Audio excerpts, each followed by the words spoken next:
Hello, hello, hello. Hold on, let me go through and scroll back. Okay. Aloh. Zekos Gris, thank you for the resubs. Thank you, Blazing Bagel, Italian Phoenix as well. Ghoster, thank you for the 10 gifted. Frax, Tyrathiel, Wolf, Gore, and Kyler, and Royster, thank you for the resubs. Viking, thank you for gifting 10. And then Anzrel as well, thank you for gifting 10. Huge. And Naris gifted 50. Thank you for the 50 gifted, dude. I appreciate it. Josh Tola for 15. That's a number you have to type in. Thank you for the 15 gifted. And then 1994 Ford Explorer, Atlantosaur, Niku, Lugo, Domin, KC, and Derbium. Thank you all for the resubs. Thank you, thank you. This guy said, gang, this chat needs to chill. Chat, chill. Hey, you're the new one. Who do you think you are telling them to chill? They can be as unchill as they want. If they want to freak out, they can freak out.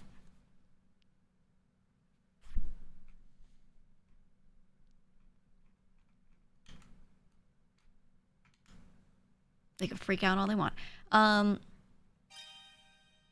As a reminder, the drop between me and Mouse is only up for another 2.5 weeks. It's up for a short bit. Quick release. So if you want anything from that, !merch right now brings you to the Agent Inc. page. So that's all on pre-order. Oh my gosh, so many pregnant Mega Men! And then if you want any of the normal merch, that's still on the usual Horizons merch page. That stuff is still up because some people were like, oh no, it doesn't link to the old one. Yeah, the command doesn't, but the the link is still there. It still exists. So it is a zip hoodie. It is a zip hoodie, which really important to me because I just don't like pullovers myself. The Roman Catholic in me loves the candle. Yeah. I would also like a rosary. Are you and Mouse going to intercede for us? I thought about GEEGA doing nodders. a rosary genuinely, but it was one of those items that was like really specific to make. And if we wanted one that was like a nice one and had like, you know, custom shapes on it, whatever, probably would have been pretty expensive to produce. So that's why I didn't go for it, because I was like, I don't want these items to be super expensive. I think the most expensive thing is the hoodie because it's like a really nice thick one because it's winter, you know, so I wanted to do something with that. But yeah, outside of that, you know.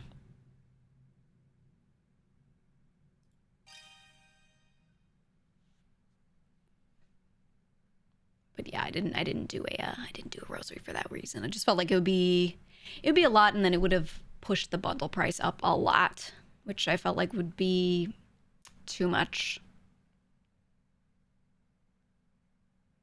Also, you know, it's cool to have a bunch. I don't know about you. Again, I'm not like super religious, but I'm very traditional, I would say. I have rosaries that are like passed down through family and stuff. And all of the ones I own have a lot of like meaning. So for me, I don't know, I wouldn't want a merch rosary. I think it's cool as a merch item, but to me, a rosary is an actual, like, you know, that's a holy item. Like, you know what I mean? I was like, I didn't want to make one as a merch item. The candle is more okay because those are more of like a consumable item, but yeah, I don't know. I just, I'm big on respecting that stuff. You know what I mean? I've got a cool one that's made of bones, actually. Little, tidbit. No nativity. No VTuber nativity scene. Oh. Yeah, like I'm very respectful of a lot of the traditions. So this collab here is like as much as I'm willing to do, and then actual holy items or items with sanctity, etc. Like, nah, you know. You come from an anti-religious family. I come from one that is incredibly mixed, where For the most part, people aren't super religious. No one in my family believes in forcing anyone to do anything. They're very, very, very chill like that. That being said, lots of family history of people being in clergy and stuff, and you know, on all sides, and lots of deep respect for those people and the history of it, especially because of all the work that they did. Because at least for my family, the church is not just about like, oh, pray to God. It's about like community and serving the people. Think of it as being like a temple monk kind of thing, more so. So yeah, that's why I always say I'm not super religious personally, but I'm very traditional because I believe in the institution and the work it does. Obviously, there are bad things, but I think, you know, the good is huge. People love to sensationalize the bad, but there's so much good as well. So I'm very big on that.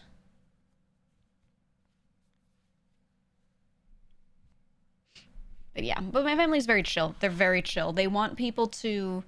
The only thing they really like make you do is they make you go through the process of whatever you need to do so that you could get married in a Catholic church. Because they're like, I don't want you to be an adult and then try to end up getting married to somebody and then be like, uh-oh.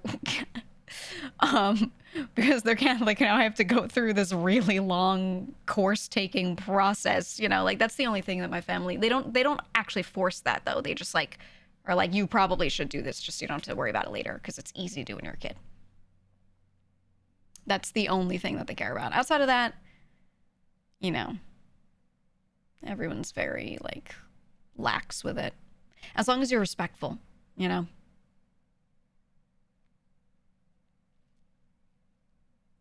You gave a rosary you bought at the Vatican to your grandmother. She exchanged it for her. Still don't know if it was the thing. Yeah, I have a lot of old ones. I have one my own grandmother made out of like carved pearls. It's like this whole she did it herself. And other little items on there. She's a very handy person. So I have one of those. I have one that is made of bone. It's actually made of human bone.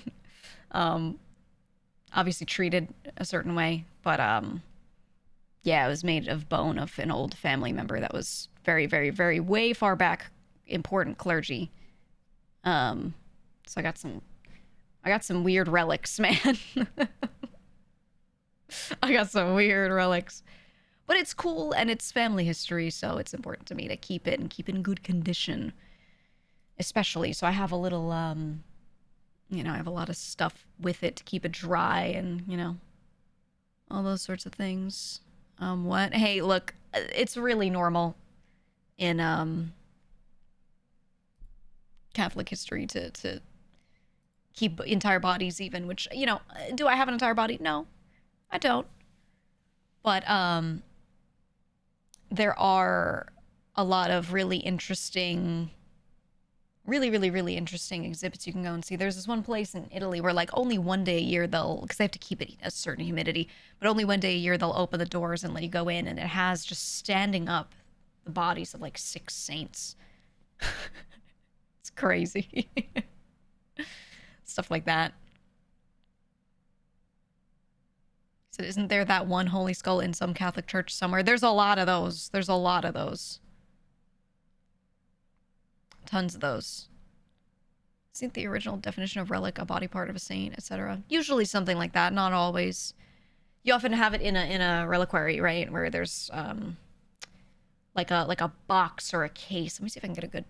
They're beautiful, a lot of them. It'll be a little case with often glass or something, not always, that holds the relic. That's what you might be thinking of. Let me find a good picture of one.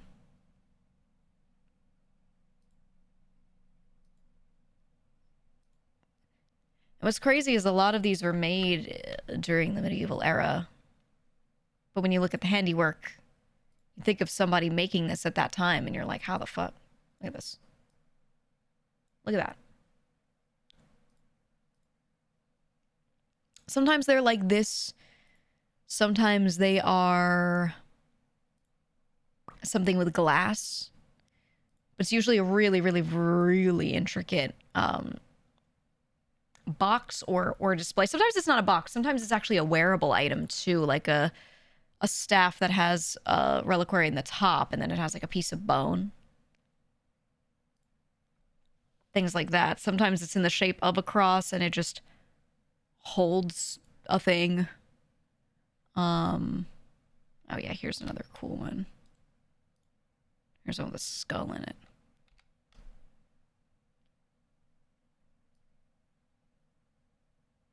I think this is Saint Adeline's skull. Look at that. So you can see where the inspiration for some stuff, like my crown and stuff on the outfit, came from. Right? I was like, wanted to have that old gilded reliquary vibe. But yeah, look at that skull. Cool stuff. Very cool stuff. But yeah, reliquaries are a big thing in old Catholicism, because they would take any part of like a saint, throw it in there, and then it was seen as like a holy object, because when someone is made into a saint, it's a big deal.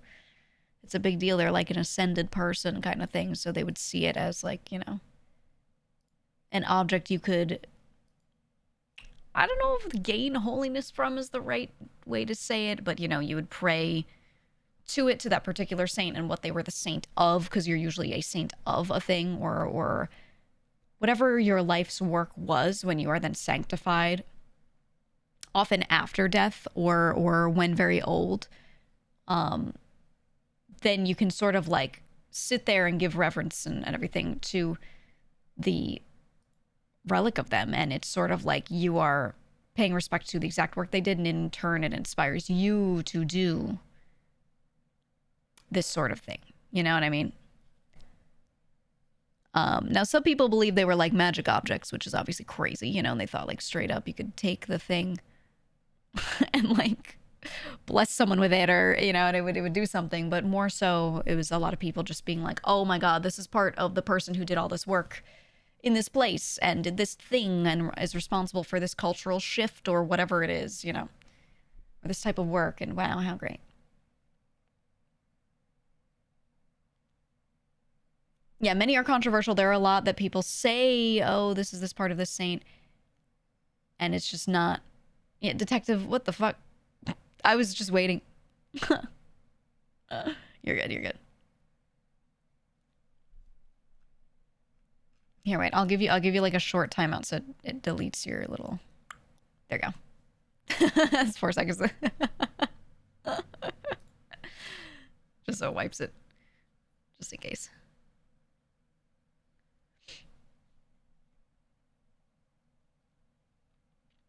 Yeah, he said for holy stuff there's 3 tiers. Yeah. It's about like if they touched this thing, if they owned this thing, or if this thing is a part of them.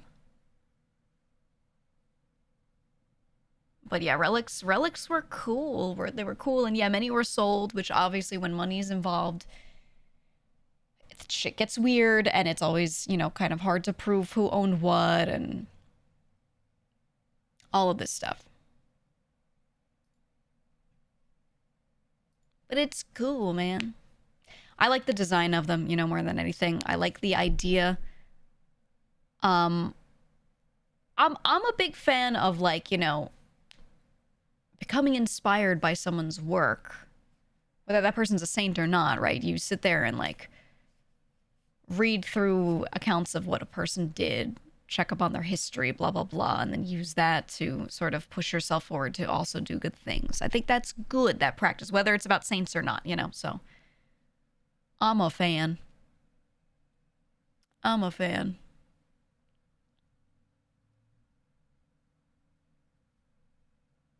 Reliquaries were plundered in Germany during the 30-Year War in the 17th century. Soldiers took the gold and gave the bones back to the clergy because the soldiers were religious too. Yeah. Which is fine, you know, the church made so much money and made everything like out of gold. For what? Shouldn't that have gone to the people? You know, my family, like I said, we have a big history with this stuff, but a lot of those folks in my family were very, very opposed to how overdone a lot of this stuff was. And many of them went and did work in other places that were not fortunate, you know, and like lived a poor life to be able to connect with the people and gave up the shirts off of their backs to people and blah, blah, blah, blah, blah, right? That's what a lot of folks in my family kind of did, which is why I'm down with it. You know what I mean? Which is why I'm not like, yeah, fuck the church or something like that, you know, because at least my personal family history especially, there's a lot of people very dedicated to going against the grain with a lot of that stuff. Not all of them, but some. Yeah, that's why I liked the last pope too. Current pope has been a little quieter, but I think he's just doing so much groundwork. But he's been good so far. I like him. He did his Christmas message yesterday. I don't know if you watch. I listen to the Pope's speech and I do the King's speech. I always check up on, you know, what they're doing. His big thing this year, yeah, he just started, so I don't expect him to have much. Pope Leo the 14th. I don't expect him to have much yet. And he was like, hey, he's like, all Christians have no enemies, only brothers and sisters. And I was like, yeah, you know. I love when the Pope gives his popely words that people don't follow. Love that. Love that. Yeah. You know there's going to be a bunch of people that are going to be like, he doesn't talk for me, and also I hate everyone who's not like me. But, you know, at least his message is good, so that's cool.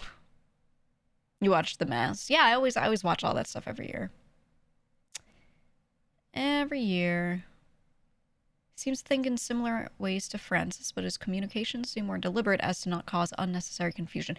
Yes, I think his communication style's really good. Very solid. But all of the current clergy, not all, most of the current clergy, our last pope, who people really liked, he was a bit more modern, he really cleared out a lot of the bad ones and added in a lot of good ones, you know? People who were doing genuine good work. He really, really, really did a lot of that. So a lot of the current people are better. Does that mean they're great? But a lot of them are better. So the current one is more in line with that, yeah. So we'll see. He said, I saw someone on Twitter call him a holier-than-thou pope. Please tell me they were being ironic. Please. Oh. Oh, I love that.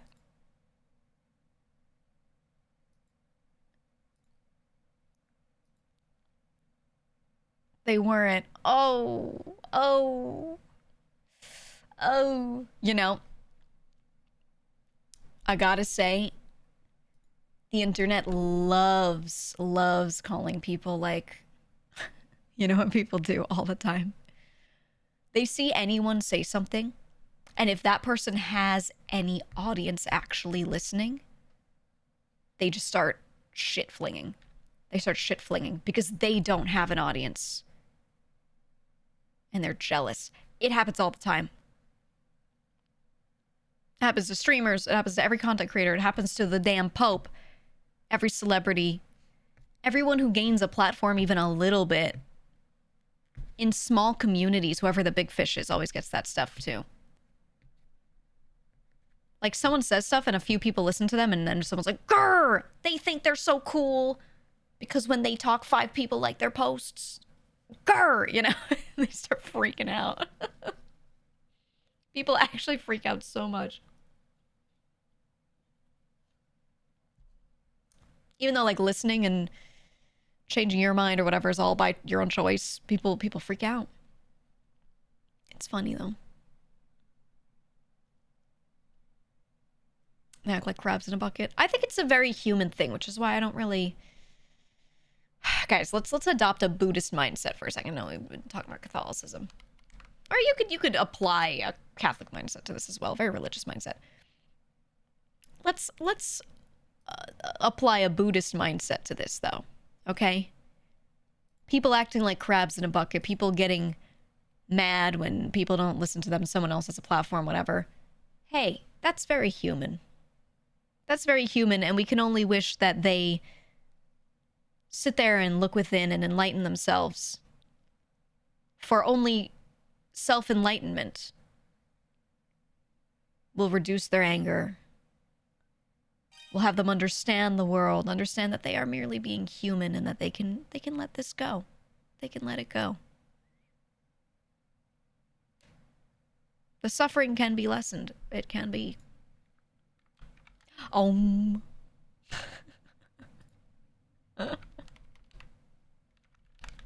Here, let me see if I could find a nice reading piece.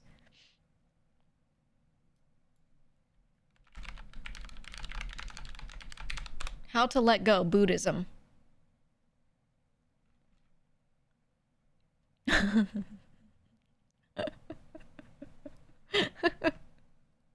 Guys, we should find some really good, like, short passages, and when someone comes into the chat and says some crazy shit, we just start throwing them Buddhist quotes.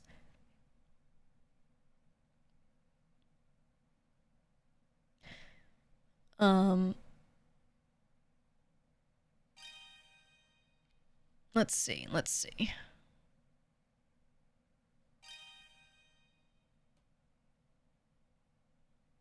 if we can find a nice passage.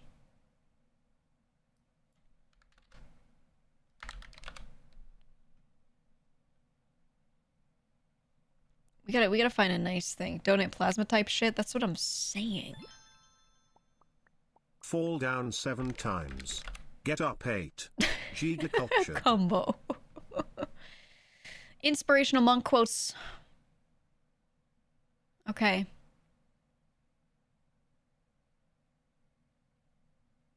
Ooh, from Dalai Lama. There are only 2 days in the year that nothing can be done. One is called yesterday and the other is called tomorrow. Today is the right day to love, believe, do, and mostly live. Oh! I think I recognize the artist of the banner. Name them right now.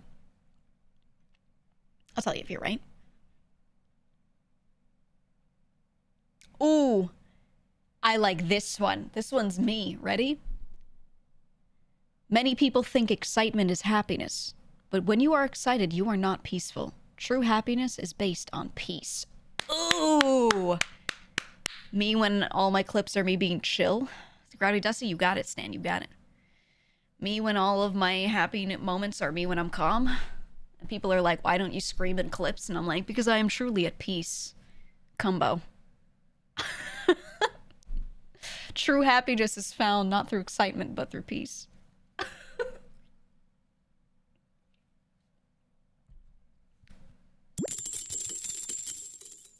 Oh, thank you for the dono. $5. Thank you so much. Oh, here's a good one. Here's a good one. Are you ready? Thousands of candles can be lighted from a single candle, and the life of the candle will not be shortened. Happiness never decreases by being shared. Ooh, tell that to a streamer. Tell that to drama farmers. Ooh. This is good.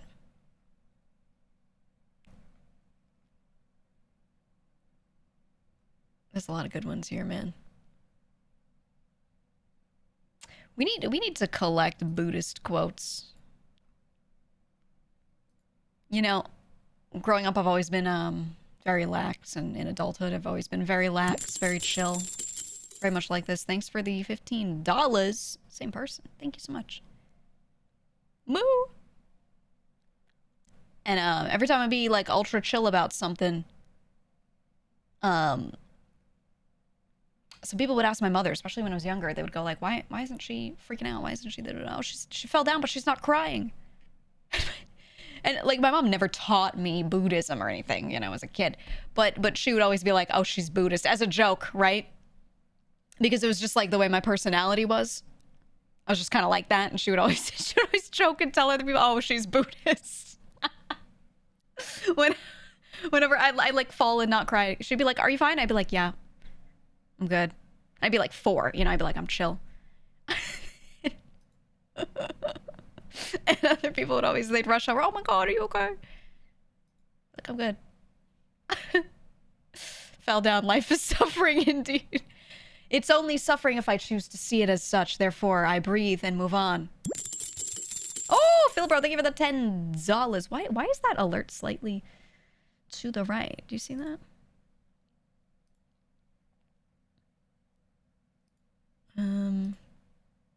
Maybe I need to realign it slightly. I feel like there's like 5 pixels on the left of it that are empty.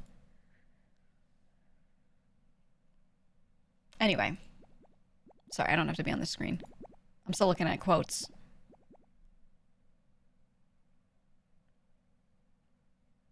Ooh, I like this one. I like this one from a monk. Ready?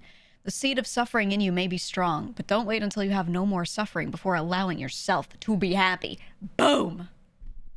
Boom. It's good. It's good. You know, it's the way, man. It's the way. I think we all need to follow a Buddhist lifestyle. Actually, a lot of there are a lot of Catholic teachings that at a certain level remind me of this kind of stuff. It just depends on like who said it more than anything, you know. It really depends. But there's a lot of similar messaging I find in like upper level church stuff. You know? The peaceful message is conflicting with your large weapon. It is only a weapon if you choose to see it as such. I, however, see it as a Give me a lever sensor. long enough and a fulcrum on which to place it, and I shall move the world. Combo meditate. Mm-hmm. It is not a weapon, it is a sensor. It's for distributing the holy smoke. Know what I mean? So I have a fascination with Stoicism and Buddhism because of the idea of just learning to let go. I don't know why I grasped that so young, but I grasped that shit really young. And my brothers kind of didn't. I think they have grasped it as we've gotten older. One more than another one, and more than another one, and more than another one. There's some that don't really let go, and there's some that do let go, for sure. Thank you for that 10, Taka. Thank you for that 10. But I don't know. I find that shit was easy for me to grasp. Maybe because of the way my exact upbringing was. I don't know. So the funny thing about Stoicism is that it's the richest man at the time telling others to be poor and just chill. The thing is, though, not always, no. I think the messaging from, like, the top, yeah, of course, those are the quote-unquote richest people, but there were also plenty of people practicing all of this and preaching this living in poverty. They're just not the famous ones.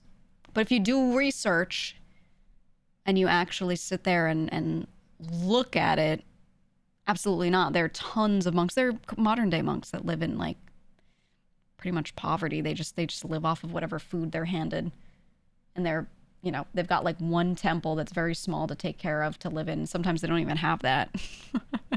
You know, is this Khalil Fong? Yeah, that's right.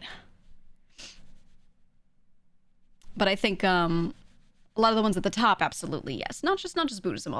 All churches, all religions had people at the top that were like, you know, absolutely being hypocritical. But there were also plenty of people below that were doing the actual day-to-day work that were very much not, not living great. You know. When you said, I kind of can't help but wondering. Hold on, we're about to get along. It's like how it's true that happiness does lines. not come from money or your physical possessions. It comes from your perspective on your circumstances and what you choose to appreciate. But you almost always hear rich people on podcasts saying that shit. Yeah, I will give a contrasting thought because I'm someone who's lived in between both. I've always like, when younger, absolutely did not live well. I did not have money, and then did okay for myself later. I would say did well, but didn't keep my own money. Really used it to support other family members, etc. Right?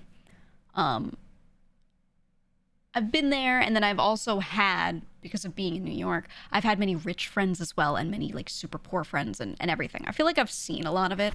I've never lived the rich life, but I've gotten to kind of see how a lot of them are by being in proximity to them and doing things with them here and there, right? And I find that it is a person-to-person, case-by-case thing.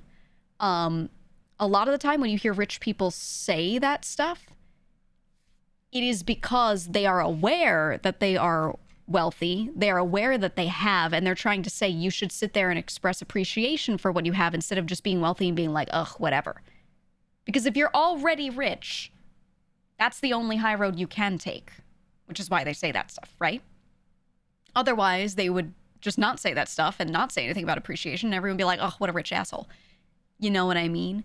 So I wouldn't say, I wouldn't say that that's always a bad thing. At times, it's that person just spouting shit. But at other times, not exactly, I think like they're in a situation where people who have less than them, they'll always look at them and be like, oh, well, you could say anything because you have everything. Because people are jealous and mean and terrible to each other because that's human nature. So I personally, I don't want to fully defend all of them, obviously, but I don't always look at a rich person saying stuff about, oh, appreciate what you have, whatever, and see that that's like a bad thing. You know what I mean? I think they're just saying like, look, it's important to appreciate what you have because they're trying to appreciate what they have. Like, I think it's plain and simple like that. You know what I mean? Not always. Some of them are just spouting shit.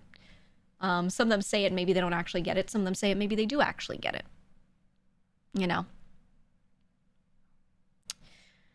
So, I don't know. I just don't think it's always a bad thing. And I don't like to lump people together. I don't like to be like, oh, everyone who has money, everyone who has everything doesn't get the world. They don't know suffering. They don't know this, they don't know that. Because that's not true. That's not true at all. When you have money, you can get rid of some problems, but you still have other issues that are not solved by money. And then on top of that, those who have a different baseline. They have a different perspective. Their world is different. It does not make it any more narrow or wide than anyone else's. It's just shifted the scope of where they're placed, So I wouldn't necessarily like fault someone, if that makes sense. You know what I mean?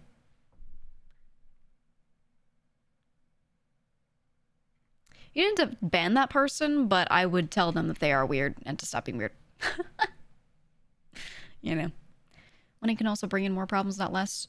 Oh, absolutely. When I got my first job that actually paid me more than what I needed to live, and I was able to save a little bit. I absolutely had family members who I loved and adored and whatever, and we were all struggling together and everything's great, come out of the woodwork with their hands held open. You see people very differently sometimes. Absolutely. Friends as well. I don't know if any of you have experienced that. If you ever started off kind of in a rougher situation and then got into a better situation. People really, holy shit. Holy shit. Some of them just open hand staring at you blankly. Like, it's crazy. It's crazy. And there are some people that I've absolutely wanted to help, and I do. And there are others where I'm like, absolutely not. I don't dislike you, you're a family member, love them very much, but like, cannot. Just cannot. No way. Your sister's asking you for loans. Yeah. Yeah.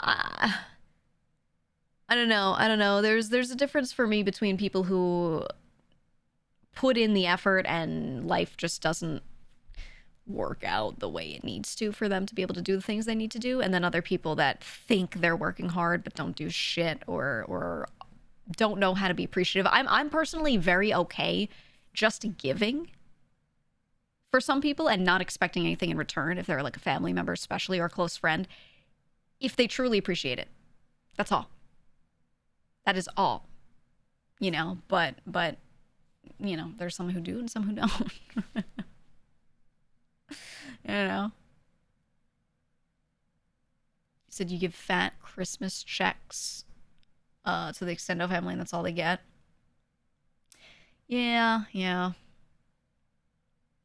don't know. Yeah, you can repost your message for the person who asked. Your dad made you the sole executor of his will, made it so that only you can distribute the inheritance because he doesn't trust your sisters to act fairly. Yeah, I've seen a lot of that. I don't know. I have some family members who I love dearly, but I just have never talked about my economic situation to them when things started improving a bit. Because they saw me working nonstop to get myself through college. They saw me working when I was much younger than that. I've told you guys I started working when I was like 12, just doing like whatever gigs I could do, and doing all these different things like to just make any dollars I could make, and help out. And my main focus was always like, I want to make enough that I can also pay for like my at the very least my parents to be good, you know, like that's what I want, right? And so I was on the grind set, and then certain family members saw that and were like, wow, she works so hard, she has so many jobs and blah blah blah. And then when I finally got like one job that was more stable and was able to make me a little bit more, I did not tell them, because I knew I had seen them do it to other family members where the moment someone, you know, not even came into money but was saving and was not living paycheck to paycheck completely, they would like shift on them a little bit, and I just didn't tell them. I was just like, oh yeah, I'm still doing whatever. That's it. They don't have to know. I just didn't tell them. You know? And they never wanted to go to my place in general because I always lived in like shitty little shoeboxes or whatever, crammed in with like family members and stuff. So I just I would always go to their place. So not concerned with hiding that, you know. It sucks, but you know, it's extended family, but I think it's best in some situations, you know. I don't know. Sometimes you just gotta, right? You just gotta. Said you've got a job advertisement as a present on your 13th birthday. Yeah. Yeah.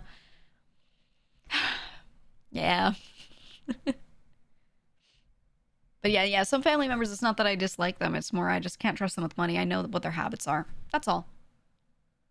That's literally all. Like, you know, you just can't trust them with shit.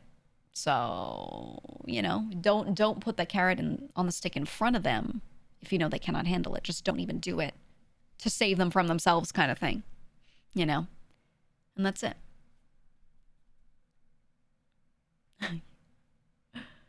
Said when you got out of college, you lived in a 400 square foot apartment where the kitchen, living room, and bathroom were the same room.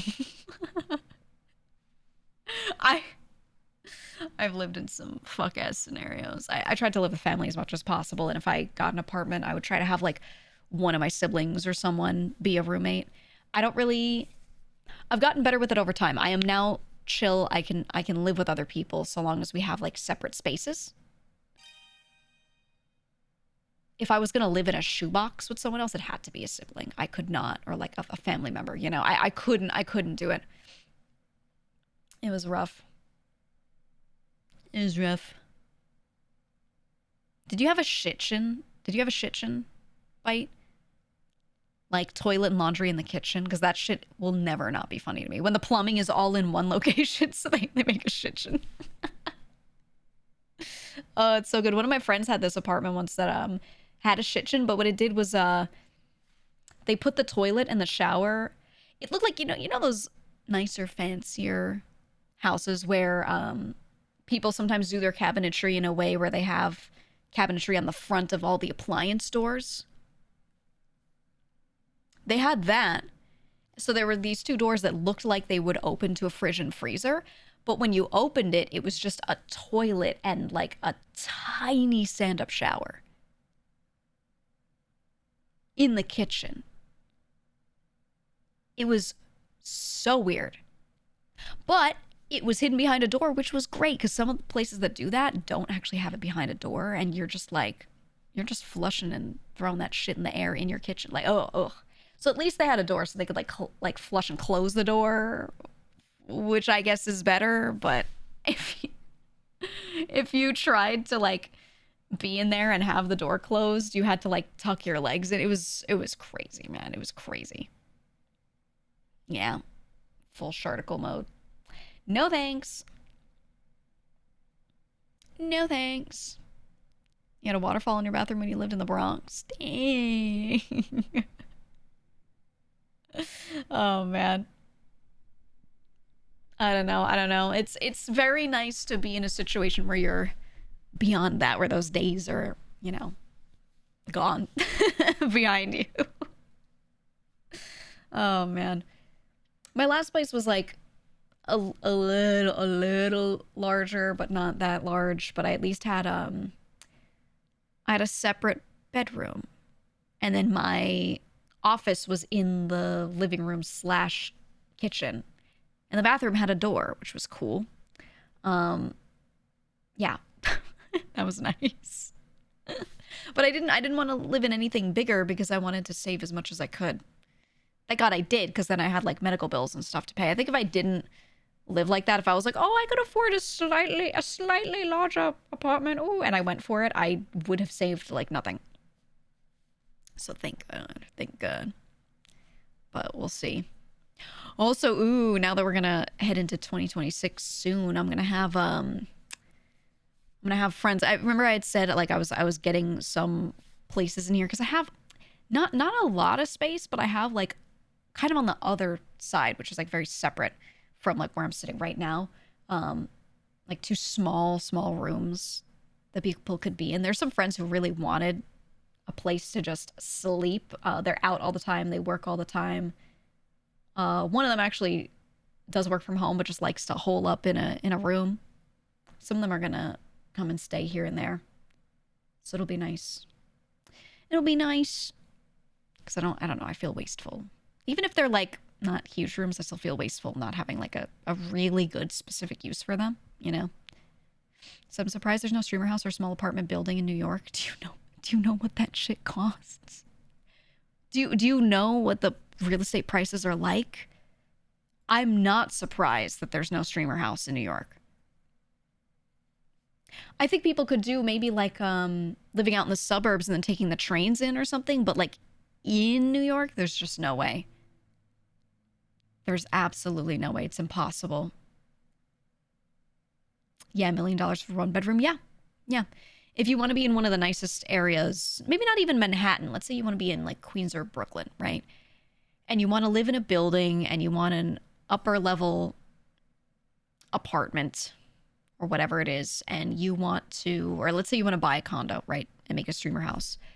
You could get like a really nice, newer 2-bedroom for over $1 million. Okay. That's if you want to live somewhere where when you get out of your building, there's nice stuff to walk to and eat.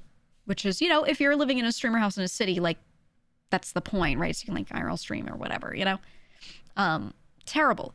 Now, you could move out to an area that's a little less densely populated. It's maybe a standalone house in like Queens or Brooklyn. They do have plenty of standalone houses and things. They're just like, you know, tiny yards, whatever. You can do that and live a bit further out and have to take a long train ride in if you're going to Manhattan or, you know, other parts of the city. But those are usually older and still not that big. So you might, for $1 million, you might still get a house that's like 2K square feet at most. Yeah, in Kew Gardens, right. And like, how big of a house is that going to be for $1 million in like, let's say like East Edge of Queens or East Edge of Brooklyn? It's still going to be a small house. So how many people can you actually fit in there if you're trying to do a streamer house? Not many at all, you know? And then the other thing is the houses are closer together. So if you guys are streaming and you're making a lot of noise and you have neighbors that live close by, unless you have the greatest sound, like actual soundproofing in the world, you're going to be bothering your neighbors. you know? Like my streaming room is as far from any walls that I share with other people as possible so that they don't hear me. But that only because I have the exact layout I have does this work, you know? Like otherwise it would not. So it's just kind of, it's rough. It's rough. I think people could still make it work if they have a streamer house like further out from the city, and they can still go into the city and stuff, but if the whole allure and appeal is being in the city, it's just not happening. It's not happening. Does New York even have those huge mansions like you see in Cali? Oh, absolutely. Absolutely, but they're like 3 mil plus minimum. They are, yeah, probably out in Jersey, right? Or they're Westchester, they're a little further north. They have them in New York City. There are really expensive neighborhoods in the city that do have big houses, but they are so expensive and the property taxes are so expensive that it is crazy. The only stuff that is okay priced is living in some sort of house that is attached to other houses in some way, whether it's a row house or it is a condo or whatever it is. And it's usually big enough that you might have an extra room or two, but it's not like giant full house size, right? There's this medium that does exist. And it's still a little expensive, but it's doable depending on where you are. It's usually not in the greatest neighborhood though. but it's tough. It's tough. It just costs so much, man. It just costs so much. Always thought New York is only about penthouses. I don't think people understand how big New York is and how different every neighborhood is. Manhattan is all tall buildings like that, where it's, yes, penthouses or you know, apartment style living. But the moment you go to the other sides of the river or you go to the Bronx, you start to get smaller buildings. I'll show you. I'll show you. Yeah, people only know them from Marvel Media. It's true. There are a lot of houses that look like this. There's a lot. Now, this is kind of nice because it's like a nice, pretty old building and well kept. You see, there's the stoop that you walk up to go there. Now, these are often separated. These are townhouses, yeah. These are often separated into different floors too. So sometimes you walk in that front door at the top of the stoop and you're in a staircase, a stairwell, and there's a door on the left that is one like horizontal slice, and that's an apartment or like a condo sometimes. And then the top floor is its own thing. And then the bottom floor as well, where there's like a door lower down. Sometimes that's its own style or its own section as well. So 3 people might live in one of these verticals. It also might be all one thing. It just depends on if they separate it or not, right? So there are a lot of like old walk-ups like this, but also I'll show you like what a lot of houses in Queens look like. A lot of them were built a little more recently, so they're less like that pretty style. They're not, I would say a lot of houses in Queens are not pretty, but they're very functional. Like this, boom. There are a lot of homes in Queens like this, where they're attached. Often the walls are not actually that thin between each other because they were built more recently, not like super old. These do suck. I still don't like them, but if you get one that's been upgraded a little bit, they're not actually so bad. They look like shit on the outside, but there's some that indoors are quite nice, actually. They do have garages, which is huge, huge. I think they look ugly, but I've seen plenty where people, the moment you walk inside, they actually look really nice. Everyone's like, oh, the vibes, the vibes. I'm going to be honest, guys. No one cares how the outside of their house looks when they live in Queens. Like, literally nobody cares. It's all about the interior. Because the moment you leave your house, you're not hanging out in front of your house. You're going to the nearby street. No one gives a fuck if the outside looks really nice because they're like, yeah, you're in Queens. You're going to go to the nearest avenue and you're going to go hang out there where all the stores are and shit. Like, it literally doesn't matter how your house looks, so no one cares. Let me see. Queens houses. Queens, yeah, it's one of the 5 boroughs. Oh, I love these when the shapes don't match. They look so weird. They look so fucking weird. There's a lot of ones in Queens that look like this, too. Brick homes. tons of brick homes. See, they all have 2 doors because the top half and bottom half are 2 separate units. And they usually go pretty far back. They're usually long. So from the front, it looks thin. So you're like, oh, what a tiny house. But like, like depth-wise, they go pretty far. So they actually work pretty well. There's a lot of them that are just 2 units. It's just 2 houses stuck together so that you can save a little space. There are a lot of really pretty ones too. I'll show you. Queens has some beautiful houses, actually. Some of the smaller standalone ones, again, like they're all big depth-wise, look like this. There's some older ones like this, or some of them are done more newly. And they just have like, you know, that style. But there's stuff like that. Yeah, these are pretty. And then there's, oh, these are in Whitestone, which is a slightly nicer area. These are standalone houses. They're still done in a brick style, so they kind of like match with the city vibe. But there's room in between these houses and the houses next to them, so you're not like literally staring at each other all day. Yeah, areas like this are nice, but this house is gonna it's gonna cost a lot. It's very suburban core.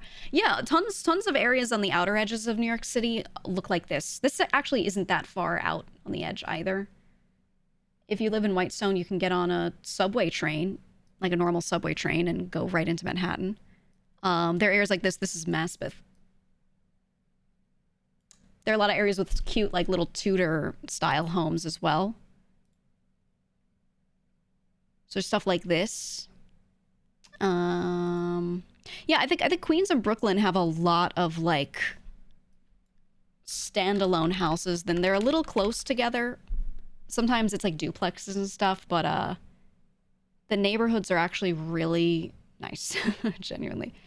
Really, really nice. They're close together. And the thing that I like about that, though, is...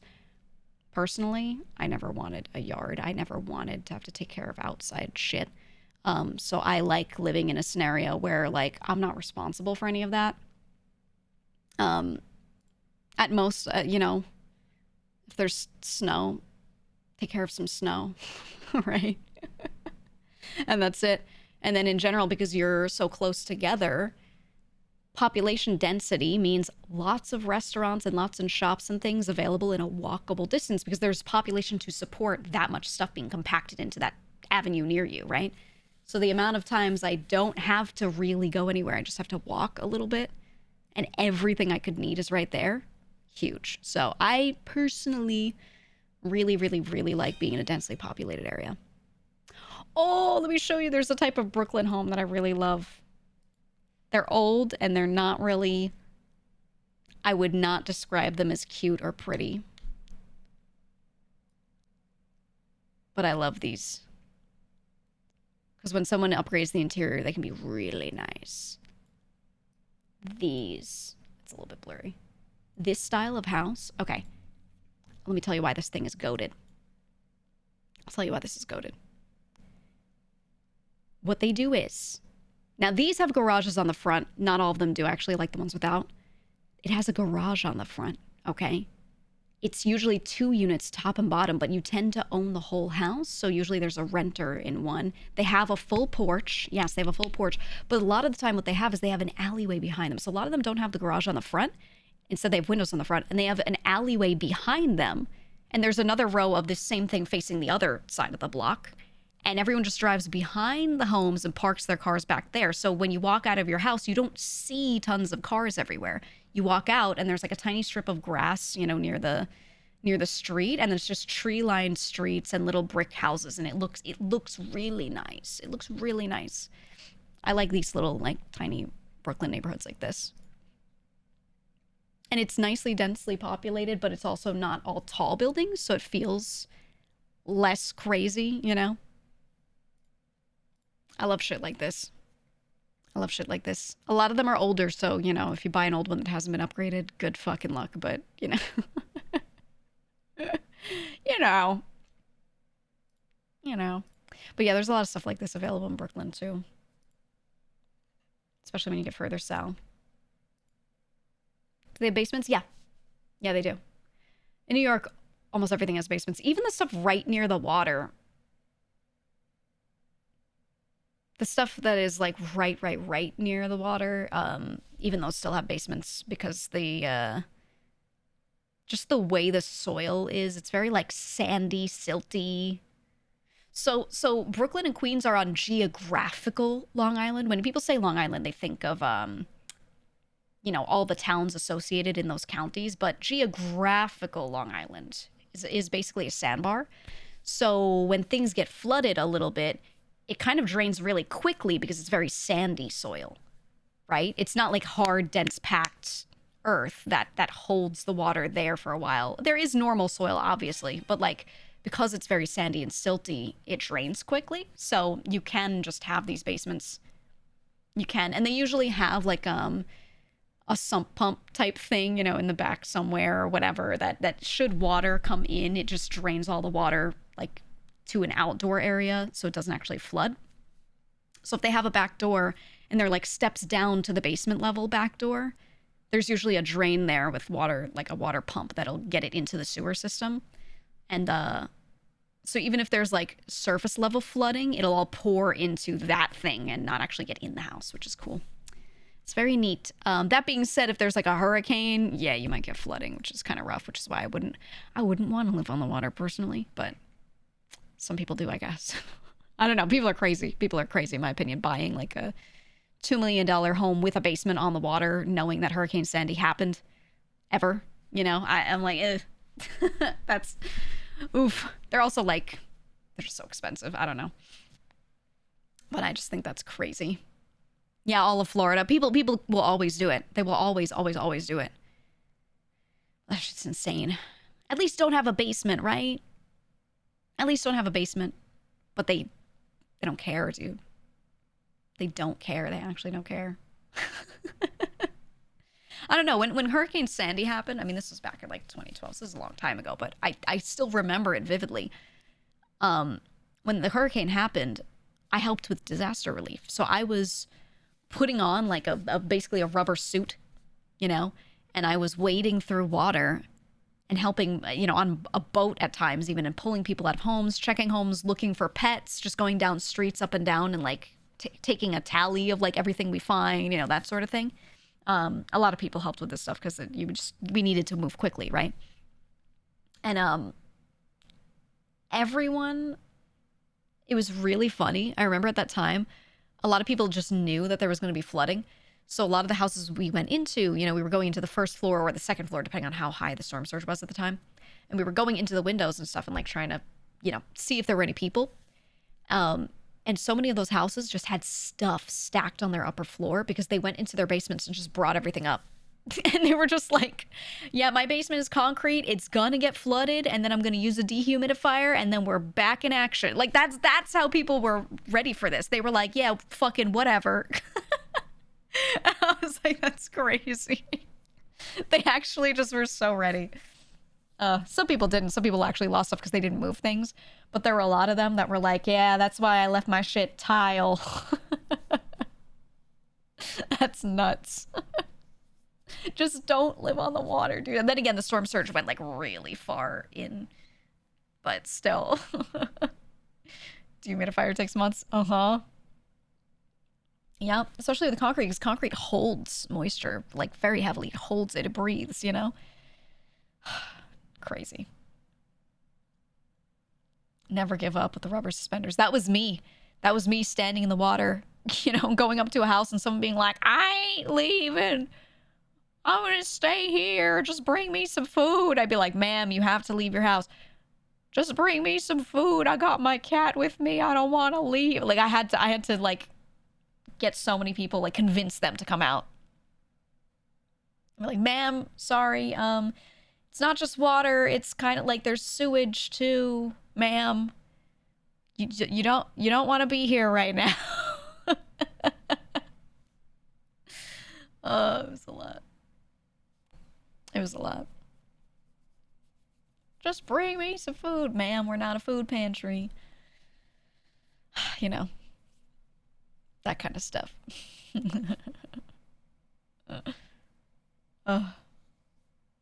they really were like, the other thing is like a lot of them were used to the smell because they'd been sitting there for a while. So they didn't realize like how actually poopy the water smelled. So they were just like, it's fine, it's just water. They don't know. They don't know. Could you do anything if they outright refused to leave? No. No.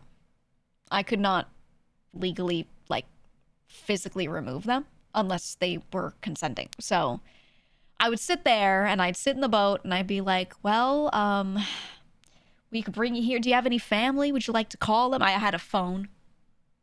I had a phone that I would bring with me and like recharge constantly, and I would have them call some family to see if we could get them somewhere and convince them. I got a lot of people that I brought to like train stations and stuff and sent them on their way, and it was a lot. It was a lot. A lot of people worried about their pets. I can't tell you how many like cats I had to help people get out from like under their bed and stuff. It was it's a crazy time. It was a crazy time.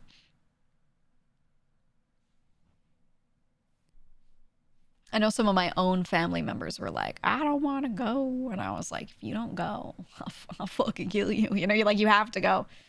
So I managed to get them out, but still.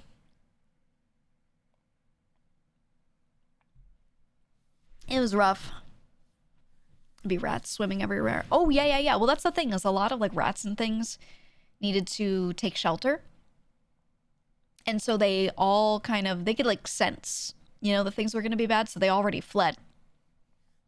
But fleeing just means like moving further inland. So there were just more rats everywhere. Like there were just more rats, you know? So everywhere you walked, everywhere you looked, there were rats and birds and things just hanging out, like not wanting to be near the shores. And some of the ones that didn't run early enough, when the storm started coming through, they can swim. So a lot of them just swam and went into people's houses and went into like the upper floors and were hanging out. Just hanging out in their houses, you know? If the rats are leaving, you shouldn't be staying. That's what I was saying. That's how I would convince people. You know, they'd be like, oh, I don't want to go. And I'd be like, well, the rats left. So if you think the rats don't get it, then I don't know. Remember some buildings in Coney Island started growing corals? Oh, yeah. Some people, when the storm surge finally subsided and they were going back into their houses, they were finding kelp, they were finding dead fish, they were finding dead animals, like all sorts of stuff on their lawns and things. A lot of the time, not everything got into their house because, you know, if you don't leave a window open, then like nothing huge is getting in there. But there would be water that would seep in. And usually it would be basement flooding. So it'd be like, you know, through the foundation cracks that then showed up, you get water seeping in. So usually it wasn't in their house, but there's some people that like left a window cracked or didn't realize. And yeah, small sharks. Yeah, there was a lot of stuff just like in their houses.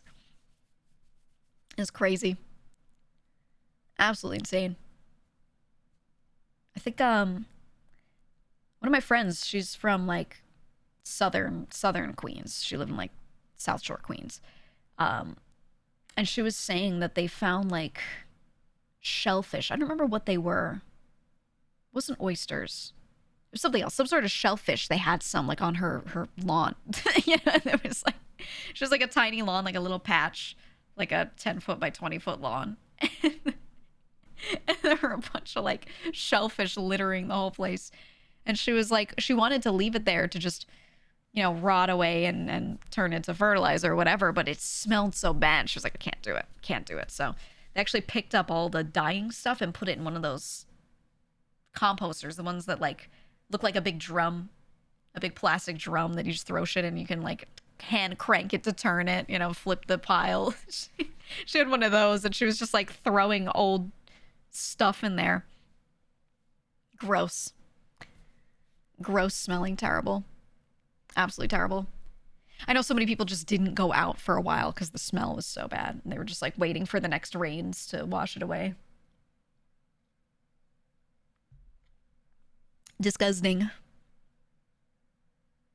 This video of a rat swimming in the subway system declared a loon that's been in my head for years. There's still days where the subways do flood a little. You know, they're all tile and metal and concrete and stuff like that, and they're kind of made so that if water gets in, there are drains that just drain it into the sewer system to take it away. But, you know, storm surges, enough rain dumped on you once, whatever, sometimes you do get flooding in the subway. And I will never not be baffled by the videos of people taking the subway anyway. I don't get it. Like, why are there always a few people that are like, I'm gonna get on the train, and wading through like 5 feet of water? Like, what are you doing? That shit always astounds me. I don't get it. Because the thing is, there are insanely good buses to get everywhere. If like going underground isn't a good option. Like, or at least wait it out. The trains always run. Wait it out, you know? Doc, thank you for the 10 gifted. Thank you for the 10. But I don't know. They're always like... like this. I'll show a picture. I'll show a picture. There's always like 1 or 2 unwell people doing this. Look at that. Look at how high that water is. Lady was like, I'll just hold the railing and I'll go in. Like, what? What? Or sometimes the water is not really like that high. It's low, but it's rushing. Right? Sometimes it's like rushing. So it's maybe only like 6 inches of water, but it's going so fast. And people look down and they're like, oh, I'll just stand in it. And they think they can stand in it. They don't understand. And they're like, oh, it's low, so I'll be fine. Yeah, when water's moving fast, that shit will take you out. So people constantly, they're like, oh, it's okay. And they step into, 6 inches of water and they get like wiped out, put on their ass. Oh, it's funny. It's always funny.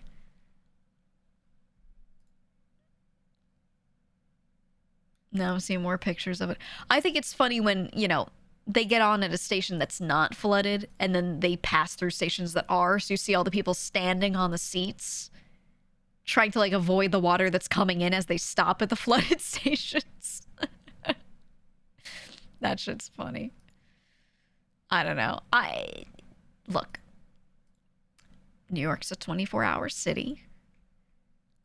If shit's bad and I'm in Manhattan and I'm trying to get out and all the trains are flooded, I'm going to stay above ground, okay? And I'm going to go find some random cafe or bar or something, and I'm going to get in there and I'm going to be like, hey, haha, waiting out the storm. I order one thing to be kind, so I'm not sitting there for free. And then I'm sitting. I'm just going to sit. If I have to sit for 6 hours, I'll sit for 6 hours. I don't care. I'm not going, Like, I just don't get why people can't just wait. You lose a little sleep. That sucks. But, like, it's so much safer. It's so much safer. I don't. Because even taking an Uber, like, what if a roadway is flooded, too? Like, I don't know. I don't know. It's just crazy. The trains immune to lawsuits, crazy they can run like that. It's government owned. It's government owned. And it's very, like, take it your own risk. We're going to go through and we're going to open the doors. The trains are made to run. Like, even when there's a lot of water, they can get through. Sometimes they won't stop at certain stops. If they know ahead of time certain stations are super flooded, then the conductor will just, like, keep going through. And they might run slower because, they can't go full speed or anything, but they'll go. They'll go. I don't know, man. Are there e-bikes there any good as an alternative?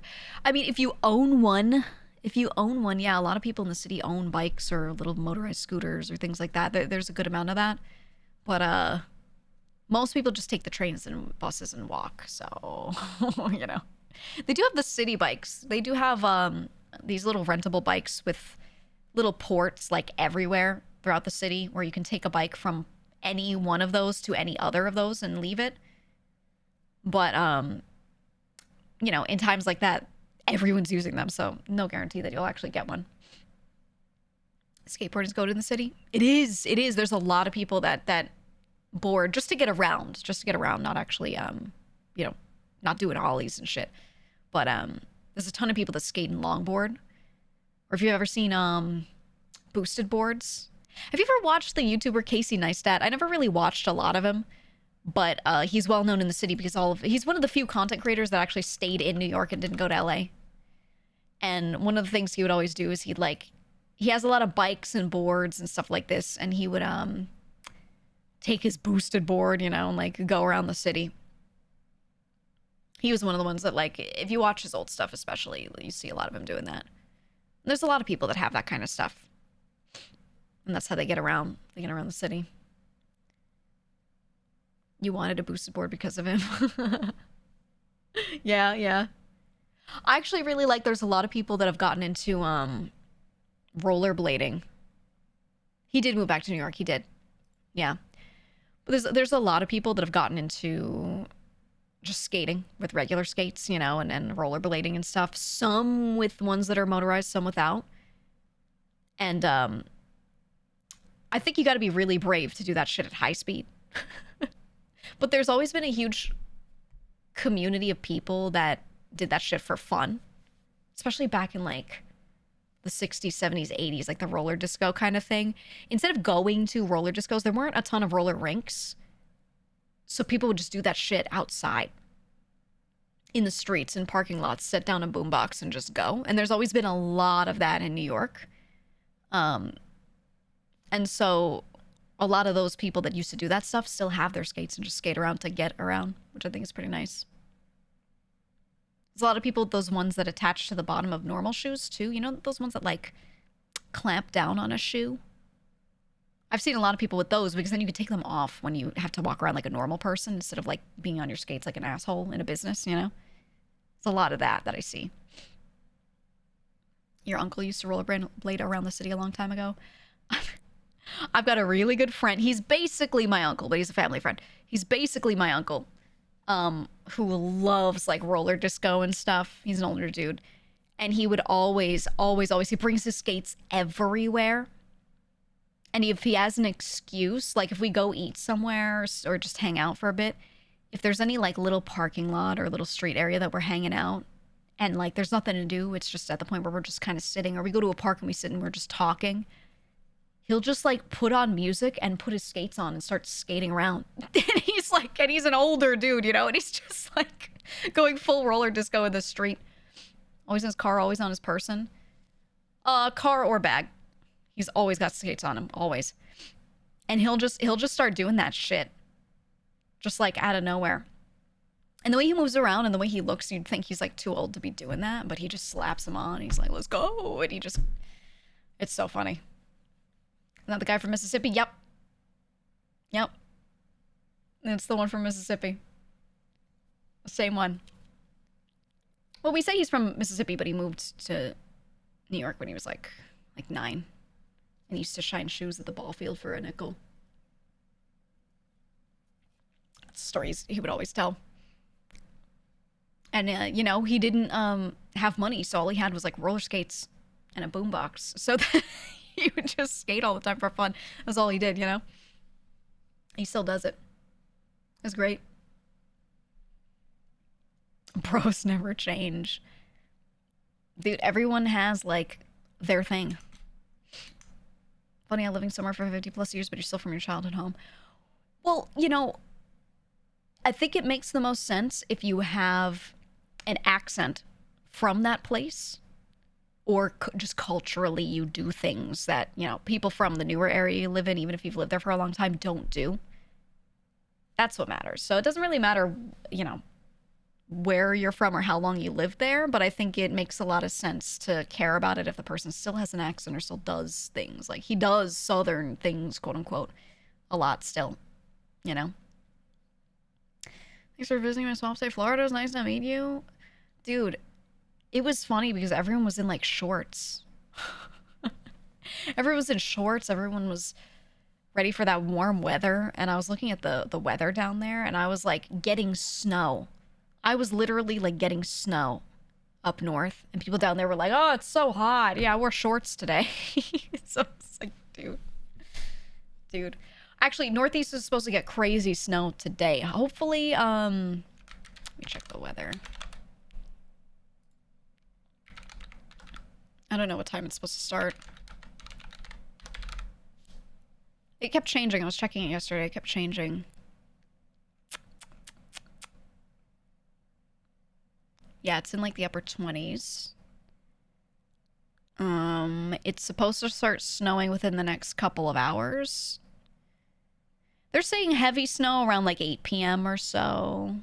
So 6 p.m. in like 2 hours from now. It's supposed to be like 100% chance of precipitation, right? Like it's gonna be snowing. And then it's gonna snow all night from there. I don't know, how many inches are we supposed to get?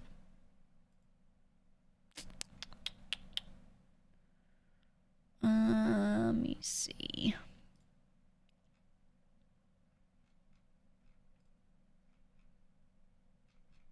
Where's the damn forecast? 6 or 7? Let me see.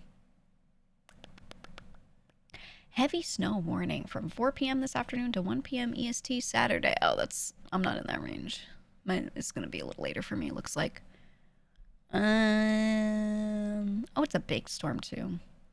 Total snow accumulations between 6 and 9 inches. 9 inches. Yeah, it's gonna be a good amount. I'm glad because I like a lot of snow. I hate these baby bitch storms where you get like 2 inches of snow. It makes me so sad. I like a lot of snow. I genuinely get so sad when it snows and like there's nothing. I just want like 1 or 2 big blizzards. Big snow dumps, you know? You like, as long as you don't have to drive anywhere or when you have nowhere to be. Thing is, I used to work like a normal person where I had to go outside all the time, and I still liked it. It's just my preference. Just my preference. I just like when there's snow everywhere. I don't mind leaving earlier. I don't mind walking through it, you know? Put on your boots and go, man. That's it. Is 9 inches of snow enough to jump in and not get hurt? Depends on you. Depends on your size. For some people, yes. Some people, no. But, you know, even if there's only like 4 inches of snow, 3 inches of snow, people always shovel it and pile it up. And then that shit, when you see the pile, you can get in that. And you know it's a little fluffier when it's like piled up by a person. It's been aerated a little. But you can't do it like the next 2 days later and beyond because it's, you know, it's probably iced over a little bit and then it's like jumping onto a rock. So you gotta be careful. You gotta be careful. You just hate driving on ice? Yeah, no, I get that. I agree. But I really like, I just really like snow, man. I like it. But I also like rain. I like damp weather. I know people are like, it's yucky, it's gross, it's muggy. I personally just enjoy that. I don't know. I just enjoy that. Yeah, when it's dreary. Thoughts on the edit button? What do you mean by that? Sorry, I hate social media, so I don't know. You don't like humidity, do you? Do you, were you listening to what I just said? Were you listening to the stream? Oh, yeah, you said it snowed in Texas once, but then melted and became ice everywhere. Yeah, it's not fun if it's immediately warm again. Not fun. You live near the Alps, people always come there in the winter to ski, or used to when there was more snow. Yeah, I think nowadays you have to go to like literally Interlaken or some shit, you know, like a lot of areas that people used to ski in up there. It's tougher. I don't know. Listening, I just can't believe it. I like humidity a lot, but only if it's colder, which is why I like fall, very, very early spring and winter. So I like when it's humid and cold, personally. That's just me. When it's warm, I hate it. I don't like heat, whether it's dry or hot. I don't like it either way. You love Canada. I do. Anytime I've been there, I'm like, wow, the weather's so great. I've done a lot of hunting up there. So, you know. That's why I like the Northeast. I like going to the Northeast. So, like, taking trips up, you know, further Northeast to where it's, like, ultra cold. It's nice. You ever get on a boat in Maine when it's cold as fuck and the wind hurts? Love that shit. Love that shit. You hunt? I used to. I haven't hunted in a while. It's been a hot minute. But I used to a lot. As a Mainer, yes. I mean, I figure if you live up there, you probably have. Like, what else is there to do? What else is there to do? But I love that shit. I know, I really like cold weather. I just really, really, really like cold weather. I like when, like, there's cold wind blowing my eyeballs and hurting. Been on a New York City ferry while it's freezing. Yeah, when you're like, you ever take the ferry from Staten Island? You ever take the Staten Island ferry and it's like 15 degrees, 10 degrees, and windy? That shit is terrible. Everyone's sitting there like just with their heads down. Ugh. There are people that I can't believe. There are people that live on Staten Island that take the ferry every day. It's a nice ride, but like having to take it in all weather sounds like hell. I could never. Just stay on Staten, dude. But it's, you know, it's really windy. It's really windy because you've got all the coastal winds blowing up, right? Up the coast at the city, and they hit Staten Island and then go around it. So you've got where the river splits, you know, the Hudson River splits into the two. And then there's air just rushing up and down those two kind of channels, right? And that's exactly where the ferry's going. So it's just like you get blasted in a wind tunnel. It's terrible. Is it true that nobody likes going to Staten Island, or is that an exaggerated stereotype? Absolutely exaggerated stereotype. It's just that it's more suburban feeling, so there's not really much to do there. It's not really like a destination for fun if you're in New York. That's it. That's literally all. It's just some dense suburbs on an island right next to the rest of New York City. What people don't like is they don't like traveling to it because it doesn't really have like train line connections. Right? There are no trains that run from Manhattan to Staten Island directly or anything like that. So you have to take the ferry. You have to take the boat, which I like the ferry. I think it's nice, weather permitting. Or you have to drive over one of the 3 really busy bridges. So typically, that's the Verrazano Bridge is when you take, you go from Staten Island into Brooklyn. So the thing is, if you want to drive to Manhattan from Staten Island, you have to go over multiple bridges and tunnels and things. So you have to drive from wherever you are in Staten Island east, go over the Verrazano Bridge, the one bridge, just one, into Brooklyn. And then you can take the BQE north or, you know, wherever you're going, you just, whatever road you're going onto. You have to get from there up north, usually the BQE, and then you take one of the tunnels into Manhattan. So you pay a lot of tolls, and you have to go through a few, like, places where all the congestion is happening. So the reason why people like cannot stand not Long Island, they can't stand Staten Island, is because their memory of it is usually having gone over the Verrazano Bridge and paying a lot of money for the toll. And then they're like, I can't believe I paid all this money to go to this suburb. And I'm like, well, yeah, because you only go there if you live there or if you're passing through.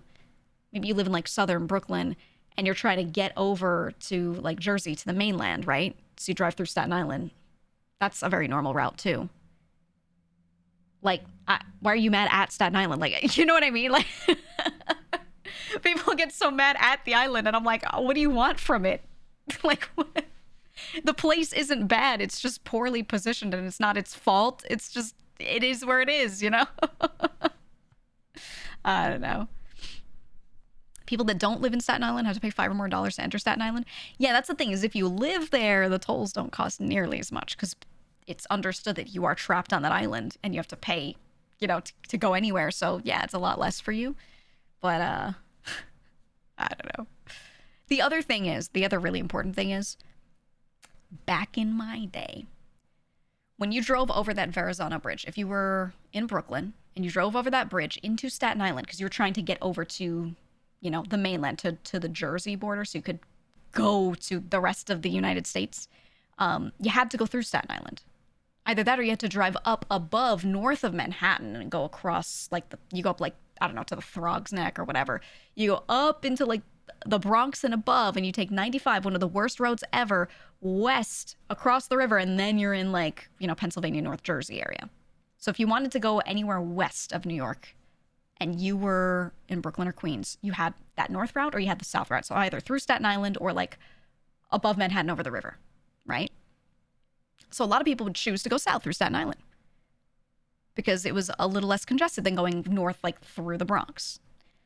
So they'd drive a little south and they'd go through Staten Island. And the thing is, when you went over the Verrazano Bridge from Brooklyn onto the island, the first thing that was there on either side were the dumps. There were garbage dumps right on either side of the highway when you got off of the bridge. Because people lived everywhere else. So the dumps were there, you know, like near the roadway. So it smelled like a dump. So every time you would go over the bridge and you'd be like, oh, here we are, Staten Island. It smelled like fucking garbage and you just saw dumps everywhere. So, you know, there was this big, like, everyone would be like, oh my God, I hate going to Staten. They didn't mean that they hated Staten Island as a whole. It's just every time they drove through it, it was literal visual and smell of dumps, you know? And they eventually then capped them, you know, once they were filled, they capped them and did a full landfill moment, right? So now it's just like nice grassland that you look at, you know? And the wetlands are kind of coming back now that it's been capped, which has been nice. But yeah, for the longest time, it was just dumps. I don't remember, when did they cap those? I don't know. Why do they do that?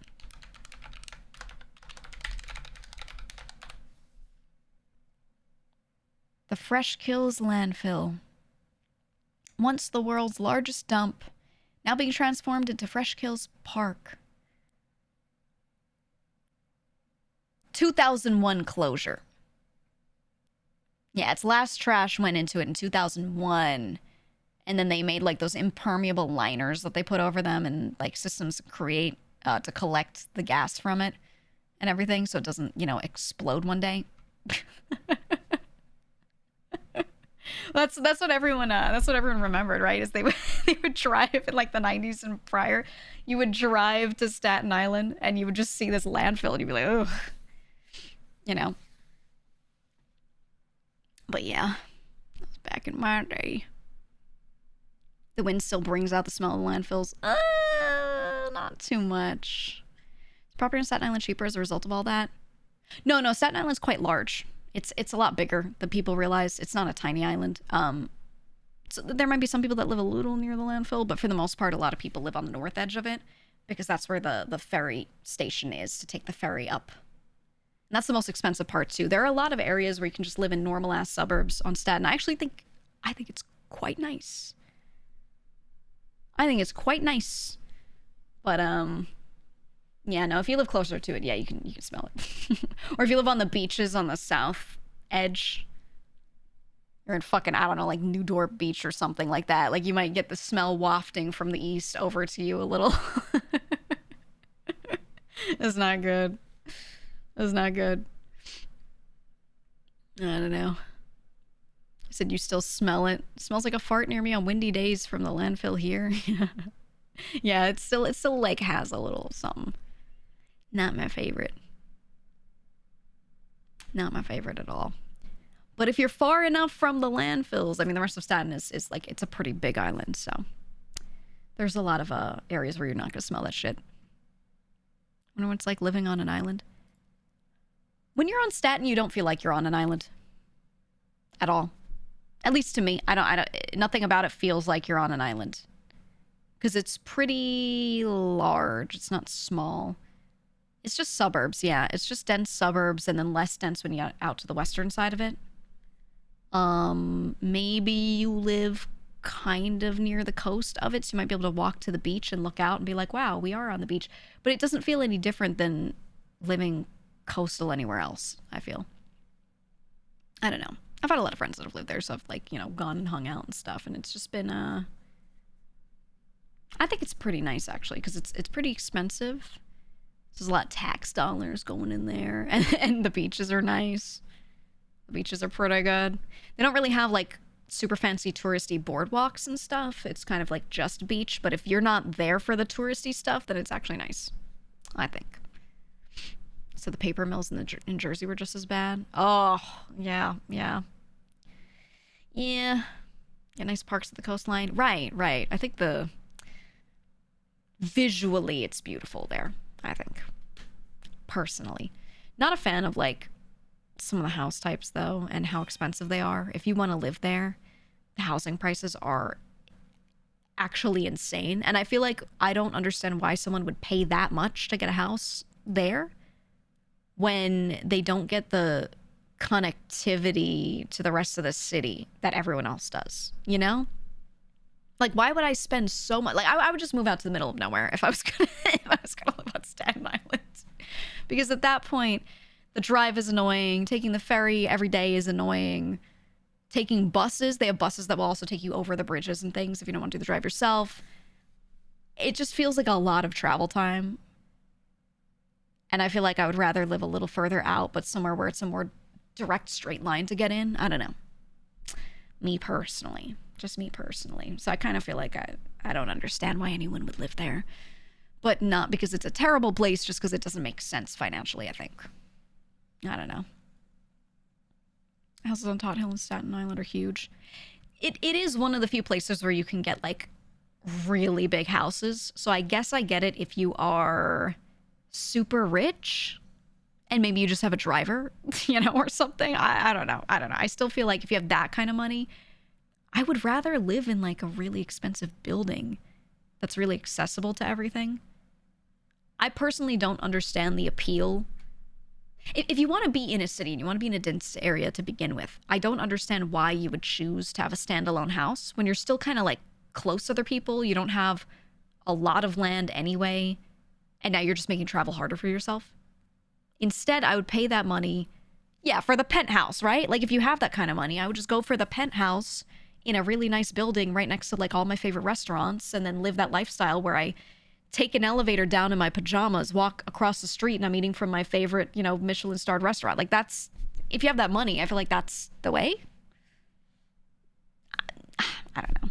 It's either that or you move further out and you get that $3 million home or plus or whatever with a bunch of land, you know? I don't understand why people do the in-between thing. I don't get it. Because what's the point of having, like, a nice big house if you have no land and you're still looking into your neighbor's windows, you know? like you look out your windows and you can see and lock eyes with them. I don't. Either live in a penthouse or go somewhere else, I feel. But I don't have that kind of money. Maybe there's a reason why people make that decision. I don't know. Maybe I'm just not in the same mindset or something. I don't know. I don't get it. And you get it. Yeah, traffic's my passion. Isn't the point of living in a super dense city that you don't have to drive often? Like, a lot of people in the city still own a car because they either, if they don't work in Manhattan, right, they're going between Brooklyn and Queens and the Bronx. It does still make a lot of sense to drive. It's really not bad. The drive is not terrible, but a lot of them have cars to get out of the city, right? Because they go to beaches, they go to these different places, and for the convenience of it. But the point is to use it as little as possible, you would think. So I would figure the point is to live close to transportation and walk everywhere, go on foot everywhere. But I don't know. Some people want to live in the city and still drive everywhere. It's kind of weird. It's kind of odd. You know, or don't own a car. You don't have to. You don't have to. It depends on where you live, though. If you live in certain parts of Queens and Brooklyn, you don't have to, but it's actually better if you do.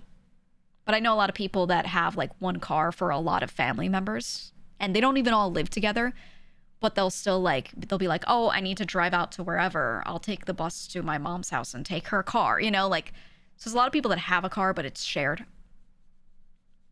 Yeah, community car. I know people that have a car between them and a neighbor. And like the neighbor, as long as the neighbor pays for gas and like throws them a couple bucks here and there, they'll just let their neighbor use their car. And like, there's a lot of people like that, you know? So I think, I don't know, it works pretty well. And there's a ton of really good, like not too expensive rental car agencies as well. So, you know, you don't really need it. You don't need it. Oh, your aunt and uncle lived in White Plains, had to work in the city, so they had to have a car. Yeah, White Plains is really nice, actually. It's really, really, really nice, but if you're trying to, like, get to the train station, sometimes people just live too far from the train station to walk to it in those types of areas that are a little more suburban. So, yeah, you have to have a car and drive to the train station. Why don't most New Yorkers own a European car? It's small, fits in the city. You know how much those fucking cost? Imported shit. Also, a lot of them are really hard to get fixed at a good rate. So, I had a family member who used to live in the Bronx, and they had to drive every day to their job in Sheepshead Bay. Oh my god, that's terrible. Yeah, that's like almost on the water, South Brooklyn. Yikes. I would just move to Brooklyn at that point, or even out on the island or something. You know. There's also a lot of European cars we don't even have to buy here. They should make them instead of oversized trucks. I think you just don't know what, like, Americans have. I think your vision of Americans is too homogenized. New Yorkers don't have those oversized trucks. Those are like, you know, in places with not density. Most New Yorkers have a normal ass car. A lot of them have hatchbacks. So it's a slightly shorter car.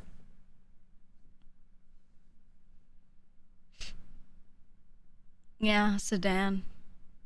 That sort of thing. But also, you know, a lot of people don't want too small of a car, especially not two-seaters or things that are hard four-seaters, because people carpool very, very, very heavily in New York as well, right? To lower overall congestion. So a lot of people get a comfortable four-seater and then they drive and carpool to work or to school or to whatever. So, yeah, people don't want the two-seater or something where the back seats are like really tough to get into because they want to be able to just like every day get 4 people in that car. It's nice, man. It's nice. New Yorkers on that salt and grind set. Oh, dude. Everywhere. They're everywhere. What's the name of it when it's not in GTA? What's the name of it? It's not the Sultan. I don't remember what it is. Honda Fit's goated for city living. What does that one look like? Yeah, I think it's ugly though. I've seen quite a few of these. It's short. The back seats aren't too bad. I just have a problem with it because I think it's ugly as fuck. And I would feel ashamed if I had to drive this thing around. Me personally, it's okay if you don't care. That's okay. Me personally, I would feel ashamed driving a fucking Honda Fit around. I couldn't. Little shitbox. It's probably a great car. I couldn't do it. But I like cars, so I don't know. I can't. What about smart car? Oof. Smart car. Ugh. Yeah, no, I could never. Fucking the little Panto. Yeah, no. Ew. I'm looking at pictures of them right now. Gross. I can't. I know they're gas efficient. I can't drive an ugly car, man. It doesn't have to be the most beautiful car, but like Nissan Cube. Oh no, nothing cubic, nothing. Sultan's like an Impreza. Oh, Impreza, that's right. Honda Fits are actually really good. I'm sure they are. I'm sure they are, buddy. I'm sure they're great. A Renault Clio. Oh yeah. We don't really have that kind of stuff, though. Renault. It's like the slightly more attractive front, but it's still kind of shape-wise kind of ugly. Kind of ugly. You have a Subaru Forester? I have a friend who has one. She was like, it's the greatest car I've ever owned. But she also has like 2 kids, so, you know. It kind of reads like mom car to me. But it doesn't look like a pussy car, so I'm okay with it. No offense. Sorry, I'm a little... Doesn't look like an ugly car, you know? Yeah, no, it's fucking pussy car, the fucking smart car. Gross. I can't do it. I can't do it, man. Last car Renault sold in the US was called the Le Car. No way it was called Le Car. Oh, God. Chevrolet Corsa? What does that one look like? Chevy Corsa. Oh, with it's got the super round front. I remember this thing. Yeah, ew. Ew. We're talking ugly cars. Have you seen the Fiat Multipla? No, I've actually been very out of like recent stuff if this is newer. Fiat Multipla. Oh! Oh, no. This is an older one. I remember this. This thing was disgusting. Oh, yeah, no. No, in general, I think most Fiats look like shit, but that one was like extra bad. Ew. No. No. It's gross. It's like, yeah, it looks like a Frankenstein car. Here, I'll show a picture. It looks like you took a smaller car and were like, I don't like the way it drives, but I want the windshield because I can't afford glass. And then you cut it and like put it on top of another car. Look at that. What the hell is that? That's so bad. Yeah, it looks like an aquarium. What? I wouldn't be caught dead in that thing. Fuck that. Ew. Low hood for visibility done in the ugliest way possible. Yeah, like I get why. I'm sure it's, you know, the pinnacle of engineering in some ways or some shit, but fuck that, man. I don't know. The thing's ugly. Remember the Top Gear when they turned that into an old people car? Dude, yeah, Top Gear was like my favorite show with the old cast. It was my most favorite. I love the episode where they remember when was it James? Who was it that was driving the hearse? Who was it? Remember the hearse episode? Was that an old Fiat? What was it that they were driving? I don't remember what car the hearse was, but that shit was funny. Yeah, it was supposed to be like an ambulance, and they were trying to speed around a course with a dummy in the back and trying to like not lose the body. It was great. It was great. Top Gear's insane rewatch value. Oh, it's yeah. You could rewatch everything, every season, every episode, multiple times. So good. I don't know. I don't need a car to look perfect and beautiful and amazing. I just have like it's like a tier list of how things look. And I just can't drive something that's like, you know, bitch car. I can't do it. I can't do it. It has to be above a certain level of looking okay. Because I can't be stepping out of a smart car in public. I just I just can't do it. I can't, man. What if I put truck nuts on it? Fuck truck nuts. Truck nuts are so ugly. Nope. Nope. How many of you actually like cars? Like, I could ask chat what their favorite car is kind of thing, but I feel like a lot of you would just say one that you think you like. But how many of you actually, like, enjoy cars? List all the bitch cars. I should do car tier list one day. Oh, some of you do. Okay. Cars are boring. You know what? I think they're boring if you don't like driving, which is fine. I love driving. And I used to take a lot of road trips. I would never fly anywhere because it was too expensive. And back then, tolls were not as much as they are nowadays. So if I had to go anywhere, I would drive as much as I possibly could. And I always just really liked driving. My dad likes cars, so you know, I kind of, that was like instilled in me. Driving does suck in the city, but then what a lot of people do in the city is they have a car that they like, and they get in the car, and it's the weekend, and they're like, let's go drive out somewhere. So you stuff friends in the car, and you drive out of the city. And you go somewhere like with nice, flat, slightly windy roads. There's a lot of beautiful, beautiful, beautiful drives when you're heading out of the city in all directions. Right? Because you can go west and you're going across all these like coastal and island kind of areas. You look left and right and it's just like gorgeous coastal views. You go east, same thing. You go north, maybe same thing, or maybe you're going a certain type of north where you're going to all the mountainous areas, right? Northwest, again, mountainous areas. It's like so many nice drives. So a lot of people like to hop in a car and you know, go driving out, even if they're from the city. And they wouldn't get a lot of driving in the city on work days as much, but they would, you know, do a lot of scenic drives and things out to like parks and, you know, anywhere that's not concrete. You know? So, I love that shit. Your first car was a Lincoln Continental. Ooh, what year? What year? They've changed a lot. There's like a new one.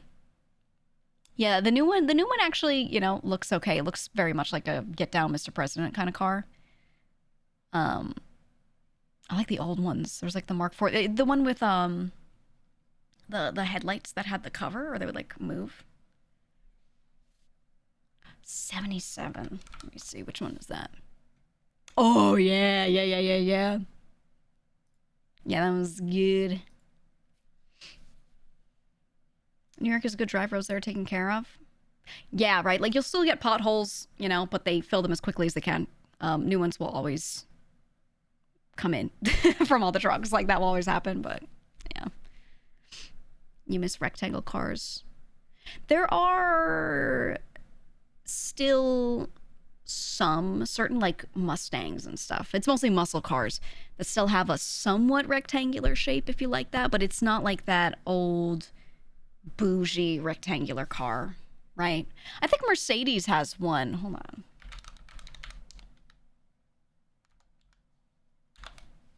There's one that they had within the last like 10 years that still had a very rectangular shape. And it was like, you know, a cool old man car. Maybe it wasn't the last few years. I don't know. They've made some, but the station wagons. Oh yeah, I kind of don't. I kind of don't. I thought they were always so ugly. I thought station wagons looked like shit. Garbo. But I do miss the way a lot of cars looked like, I think 80s, 90s, there were a lot of nice ones. Buggies. If you're talking about an old Volkswagen, I wouldn't go with the buggy. I would do, what was it? It's the Carmen Ghia. You ever seen that one? If you're gonna go with like a round Volkswagen, get yourself an old one of those. Those things were great, man. They were cool. They were cool. But they're also like, you know, not really for packing a family in. They're just like a little two-seater with a bench in the back. I actually like, you know, I miss that. I miss the classic bench seating. But they had a lot of them where you could also the cabrio, right, where you can put the top down. Oh, I knew someone with one of those. There was a dude who had like, it was like his one classic car. He loved that thing. And he would like go out on the weekends and he'd be like, I'm gonna take it to the diner. He didn't want to drive it too much, you know, so he'd just like take it out to the diner or go to the beach with it or something. It's cute. It was cute. Loud as shit. Oh, dude, yeah. Bugs were awful. My brother had a 2001 Bug and it was such a piece of shit. Yeah, I think a lot of people liked them because they were cute, and then they bought it and they realized like getting it fixed was a thing that you had to do every month. It was like terrible. It was awful, man. Garbage. It's like that with minis. Oh, don't get a Mini Cooper. I think they're really cute. They have so much visual identity. Okay, they're great to look at. Kind of fun to drive, not that powerful. But they break constantly. And you have to go to a place that specifically fixes minis for it. And yeah, they're impossible to work on. If you want to do any of your own shit in a mini, good fucking luck, okay? It's not like a lot of old like 70s cars where you just pull it apart and everything's the same. 80s cars even. It's just not that. Now, some of them might be okay, but for the most part, most people that I've known that have had it have had some issues. If you happen to not have issues with it, great. You're gonna have a great time. But it's just, you know, yeah, BMW cars. Well, now it's owned by them, yeah. Yeah, the new ones are just, Do they make EV conversions for the old minis? I think they did. I haven't heard much about it. I don't know much if that's, like, working well or not. He said, fun fact about the Carmen Ghia. The washer fluid used the pressure from your spare tires. After a while, if you don't pay attention, you can end up with a dirty windshield and a flat spare. That's a cool design, though, isn't it? You just have to keep the air up on it. That's cool. Resourceful. You have a favorite car brand? Not exactly. I usually like individual cars more than I feel, you know, anything toward a specific brand. Honestly. Minis are cute, and the taillights designed with the Union Jacks are cute touch. I wish they were good because I think they're really cute. Yeah. They're nice, but you know, if you have an issue with it, then it's over. Dream car? I don't know. Because every now and then they come out with something new, and I'm like, holy, you know, like some company is like, here's our new bullshit, whatever, and I'm like, wow, look at that. I don't know. Said you've had 3 Volkswagens in the past 15 years. All of them been solid. BMWs are shit though. I think Volkswagens have been really good recently. I miss Saturn, which is maybe not a common sentiment. I miss Saturn, dude. I really do. Missing Saturn is wild. I know. I'm not gonna claim that they're good. Not gonna claim that they're good. But I miss them in a nostalgic kind of way. I miss it. Parentheses nostalgia, you know. Entry model Saturn with the manual is so good. Yeah. Yep. I do. Hold on. Picking a plastic piece out of this thing I'm wearing. Got a blanket on me. There we go. Old Miatas. Oh, yeah. I don't know. I just think, there are a lot of cars where I look at that and I'm like, oh, it'd be so cool to have that. Oh, so cool to have that. Oh, but I don't see myself driving a ton anymore in the way I used to. I used to have to like go to all these weird locations for work stuff, you know, constant new places. Not all of them were the most accessible by bus or train or whatever, you know, so I'd have to drive. And nowadays I don't need to. You know, like why the fuck do I have to drive? So, you know. You can drive manual? Yeah, I learned on manual. My first car was manual, and when I was learning, I was always driving manual. Because my dad has always been like a manual purist and refuses to own an automatic car. So everything that I drove for the longest time was manual, and then I ended up with something handed down that was automatic, which was cool when you're in the city because driving manual is not fun in the city, really. But yeah, my dad just refuses to not drive manual. Absolutely refuses. So kind of had to, you know, because everything that was passed down was going to be manual for the most part. But it was nice because with his taste in cars and what he had to pass down, everything was really easy to work on. So when you're getting handed an older car that's, you know, should be shit with the number of miles it has on it and should be shit with how much wear and tear there's been, they were usually pretty fun because they were things that were easy to work on and you know, fix up and keep going. So going from manuals to automatics and performing a left foot brake. it's so much to get used to. Yeah, it's so much to get used to. I don't know. I think it's fun to drive. It's just, you know, when you're in like the city and you're in stop and go rush hour traffic, there is nothing worse. Full arm workout, you know, sitting there for an hour, just shifting constantly, just into first, just to move 10 feet. And then you're like, ooh, maybe we're making it to second. Oh, we're finally going somewhere. And then nope, you have to downshift again. It's just, blech, terrible. Absolutely terrible. Said I want to learn how to drive manual, especially given I want to be on The Amazing Race one day. Oh yeah, I used to love that show, like back in the day. I haven't watched it. Do they still do it? Is that like or they still do it as often as they used to? It's interesting. I think it's good for everyone to know, for that like one time in your life you might have to drive manual. For the one time in your life you might run into a situation where like some friend with a manual car is like, I don't want to drive because I had 2 beers, and you're like, don't worry, I got you. And then you know how to drive manual, so you can drive their car or whatever. Like it's good to have the knowledge, but it's very unnecessary, I think.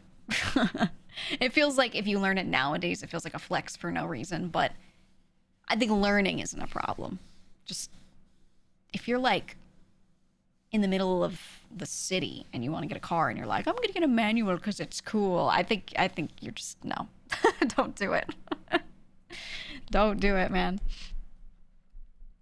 It's kind of a small security feature nowadays since not many people know how to drive them. Yeah, no one's stealing your car. Exactly. That's what my dad would always say. He'd be like, look, all I know is no one's stealing this. And I was like, you know what, you're not wrong. You're not wrong at all. I don't know. I think it's good to know, but beyond that, Or it's good because there are a lot of work vehicles that are manual still, so that helps. But yeah. You said imagine tractor trailers that have like 12 gears you have to do manual gear changes for. That's what I'm saying, right? If you ever have to rent a vehicle to do anything, and it's like work related in any way, and you're driving it half the time, yeah, there's some sort of manual element there, and it's just bad to not know. Thank you so much for the hype train, by the way. Thank you for the resubs. 12 gears, why so many? Because you need so much power to move these huge vehicles sometimes. I hate push to start, give me a damn key ignition. Oh, yeah, I don't like it either. I don't like it. I don't think I need a key ignition. I don't like a big round button. A big round plastic button that says start, and then I press it like it's a fucking microwave. I don't know. Something about that. Like at least give it a little dial. At least give it a little on-off switch or something. I don't know. Just the round button that says start. I just hate. That's just me, though. I don't know. Something tactile. Yeah, I'm okay with it being push to start if that is just like how it's gonna be. But maybe make the switch feel different instead of just like a little push button. I don't know. Respectfully, push to start feels like idiot tech. Well, I think that's the point. I think that's the point, you know?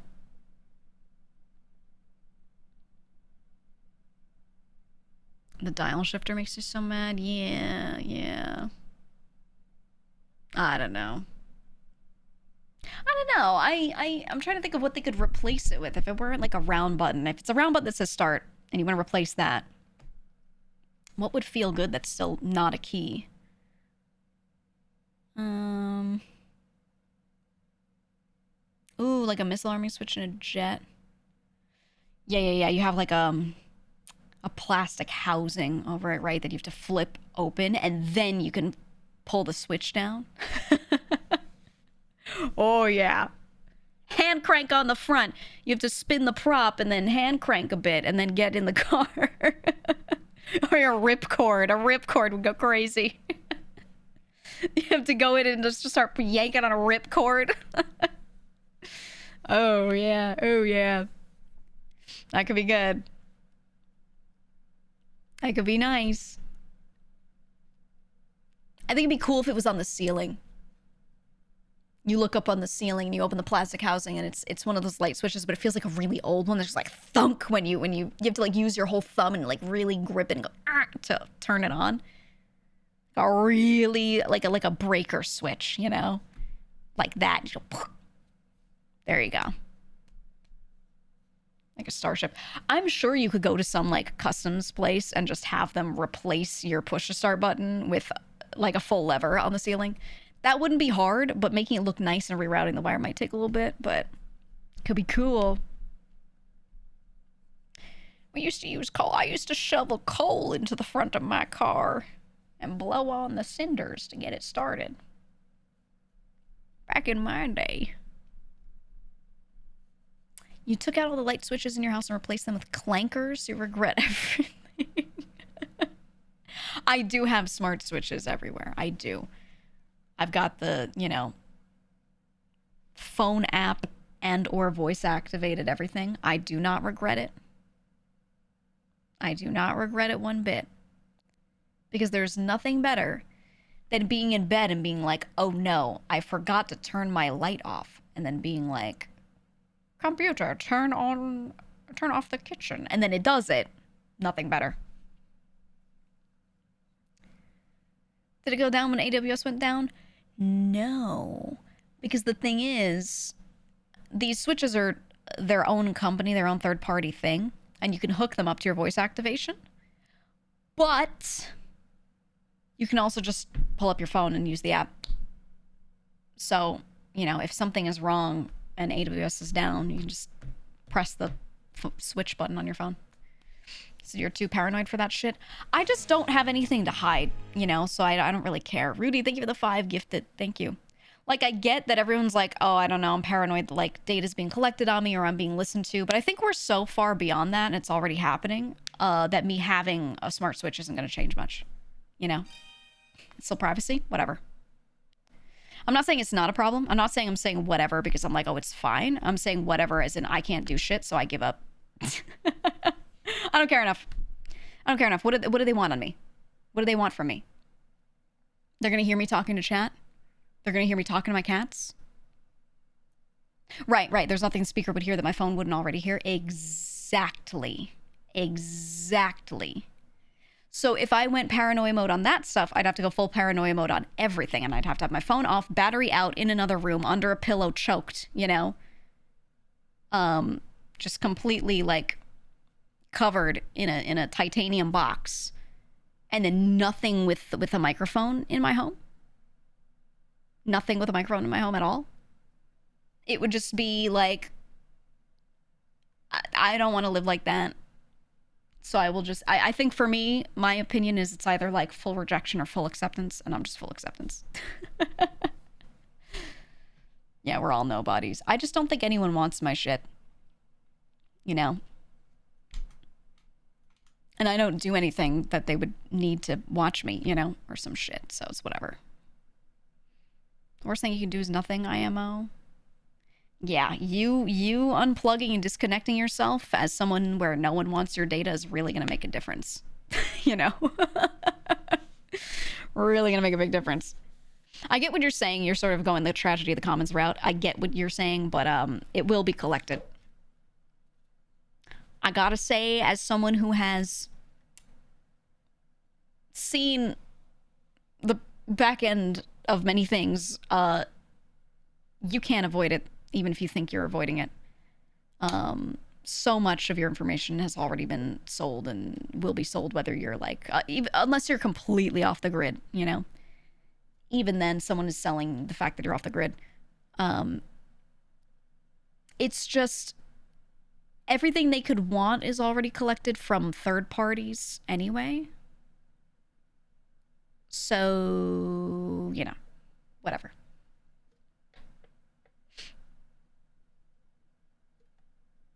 Yeah, people fear spying, but use Windows 11. They have a cell phone in Windows 11. Exactly. So that's why, again, I'm on the either full rejection off the grid or just accepted mindset. You know. I just don't think personal protest is effective in this scenario.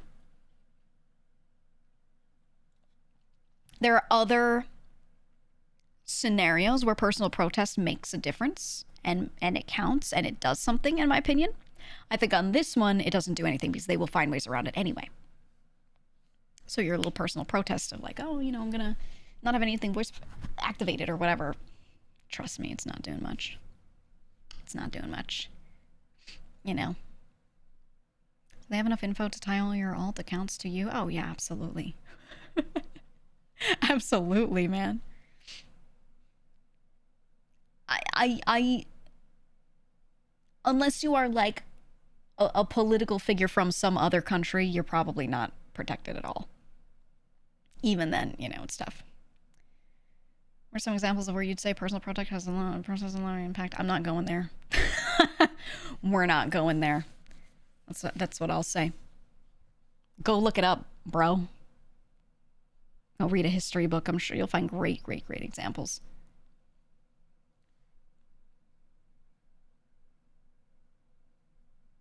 Are you a bot in chat? Did you type your password on accident? Stay safe, first time chatter. I hope that's not a password. Yeah, okay. All right, just making sure. Making sure, you know, because we can delete it if you need. So if you didn't start unplugging 10 years ago, it's already too late. Oh yeah, I was a long time ago. I was well off of social media. I just, you know, no thanks. No thanks. I would still browse, not off like every single thing didn't exist, but a lot of accounts just no longer existed or I never got on. And there's a lot of stuff where I made an account to browse but then never actually like posted or did anything with it. And that was kind of it. I've always been a very, not a non-user, but a low key user. And I've never been like a post selfies to the internet type of person, post what I did that day. Nothing like that. So, you know, not too bad, I guess. But yeah, just lurking. Yeah, I've always been like that. I don't know. I never really... Some people really like using different social media as like their own personal diary. And I actually see the value because then when you like scroll back through that profile, the memories, right? It's like a picture book of everything you've done. I think that's nice. I just don't see the need to have a website for that. You know? I'll take my own photos. I'll put them in my own, wherever the fuck I want to put them. You know, but I never wanted to collect that stuff for other people to see ever. I also, an experience that I never liked, which isn't, it's not like a big deal, but something I never liked is I put something out there on the internet and then I go walk around and someone I haven't seen in a while just knows what's going on in my life, right? Oh, I saw you were doing this. How's that been?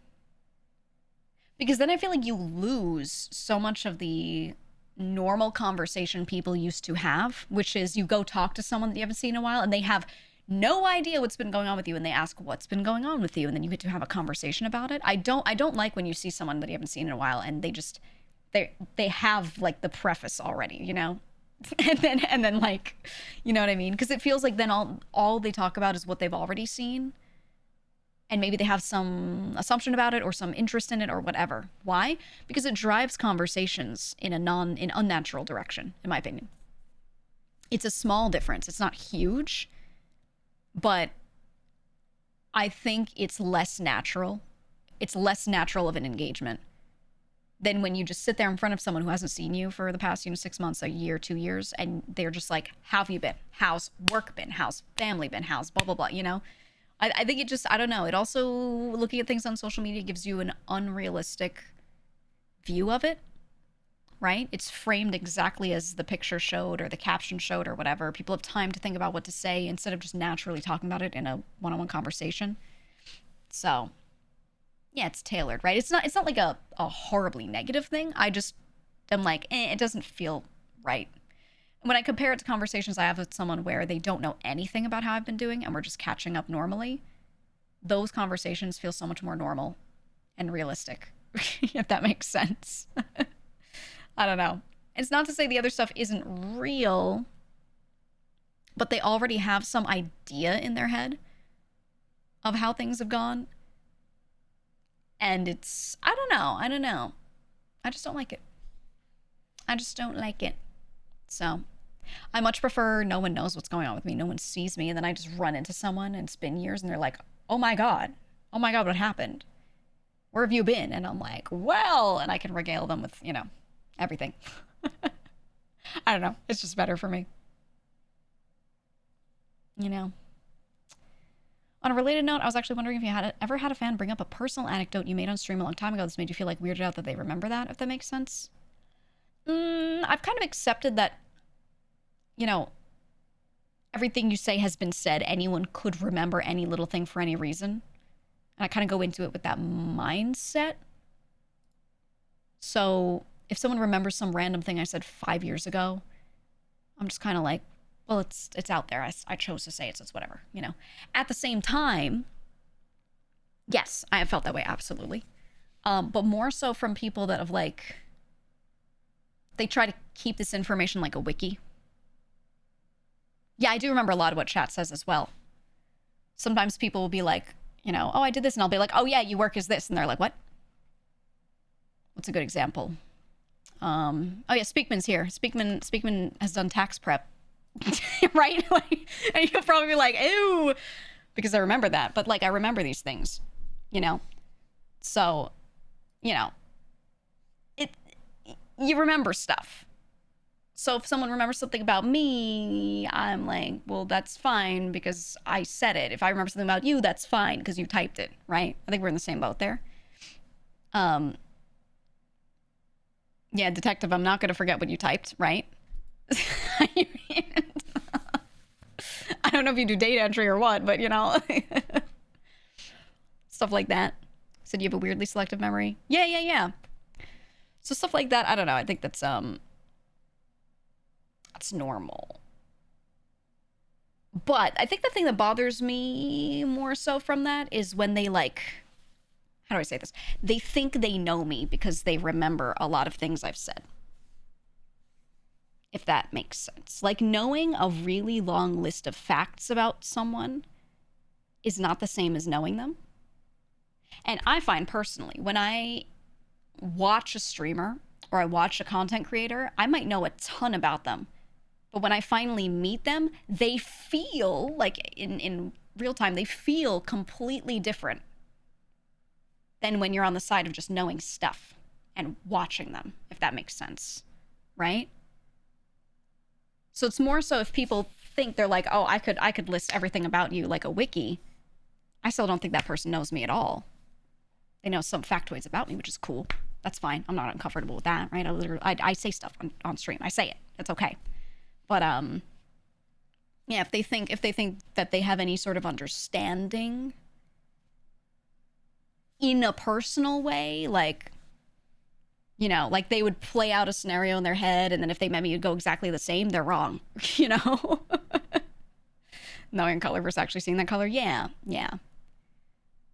So as long as they don't assume, they already know, and, they know how this is gonna go, then I don't care. I think most people are realistic about that. I think most people, here, at least in this chat, at least, get that. Right? I think, most of you are saying, probably, I hope. Probably. I hope so.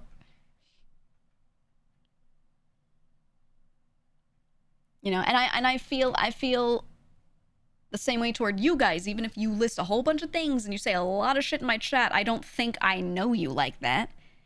And if you show up to a meet and greet and I talk to you directly, that I already have you figured out or some shit. You know what I mean? Because you might have given me a bunch of factoids. It doesn't, and I know how you type. That doesn't mean I know you like that, right? There are plenty of people that when, if we do meet and greets, for example, I like those because it's the only time you get to actually interact with someone. The only time in a real way. So a lot of the time when I meet someone and they're like, oh, I'm this chatter, I would not have guessed that they were that chatter, right? If we talked for the whole meet and greet and then at the end they say, oh, by the way, I'm this username, I can like never guess them. I can never guess them. You know? Because people come off very differently when you actually talk one-on-one. Even if I've watched them stream before, even if I've heard them talk in Discord VC before, you know, it's different. So, never thought people would have a typing style until just now. Yep. No, they absolutely do. Once had a streamer call me by name and I forgot I had mentioned it years ago. I was like running into a wall. That's one I try to not do because I don't know who wants that known. Sometimes someone says it one time and they're fine with it, but then a year later they're like, maybe not. So some of you I do know, you have said stuff. Or like I've like reviewed a thing on stream. I've watched a video and some dude is like, my name's Jeff. And then someone's like, haha, my name's Jeff too. I'm not going to be like, hello, Jeff, when like, you know, that person comes into chat. Because I don't know if they like want that pointed out. You know? Maybe it was a slip up. I don't know. You'll never guess my name. Oh, I wonder. Rudy89? I wonder. You see Banks and Dap leave phase? Not much info yet, but I'm gonna get deja vu to when you and Zen left VShojo. Yeah, I don't know much information about it. I generally voted against phase in all the awards. Not always the individuals themselves, but as an org. Yeah. I don't know. It seems like it's good for them. The only thing I saw, I didn't read much. The only thing I saw was one of them kind of claimed that like, I think the company was bought or something, but for whatever reason, now that FaZe has been doing even better this year, somehow a bunch of them had like contracts put in front of them that now asked to take more money, basically. Which is like, not the way, it should be the other way around, right? Like, if the company wants to get something out of someone and wants to build them up, if they want to ask for a big cut when they first sign them, that's understandable. And then sometimes they'll put in things like, if you stay with us for a long time, then after your second year, that percentage goes down. Right? Like if you put in the time to build this up with us and we help build you up, then later it'll go down. That kind of stuff is like, I think the right way to do it. Because you do take a risk on someone when you first sign them to like an org or something, you know, whether it's esports or whatever, you do take a risk on them and you inject money into them, right? And you hope it works. Maybe it doesn't. So wanting to take a bigger cut at first, I think is understandable depending on how much you offer them service-wise. But that has to either stay the same or get lower later. Trying to bump it up is crazy, especially when those people made it successful. That's crazy. So I don't know how like too much information about that scenario because that was really the only thing that I like saw about it. But I was interested in reading about it because I was like, oh, I wonder, you know, I just went through something last year, right? So I was curious. But yeah, I don't know. I mean, but the people make the org, not the other way around. So hopefully they'll be fine. You know what I mean? Hopefully they'll be good. I think they will because a lot of them are like huge streamers. Their names have been really built up this year from all their subathon stuff that they've been doing. So I don't really have any doubts that they'll be okay. Honestly, they should probably make their own thing if they want to stay together content-wise. Either they can just stay separate legally, right, and just do their shit, or they could make a little org that, you know, maybe doesn't have too much legal structure over them, like maybe isn't too involved in their money, but it's there for like branding for events and stuff. They can probably do that. You know? All these streamer orgs always forget they're nothing without the talents. I think that seems to be happening a lot, yeah. Like, people wouldn't have cared about VShojo if not for, you know, some of the names in it. For sure. In fact, there were a lot of people outside of the VTubing sphere that knew my name, knew me. When you said something VTubers, they'd be like, oh, her. And then I'd be like, oh yeah, I'm in VShojo. And they're like, what's that? Right? Like, especially outside of the VTubing scene, like, people didn't really care about org names. They just cared about, like, the individuals, you know? So you try to get them to care about the org. You try to promote the org and try to get them to care about the group, because then those that they don't know, like, if I'm their gateway, which in a lot of cases for VShojo I often was, where I would bring in a lot of people from outside of the VTubing sphere and get them interested and try to get them to like VTubers, you know? So I would be the gateway for a lot of folks, just because I'm friends with a lot of, like, non-VTubers. And I would get a lot of people in, and then from there, I'd try to like onboard them to knowing about VShojo. I'd be like, oh, this is my friend who I'm going to collab with. We're in a group, by the way, right? And I'd try to like intro it a little bit. But some people just didn't care. Some people did, which was nice. But some people just didn't care, and they were just like, oh, I like this individual. I like that one. I don't really watch that one. I like that one. And maybe they get into more VTubers in general, but they wouldn't really like, you know, care about the orgs too much. I think in VTubing, people care about the orgs a little more because of the way the brands kind of work. But outside of VTubing, I don't think anyone really cares, you know? Especially with esports orgs too. Usually they care about like a specific lineup of players, and when a lot of those players leave and move to other teams, no one, you know, no one's like, oh yeah, CLG after they lose like, you know, their main three, you know, like, you know what I mean? They don't really care that much. They're not fans of the org, and they're not loyal to the org over the players, right?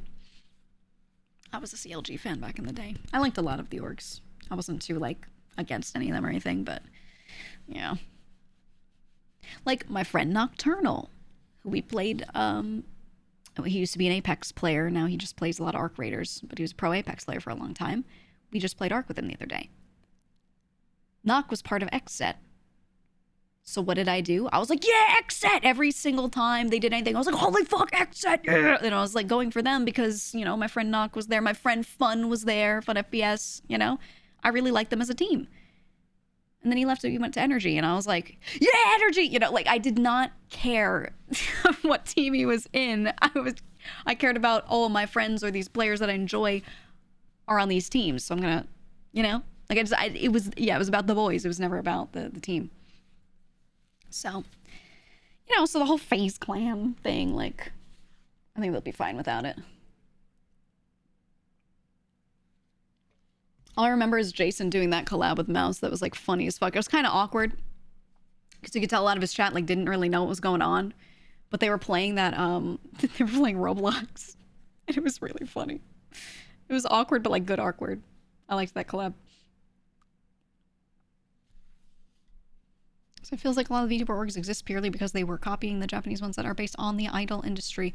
I mean, I think that's a really nihilistic, cynical was the right word. Not good way to look at it, negative. I see it as a lot of the VTubers themselves became VTubers because of that stuff. Therefore, what they aspire to and what they want to do and what they want to be, what they idolize is that stuff. So they want that, therefore there is a demand for that. And then orgs exist because of that demand existing, if that makes sense. I don't really see it as a negative. I see it's like more so, you know, the demand comes from the VTubers themselves wanting to do that, because they'll be like, I became a VTuber because I watched that dog, Corona. And then they're like, I always wanted to be in a company because that looks so fun to be with her friends. And then, you know, and then someone's like, why don't we make an org? And an org spawns, right? So I see it as a more positive thing.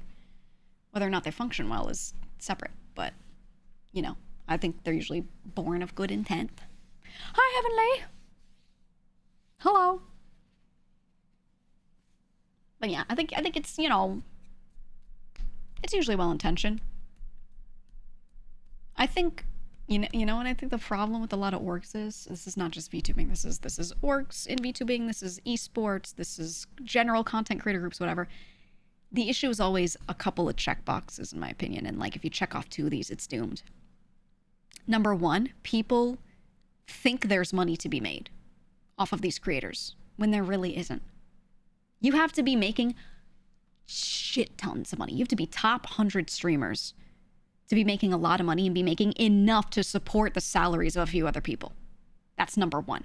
Like, it's disgusting the amount of money you have to make to support these other people.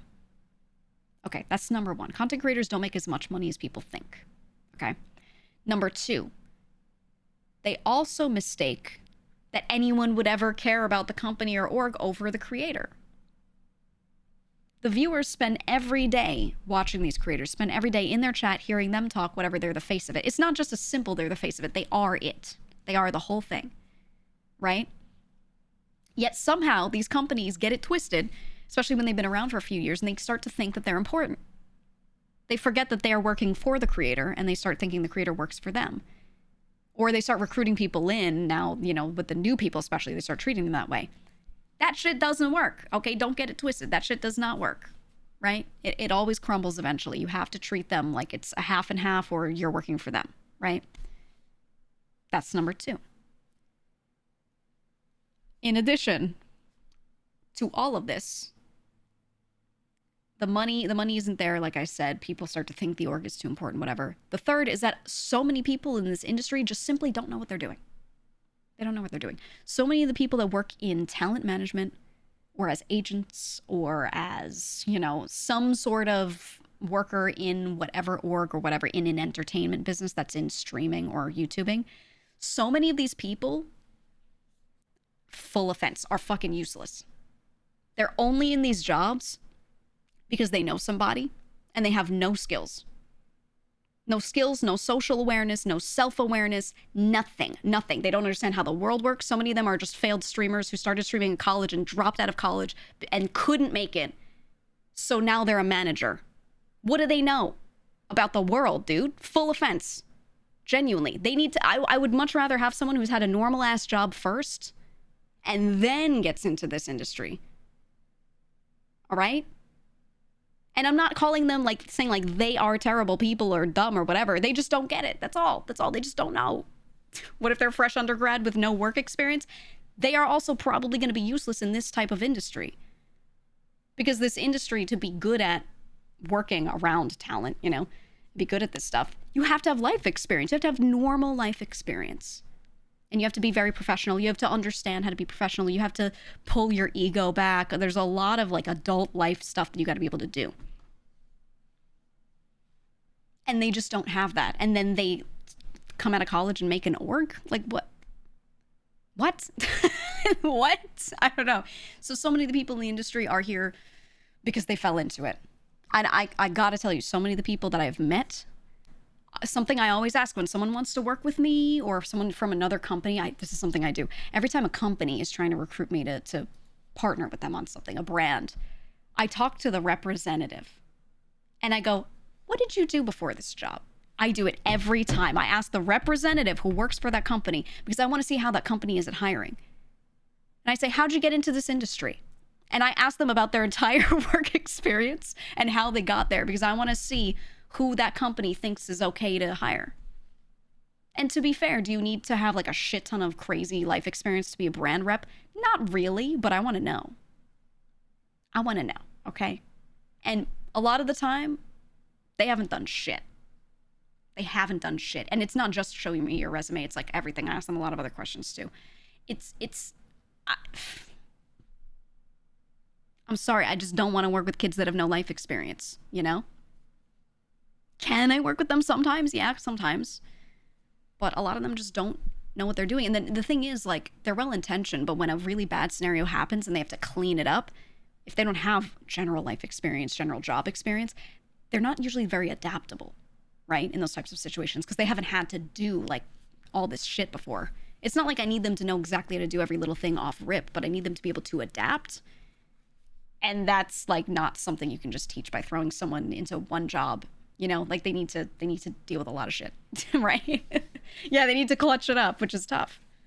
It's really hard. So, yeah, I think that's one of the biggest reasons why so many of these orgs fail. And, you know, it's kind of on the streamers because the streamers and YouTube content creators and whatever they are, the content creators themselves also a lot of the time don't have that experience, so they don't know how to choose them. Right? They don't sit there and interview this company that wants to help them out or wants this org that wants to take them in or whatever in a way where they'd be able to identify this stuff, and they don't understand how bad it is either. Like, even if they know this person didn't do much but work in entertainment, they'd be like, oh, that's fine. They've worked with like 10 streamers. They have experience, right? They don't know how to like quantify this stuff.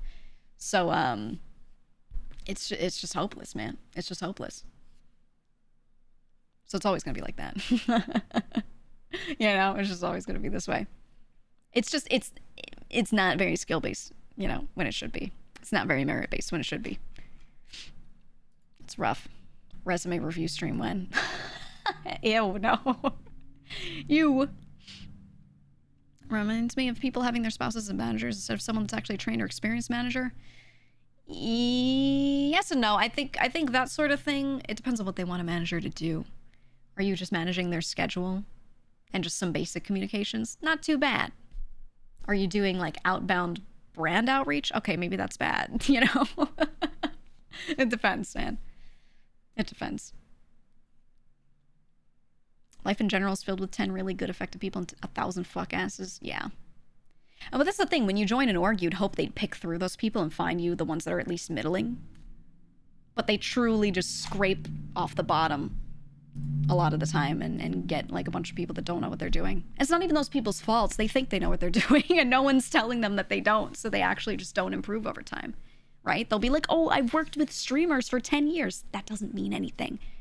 They could have sat on their ass and collected their 10, 20, 30% of whatever, you know, that streamer made for years by just like running their calendar and telling the streamer, oh, I'm working so hard. And the streamer doesn't know. So they're like, oh, yeah, great. They keep my calendar so straight. They're so good, you know? Like, it doesn't mean anything. So that's why all this shit fails all the time, man. All the time. Sitting on your ass for 10 years is wild, but I can picture it. Oh, happens all the time. Happens in every industry, first of all. Like, this isn't unique to this industry. It's just, I think it's a little worse in this one. It happens everywhere. But there's a ton of that. There was a ton of that in esports, you know?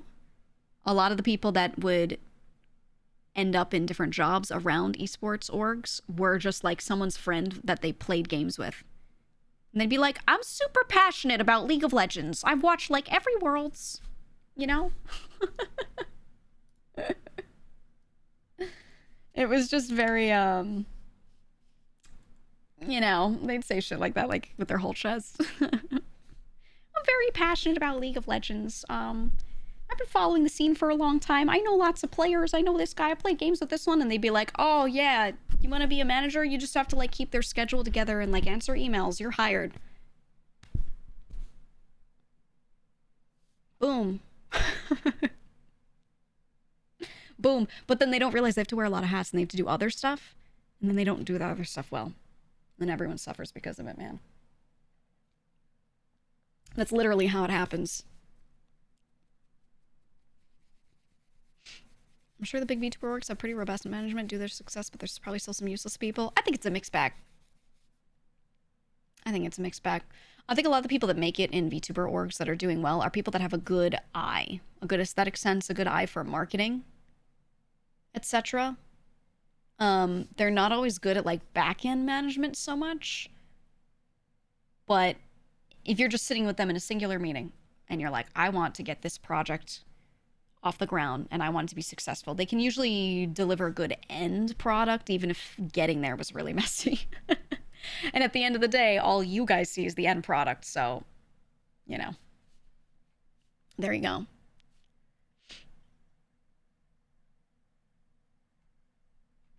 What should a good media manager be doing? I wouldn't call it media manager. A good manager in this industry should be able to do everything the streamer can't. Like, a good one can fill the gaps that the streamer can't fill or doesn't want to fill. And most streamers, like I said, they don't have great social skills. They don't have good professional experience. They're not good with working with corpa types. So let's say you're working with a brand, you're working with a company potentially, and you're looking over a contract. First of all, you should have a lawyer working with you, looking over this. But your manager should also be like sitting there, being able to read through it and understand what it's really saying. And then they need to weigh, are the terms in this contract good for this person and their career and everything they've got going on? That's a very like subjective, vague kind of way of explaining it. But like, they need to be able to analyze and identify if this is good. And they need to be able to do it better than the, you know, the VTuber or the content creator, because usually they're not good at that. You know what I mean? Like, that's not their wheelhouse. Someone who doesn't have a lot of life experience, they're not good at this stuff. And yeah, lawyers, that's the other thing. There aren't many good lawyers that specifically handle like these smaller parts of this industry. They're only good ones on the larger entertainment side. So if you're not like one of those people making $1 bajillion or more $1 billion and being able to hire like, you know, the same lawyer that is fucking, I don't know, Tom Holland's contracts, then, you know, it's gonna be kind of tough because they're gonna be able to tell you like if things are written properly, but they're not gonna be able to tell you if that's standard for the industry or good for you as an individual. You know, that's not really their job as much. So yeah, you need a good manager for that. It's like one of the many things, one of the many gaps that they should be able to fill. You know. So I don't know. It's tough. It's tough. Currently looking for some company to pay them for me to organize a schedule, take notes, and send emails. Same. No, I think that stuff is like what everyone thinks the job is, and there's a good amount of it, but there are a lot of like knowledge and experience-based skills that you need to back that stuff up that, you know, makes people end up being bad at it.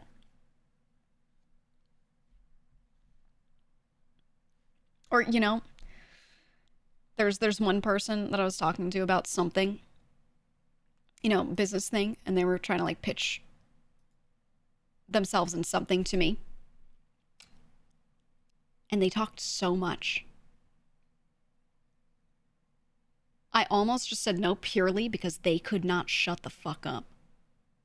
I would ask a question and they could not be succinct. They could not give me an answer that was one sentence. It had to be 3 paragraphs. And I was like, this meeting is taking an hour and I'm only like, I've only asked you 4 questions. Like, what? I was like, no. Didn't have an elevator pitch? No, they did. This was aside from that. This was just me asking some questions. And I was like, bro, I can't. There's a lot of that in this industry too. And they think talking a lot and explaining a lot, first of all, they think that makes them look smart.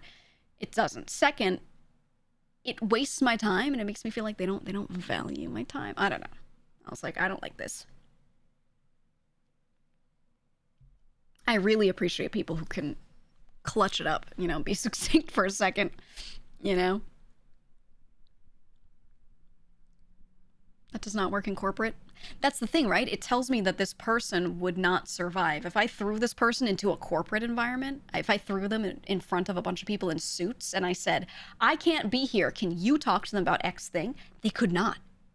They would specifically unimpress in that environment. You know what I mean?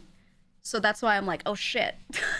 Like it sounds as simple as like, oh, I didn't like that they talked a lot, but it actually like means a lot of bad, you know? So I don't know. Yeah, they just couldn't get to the point, man. They couldn't. I don't know. Being succinct feels like such a learned skill. It is, and it told me that they haven't learned that skill, you know? And I was like, oh, fuck.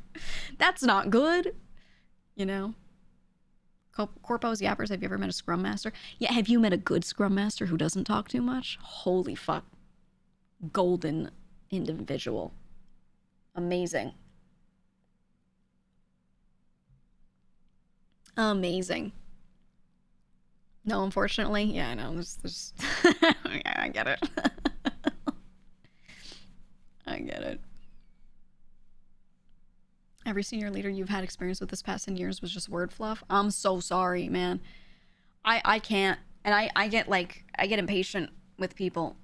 And I warn people beforehand, hey, if you're going to work with me, when we do meetings, I'm giving you a pass to do this to me, and I'm going to do this to you. If I need you to hurry it the fuck up, if I need you to summarize this in 2 sentences, you're saying too much. I need to be able to, in the middle of you talking, be like, too long, bullet point, you know? Just to keep shit going. Like, I need to be able to do that, and I tell people you have full permission to do that to me as well, right? And we get like a mutual agreement, like we're going to do this to each other, just that stuff moves along so we don't waste each other's time. But sometimes I tell people that and they just can't. They just physically cannot. They don't know how. And I can't do it. I genuinely cannot do it. It's the worst. It's the worst. I don't know. Wrap it up, mechanic. 100%. Yeah, it's better like that they say something that's incomplete and then you ask them to expand upon a couple of things, or you ask a couple specific questions and then they only have to answer the part you don't get, right? It is so much more effective. So much more effective. Speaking succinct to skill you have to go out of your way to learn, is something you picked up naturally. Both. Both. My mother's a little bit too verbose. She can clutch it up when she needs to, though. She can turn that switch on, but with me, she doesn't, right? She does not with her own children. So she's way too verbose. And I would have to ask her to wrap it up, which I hate doing to my own mother, but I'd be like, hey, I'm getting out of this car in 5 minutes. Like, you gotta finish this story within that, and you're clearly 10% of the way through, you know? So I'd have to, like, remind her. On the other hand, my dad is really good at speaking succinctly. My grandparents, especially on his side, few words. Why say lot word when few do trick? They're the masters of condensing this down. All my grandparents were kind of like that. They could condense this shit down into like the most effective 2 sentences ever. So I got both of it, so I can code switch. But if you want to learn it, you want to get better at being succinct, it's very simple. Read a Wikipedia article. Go to a Wikipedia article about anything and read a section. Maybe there's like a history section and it gives you like 2 paragraphs about like someone's childhood, right? Read that to yourself. Turn to the side, pretend you're talking to somebody like a crazy person, and summarize it. 3 sentences. If you have to, type it, but try to do it without letting yourself proofread and fix your words, because you want to be able to do it quickly. Do that over and over and you'll get better at it. Done. It's like flashcards. Read a passage, summarize it. Read a passage, summarize it. And you'll get better and better and better. And then as you do that, just try to like do it in person a little more. Just say to yourself, you know what? I've decided I'm going to be a listener. I'm going to be a listener. I'm going to tell someone what I think briefly and leave more space for them to talk. Go talk to someone who kind of is a yapper, you know, so they don't feel weird when you don't talk as much. And give them the best sentence of your life, you know, best condensed down sentence instead of a paragraph of your life, and let them go. Just let them talk, you know. But it's just like being conscious of yourself while you're talking. That's all you got to do. That's all you got to do, man.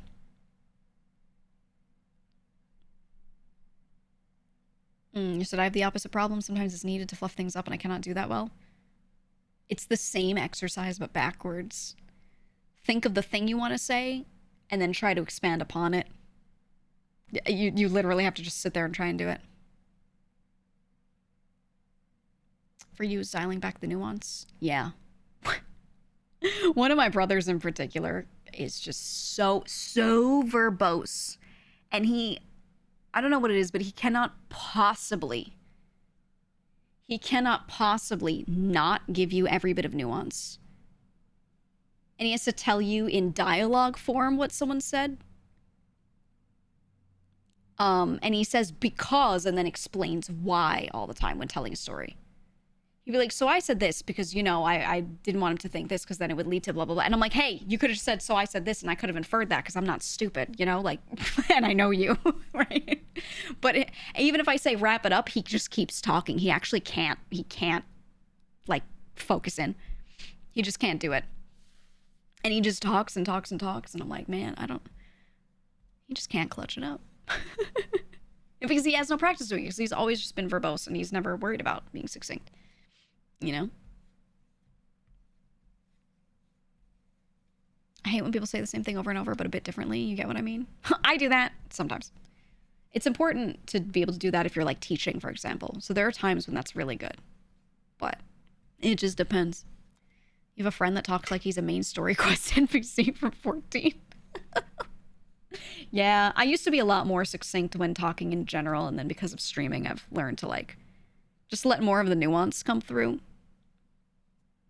I could do both at this point, but I have to think about which one I'm doing a little bit, you know, to kind of let it happen. One of my other brothers, he started doing this only in the last like 5 years.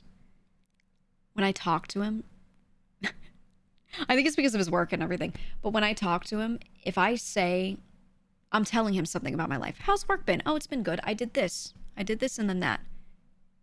As I finish a thought, I go, oh yeah, I did this. He'll go, oh, because blah, blah, and he'll explain it back to me to make sure he has it right. But it ends up him just being, like, saying what I was gonna say. And just yapping, and I'm like, yep, you got that right. Like, he just says so much. He says so much. So I'll be sitting there and I'll go, oh yeah, I streamed, and I was thinking of playing this game, but I decided to not play it on stream because it's, not the best for watching. And he'll be like, yeah, because, it's not really something where you could talk much over it. You probably have to think a lot, and I assume you could blah, blah, blah, blah, blah. And I'm like, yeah. So I played this instead. It's, it's a bit better for them to view. And he'll be like, yeah, because, it's like one of those games where, like, there's so much going on visually, it probably captures it. And I'm like, yep. We both knew that. Right? You know what I mean? Yeah, he's extrapolating. And I'm like, yep. We both understood this point. Thank you for verbalizing it to fill the air. He does it a lot. I think some people do it, like, everyone does that somewhat. He just does it, like, with literally everything I say. And he used to not do this as much, but I think whatever, work he's been doing, I think he has to do it to other people to make sure he's got them right, because I think they need him to do that, and now he is used to it. He is trying to show he cares and is paying attention. He is, which is why I don't tell him to shut the fuck up. I just go, yep, you got that right. And I just let him do it. It does drive me insane, but I am a patient person. And true happiness is when you breathe and exist in the present or something. Combo, right? Right? Isn't that just being an active listener, perchance? It's too much. Because I could say, oh yeah, I chose to not play this game. He could be like, yeah, I get that. Not best for viewing. He could have said that instead of explaining back to me all the nuance and detail of exactly why that game is not viewable. Even though we both know the game and we both understand why it's not the most viewable. You know what I'm saying? Like, he doesn't have to sit there and list out all the nuance. He could just be like, yes, references the nuance. Bullet point. You know what I mean? It just is what it is. He never used to be like that, though. It's more recent. More recent for sure. Some people specifically trained to talk like that. I know, which is why I don't bother him about it. There are other people that like that. They like to get that from somebody. So I just take it as a preference thing, and I don't, I don't tell them to shut up, right? You guys have a big-ass family Christmas? We got a huge family. The dinner table is like, it's lots of yappers, but everyone is capable of knowing when to shut up, so it's not annoying, Would you dislike it if he said his extrapolation as a form of a question? Yeah, I still would, because I know he knows. I would know he's lying to me. I would know he's lying to me. He will pose it as a question if he doesn't know. Like there are situations where this happens too. But yeah, I would know he was fucking lying. I don't know.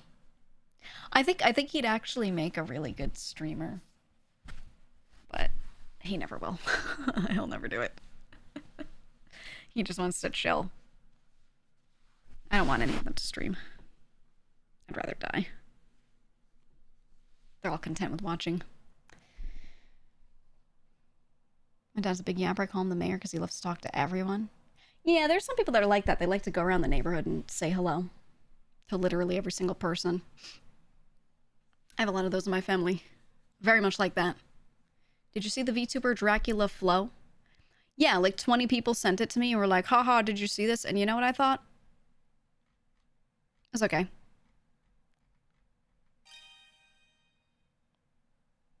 That's my full thought on it. I think the original Dracula Flow video is funny. I don't think anything written by anyone else or put together by anyone else is funny. I only like it if it's from the OG and it's off the gnome. People keep bringing it up in every chat for some reason. You about to get nuked. Are you ready? Because there aren't a lot of funny videos being made in this community. Sorry. Sorry. Not a lot of people making good jokes recently. Not to say it never happens, but recently, I don't know. Shit's been unfunny. That's just my opinion. Sorry.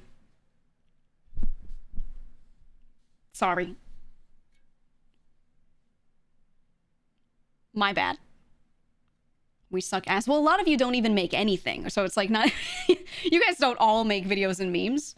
Like, genuinely, so many of you just watch content and are like, haha. There's not a lot of you that actually sit here and make fan-made content for us. So when something is made, it's rare. And because it's rare, it gets shared whether it's that good or not, is what I'm saying. Because a lot of you, because honestly, the content that the VTubers make is usually good enough that you guys can just sit back and watch and be content. You don't really need to make, you know, tangential stuff. I still think I like tangential content, even if it's not great. I still like that it's being made. I'm like, wow, appreciation. Thanks for trying. That's very nice of you. No matter what, I still think that's good. But it doesn't mean that every single thing is going to be the greatest joke I've ever heard. You know? It wasn't bad. It's just, you know, that people are doing that thing where because it's like the thing, they're sharing it like crazy. And when you look at how much it gets shared, you're like, holy shit, this must be the funniest thing I've ever seen in my life. And then you open it and you're like, that was okay. You know what I mean? And like that, all it means is we need more fan-made content. Okay, we need more fan-made content. The cream will rise to the top. All right, that's like that's what we need. That's my conclusion from that. That's all. We need more. We need more for sure.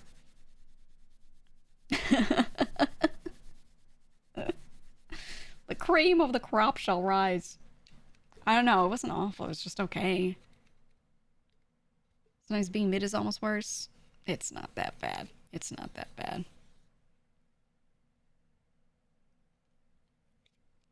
It's just that I've seen people ask literally every VTuber if they've seen it. And it's like starting to scare me. You know what I mean? Because then it makes me look around and I'm like, oh my God. There is no fan-made content. That's why they're sharing it so much. It's not that it's that good, that it's the greatest thing ever. It's that there's nothing else. and then I was like, oh no, aware, you know? I was like, oh shit. Oh God.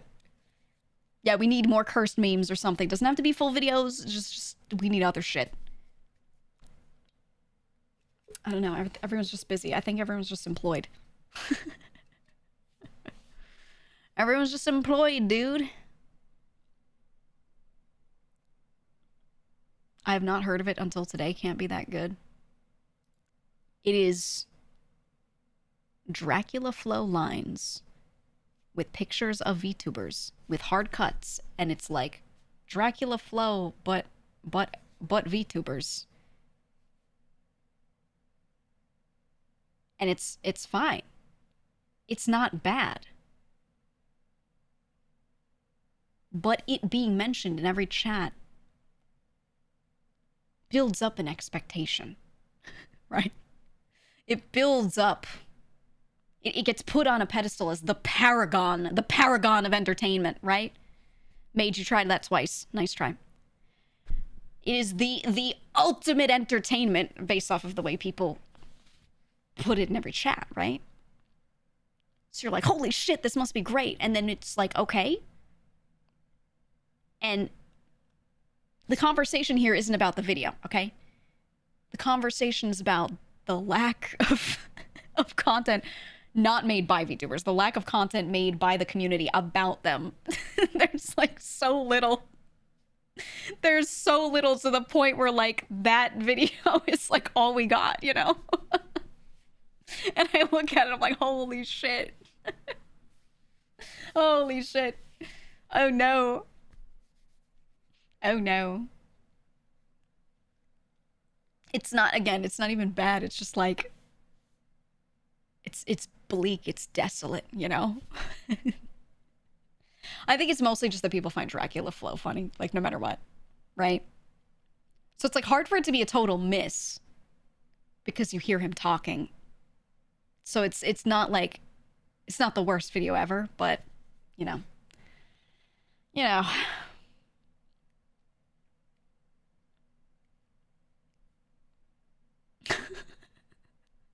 Do it, bite, do it. But it's so fucking funny, though. My favorite is 3. Oh, the OG. Yeah. Yeah. The OG was good. OG Dracula face was great. Dracula face. With his face in the camera and his stupid hair. It's so good. The thing is, Dracula flow is good.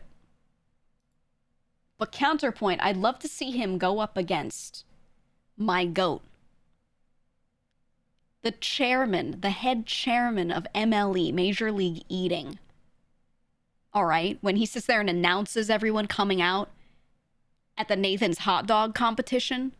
I would like to see these two next to each other, okay? Because, like, that shit is always good. Always good. They just don't turn him into a meme. The guy just does his shit. You know? It's so good. That'd be some great fake beef. Oh, I wish they would fight for content. Oh, I wish. They would never. I wish they would, like, just manufacture drama. It'd be so good. On Wings of Fallen Angels guy? Yeah. The very same. Amazing. Amazing.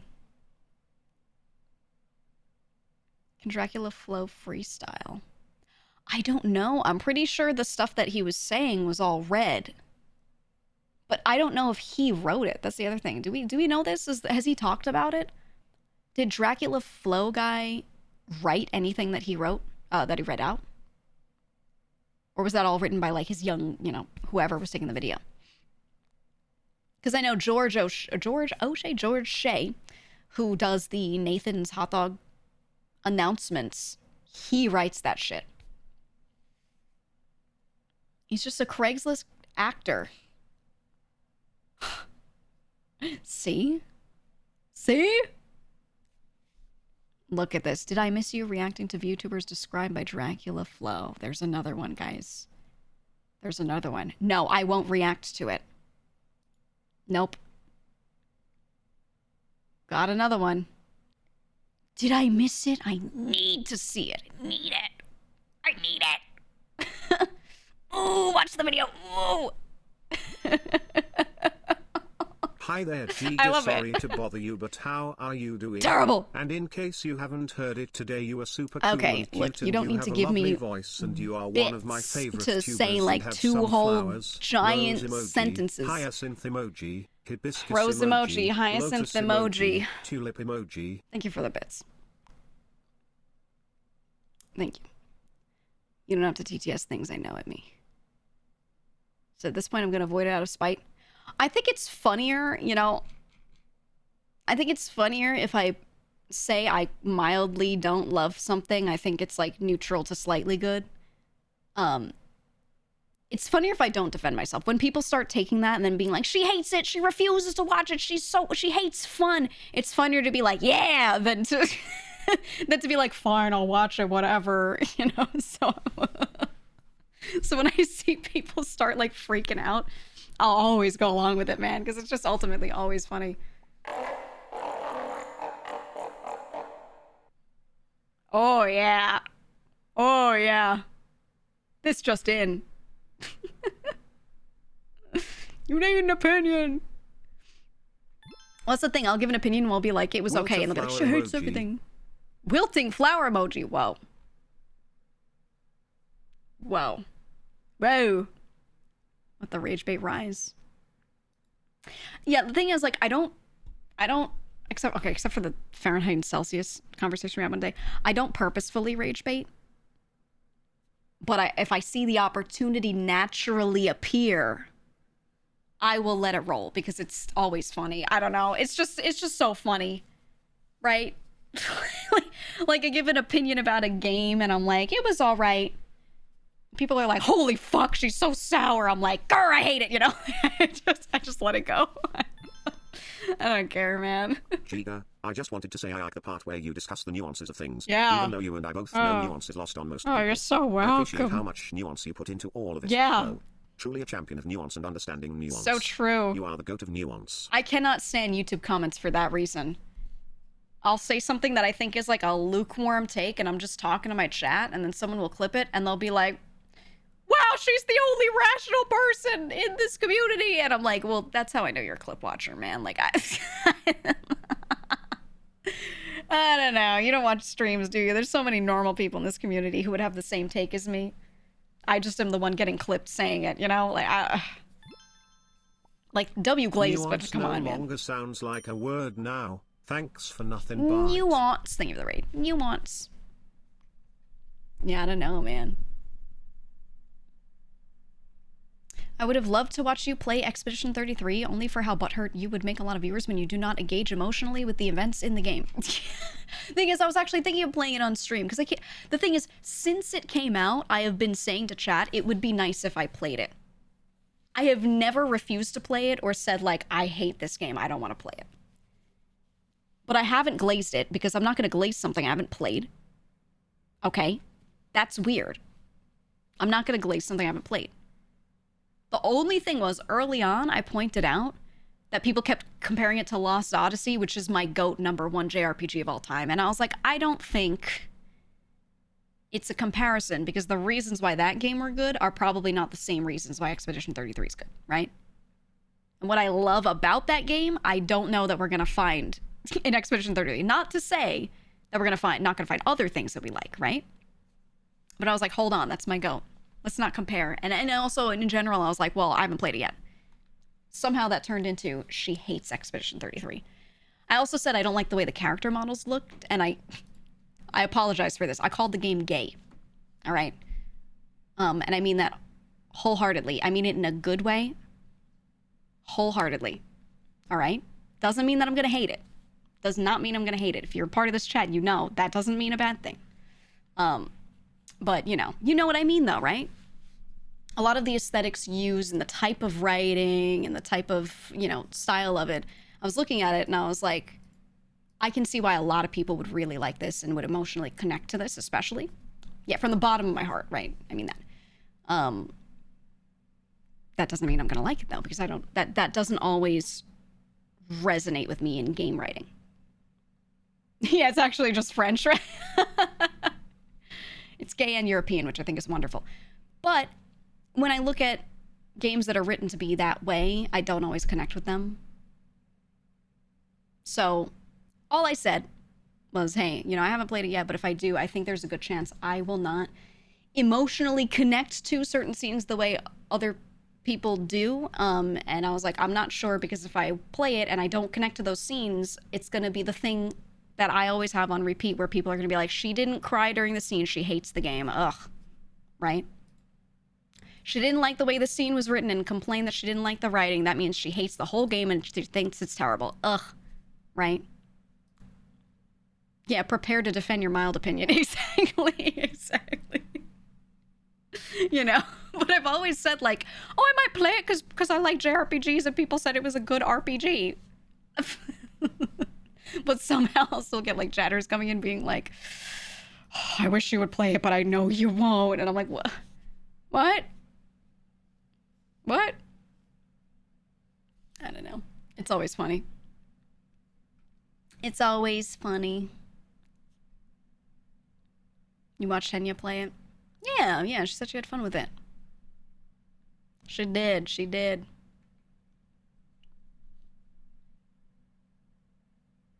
Did I play the game about the dog that goes to heaven and meets his owner? I don't know what that is. What was the name of that?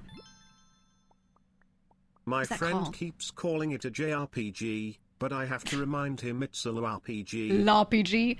Yeah, it's not Japanese. It's in the style of one. Oh, it's called Dog Heaven? Or Lost Dog? What is it? What's the actual title? My cat's here. Lucky, would you like to sit on my lap? Come here. Oh, very good, very good. What? What are you doing? He's tripping. You gotta pick. It can be there or here, but not there. Okay, there we go. There we go. Heard the thud? Yeah. He was, like you said, he's tripping. He's having a moment. Dog game's called My Little Puppy. I don't know if I want to play that. I don't know if I want to play a game about a dead dog. Or can I play Lost Odyssey? I think it's backwards compatible with all the new Xboxes, and I think you can download it through their system or something. I think. I don't know if you. I don't think you have to get the disc. I still have mine. Was it a 2-disc game? I think it was 2 discs, or was it 3? It was a big game. I still have my old one, but it's real good. 4? Was it 4? Oh my god. Oh my god, it was. Yeah, the game's massive size and the Xbox 360's DVD storage limitations, with the final disc containing extensive post-game content. It was so good. It was so good. I don't know, but that's genuinely, like, one of my top 5 games. Top 3 even. I think it might be my top 3. I love the game so much, so I would gladly play it again. But that's why I was thinking of playing Expedition 33 at some point. I just didn't want to play it when released because everyone was playing it, and I like to sometimes give things... If I'm not going to play it the day it releases and no-life it, because I was playing something else at the time, then I like to wait instead and give it a big gap and then play it. So it's either play it right when it releases or wait a little bit. So that's why I was like, yeah, let me wait a bit. And then, you know, it being popular at the Game Awards, whatever, I'm like, okay, well, that's better timing to maybe play within the next month or something. We'll see. Did you say you were considering replaying Tears of the Kingdom? I forgot. Maybe on my own time, but not for stream. I just wanted to try the Switch 2 version. Ooh, Lost Odyssey is $8.24 on the Xbox store. Dude, that is the greatest $8.24 you will ever spend. You will ever spend. The game is so good. A lot of hours. All of the hours are good. It is beautifully written. The gameplay is pretty tough, so if you want something challenging, you will be fine. It is wonderful. It is wonderful. So good. Still haven't been spoiled on the game. I'm so grateful for that. It's a good thing. You won't really get, like on Lost Odyssey in particular, that's a game you'll never get spoiled on because so many people didn't play it. Expedition 33, you know, a lot of people have played it, so you know, I think people are good about not spoiling it in general. Maybe not in chat, but at least like online. I haven't seen any spoilers. But Lost Odyssey, dude, you will almost never get spoilers for it because no one fucking played it because it was stuck on Xbox 360. Shame, because if it weren't exclusive, like, I think everyone would have played it, but, you know. That's just how stuff was at the time, you know? What can I expect from the Lost Odyssey? Heart-wrenching pain, despair, everything bad, tragedy. It's so good. It's so good. My God. Really good gameplay. Really good gameplay. It deals with themes, you know, about life and death and whatever, and morality relating to some of that are very heavy. Big doomed game. Is there doomed Yuri and or Yaoi? Oh, depending on how you look at it, yes. Yes, but no, in general, main character is a man who just loves his wife. It is one of the best protags because he's like a well-adjusted, good person dude who is not a plucky teenager. I really don't like... It makes sense for some, but so many RPGs are like, you know, fucking, I don't know, Lloyd from Tales, right? Like those types of characters where it's, the protag is some teenager and it's a coming of age story, and they're like really dumb and they don't really learn much. This guy is a well-adjusted adult. All right, you don't want to hear Lloyd slander? Okay. Do not. He's not one of the ones we should defend. He was an annoying teenager. I still liked the character, but he was annoying. But yeah, no. The main character of Lost Odyssey is so good, so good. Wife guy protagonist. If you played the game, you wouldn't be saying that. You wouldn't be saying that. I promise. It's so fucking tragic. It is so tragic. First of all, he thinks his wife is dead, okay? All right? There's a whole thing. It's just, bro has lived through insane shit. It's, okay. You should play it. That's all I'm gonna say. That's all I'm gonna say. It's really good. It's very, very, very good. It's wonderful. The writing is so good. They hired a very, very, very famous novelist from Japan to write a lot of the writing in the game. Especially, they unedited. They went through, and he wrote. There are short stories that you find called "A Thousand Years of Dreams," because the main character has lived a very, very, very, very, very long time. So he's trying to kind of like recollect some memories. And when you go to different locations in the game, you pick up like he'll recall, and he'll have a dream. He'll have a dream, and this memory comes back to him. And this writer wrote these short stories of these memories that he's recalling. And they are so well written and sometimes so depressing. But it's like, this writer is so good at capturing depression and melancholy in a beautiful way. Like, really, really well done. And like, everyone cries when reading them. Like, multiple of them too. They're all like separate memories of his. They're so good, man. And they did a book that was a collection of just the stories. If you want to read them, but you don't want to play the game, I would straight up just say, just read. They were so good.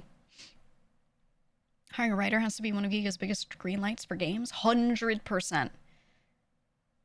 100%. It's one of the reasons why I don't love a lot of game writing, is because, you know, no offense to them, they often don't hire someone who's actually like a real writer. They just kind of have someone on the team make the writing work.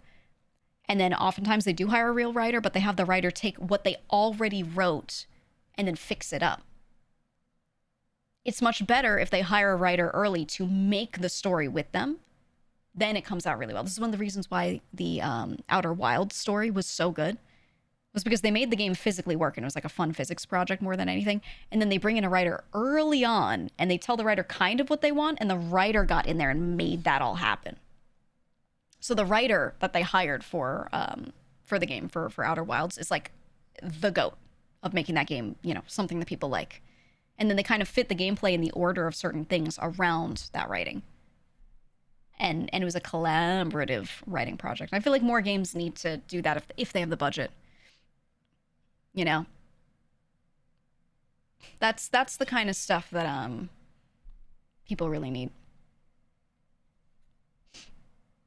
Is there a reading of them on YouTube Shorts? I don't know.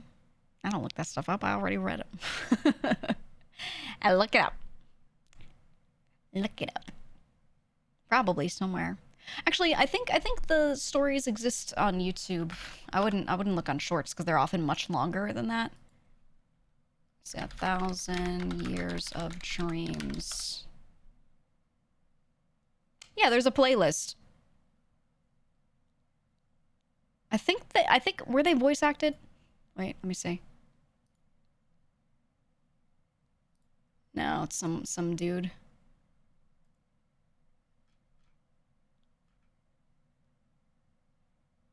Oh, The Village Closest to Heaven was a good one. Oh. Yeah, I'm pretty sure you had to just read it yourself. I'm a fan of not having things read to you when they're like this, when they're deeply personal. I'm a fan of you just reading it yourself personally. I think you should read it rather than have it audiobooked at you. In my opinion. Mage Pie, are you okay, by the way? I see your last comment. Remember the advertisements for the game back when they were putting heavy emphasis on woes of immortality? It's very telling of the depths of his sorrow. Yeah. Absolutely. Absolutely. It was very, like I said, you know, main character has lived for a long time. He's immortal. And not everyone around him is, right? So a lot of it is like so I don't know how to describe it. It's just good. Otherwise, yeah, that one. He's sharpen up the figure skate barefoot. W glaze, but I don't think it's that crazy. Oh yeah, it's that crazy, man. I wouldn't call me that smart. You know what it is? It's because I've read a lot of books. That's all. And when you read a lot of books, you can guess where things are going. That's all. I'm sure that any of you that are like big book readers in the chat probably play a lot of games and can tell where stuff is going. Or like, especially when they do environmental storytelling in a game like that. I'm sure you can like look around and be like, I know where this is going, you know? And it's just a skill that you get from reading a lot. Just read a lot of books, I promise. You'll sharpen up on like the prediction aspect of movies and games and stuff. Do you not think you're smart? I think I'm okay. I don't think I'm some genius. I think I have a set of skills, like a bunch of sliders, like a bunch of levels or meters, right? Imagine the Oblivion screen where you're like, you know, 27 acrobatics. I think there are certain things I'm really good at. Others where I think I'm just pretty normal. I don't know. I like to think I'm pretty self-aware. I think other people my whole life have projected on me that they think I'm really smart, and I go, thanks, I think I'm pretty normal. And I think when they do that, they either assume that I think I'm really smart, or other people hear them say that and then assume that I think I'm really smart. And then they're like, grr, I hate smart people. She thinks she's so smart. I hate her, or something. You know what I mean? Which I think everyone does to everyone. Everyone who's perceived as smart.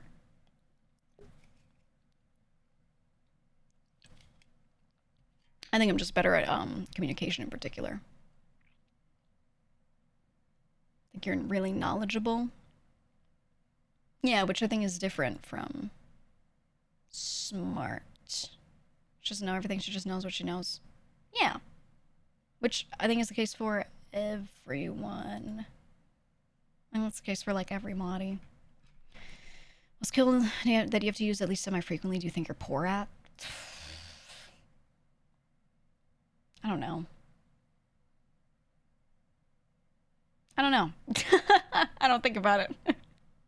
I just do. Do people really hate smart people? Seems counterintuitive. Yeah, if you've ever done well in a class as a child, you've probably experienced people just like putting you down for it for no fucking reason. And you've probably experienced them projecting on you that you think you're better because you did well, even though you never did. You were just proud of yourself for doing well. The projection of like that, or people assuming that you think a certain way about yourself because you achieved well in one area, is crazy. Crazy. Anyone who's achieved even slightly well in school, or maybe you never did and you just did well in one class one time, you've probably experienced people being like that toward you.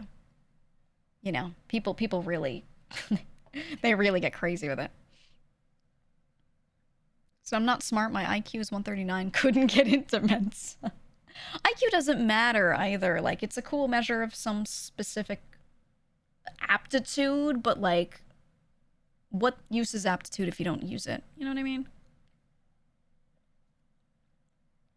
You know how many kids were very apt when they were young and did super well in school and then fucking failed the moment they got to college because they had to, like, you know, be an adult and they couldn't?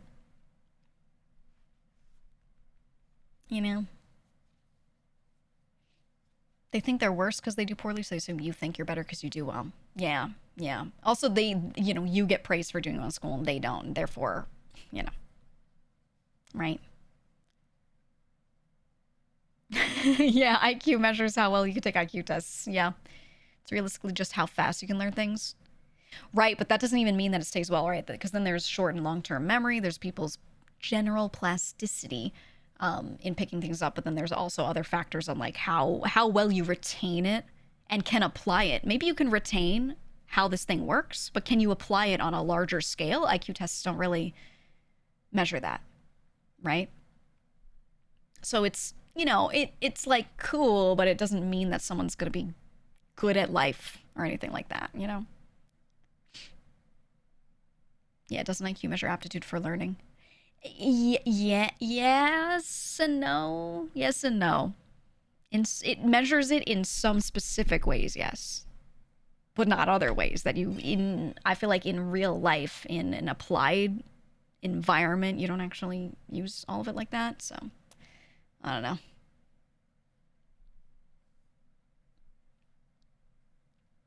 Did you bite? IQ's potential, roughly. Yeah, I mean, it's a really big, wide, sweeping generalization to be like, these people generally might have more capacity to do better overall and to learn quickly if thrown into a new, fresh environment and having to adapt on the fly. Which, in life, sometimes you have to do that, but a lot of the time, you just specialize in a thing, you're really good at that thing, and you're chilling, so it's, Your only issue is that some of the well-off students were teachers' pets and a bunch of ass-kissing snitches. Other than that, they were okay. I think, I get that. I get that. I absolutely would snitch on people for a lot of shit because I didn't like that I worked hard and did things by the book in the quote-unquote correct way to do well, and then someone else would try to skip, right? They try to cut the line. They try to do something to, like, cheat on a test, whatever. And I'd be like, fuck you. I spent my time and my ability, doing this and learning this properly and took the test fair and square. And then you didn't? No, I would tell him. I didn't care. I didn't care. I'd be like, go learn it next time, asshole, But I wouldn't snitch if they were cutting class, shit like that, I'd be like, that's your choice, whatever, So it depended. I wouldn't snitch on everything, but if they were like cheating on something, absolutely. Absolutely.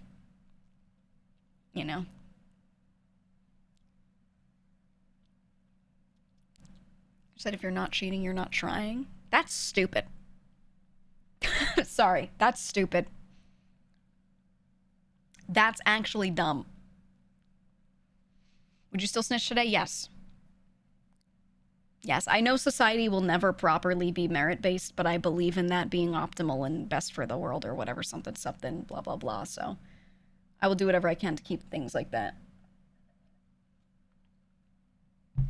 as much as possible.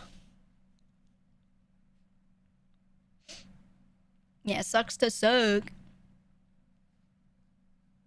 So that's why we got all these vibe coders can't code for shit. Yeah, or how much AI is used in the classroom nowadays. I always hear about it, but I haven't, lucky move. I haven't been in a classroom in a while. Oh, you looped your foot in this wire. What are you doing? There we go. But yeah, I don't know. I don't know, like, how bad it really is. I know what people say, but I haven't seen, like, good study-based, peer-reviewed, quantifiable anything to really, like, be sure. I don't know. Back in my day, we didn't have any of that, so. One of my close friends was using cheats in a Roblox game and his ass still kept losing. We love the homie, but damn, if you can't beat someone in a Roblox game with cheats, then that's a bad skill issue. It's terrible. How?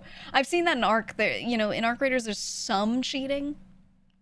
I've seen a lot of certain maps. It's usually like they remove these exploits at some point, but whenever something new releases, there's some people's like, doing stuff. And I learned about there's like this cheating, like, it's like a little jiggle peek that they do. And now that I've seen it, I cannot unsee it. I cannot unsee it. When you see people like do this specific little weird strafe move and look move to get you, and then they snipe you from a million miles away with a fucking kettle.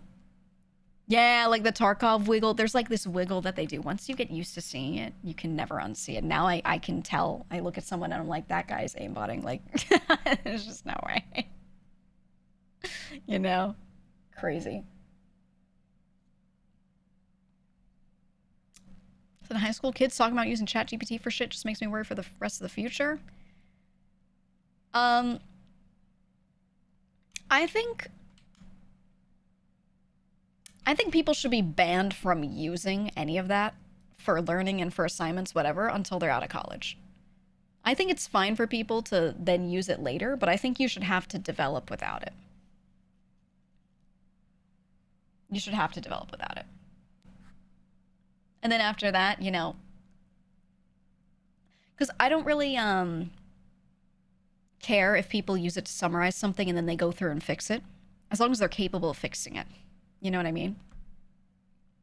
But I think you need to be able to develop a brain, a mind that can look at it and analyze, like, you know, figure out if this is wrong to fix it.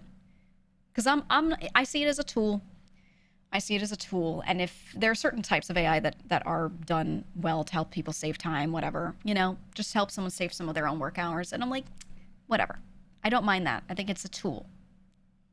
I think, you know, automation is fine, right? It's the same argument as when we went from mass production with people to mass production with factory machines, and everyone's like, oh my God, my job as a guy that picks up a can and moves it from one belt to another belt is gonna be gone. You know?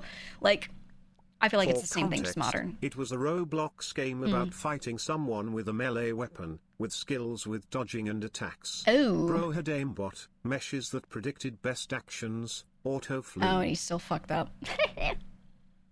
Lamau, that's what you get. Bro. No, but I think, you know, like, AI being a tool, I see it the same as any old kind of tech advancement tool. I'm not gonna demonize every use of it. But I will absolutely demonize, like, children and young adults developing their minds with it. That is not good. Not good. Because they need to be able to then identify if their use of it as an adult is a good use of it or not, right? In order to hand someone a tool and be like, use this wisely or not, they need to, I think, be developed without it. Personally, analog, you know, and then be able to tell if what they're doing is like proper, if it's gonna fuck up. Right. Don't let them be raised with the crutch of it, but then if they want to use it as a tool later, it's okay. It's all right. But again, it depends on how they use it.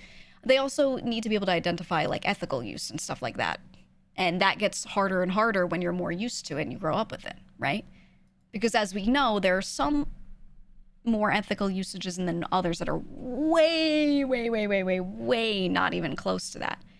And I think the really obvious ones they might be able to pick out, but there's so much in the middle that's kind of gray area that you need to be able to like sit there and identify if we should use this in this company for this thing or not. Maybe we should have people do this, blah, blah, blah. They're not going to be able to sit there and figure it out. They're just going to be like, AI lets me do it with a button, so we should use it. And that's it, you know?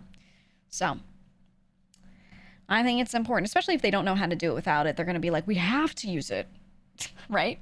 They're not going to be able to like even identify what might be normal ethical use and what may be like too much. So I don't know. So summaries usually reveal some sort of niche topic that I didn't think about, and then I'll go do proper research on that thing for clarification. Yeah, I think, you know, that's why I'm saying, like, as a tool, if you want it to do, like, let's say you're researching, and you want it to just be like a simple data scraper where it just comes up with a bunch of things that you then look into later, and you're not using any of the wording it actually gives you in any of your final product. You're using it just as a tool to go through the billions of Google articles that have come up when you search this vague topic, you know? I think, like, tools like that type of usage, totally fine with, whatever. Just don't use it in your actual presentation, right? Like do your own research and just use it to maybe summarize some stuff, and you still have to look through and make sure things are correct, right? Like, there's still a very human element to it. But I don't know. I don't know. A lot of the uses that I think are cool are the ones that are like very much so not putting it into the final product and very much so purely a time saver, but you still have to go back over it.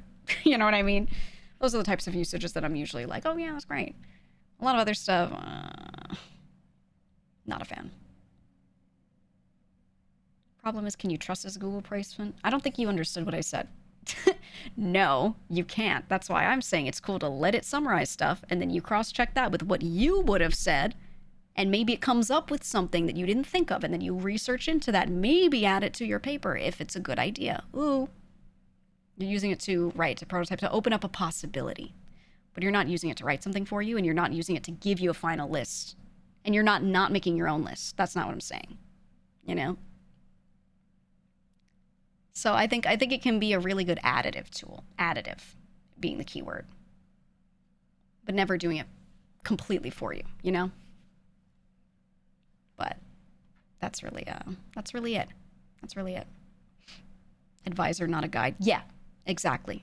Like, you don't let it make an essay outline for you. You write your own first. And then you're like, what would you do? And you see if it brings up something and you're like, good point. I should have added that. Okay, let me add it. And now you do your research, right? I think that is good simply because if you're trying to research nowadays on the internet, there's just so much to look through, right? The massive information is really insane. And I don't think people should have to sit there and dig through a billion sources. Because when we used to use just textbooks, we only went through like a couple books, right? Yeah, the consolidation aspect I think is huge. I think that's when it's like a use that I think makes a lot of sense.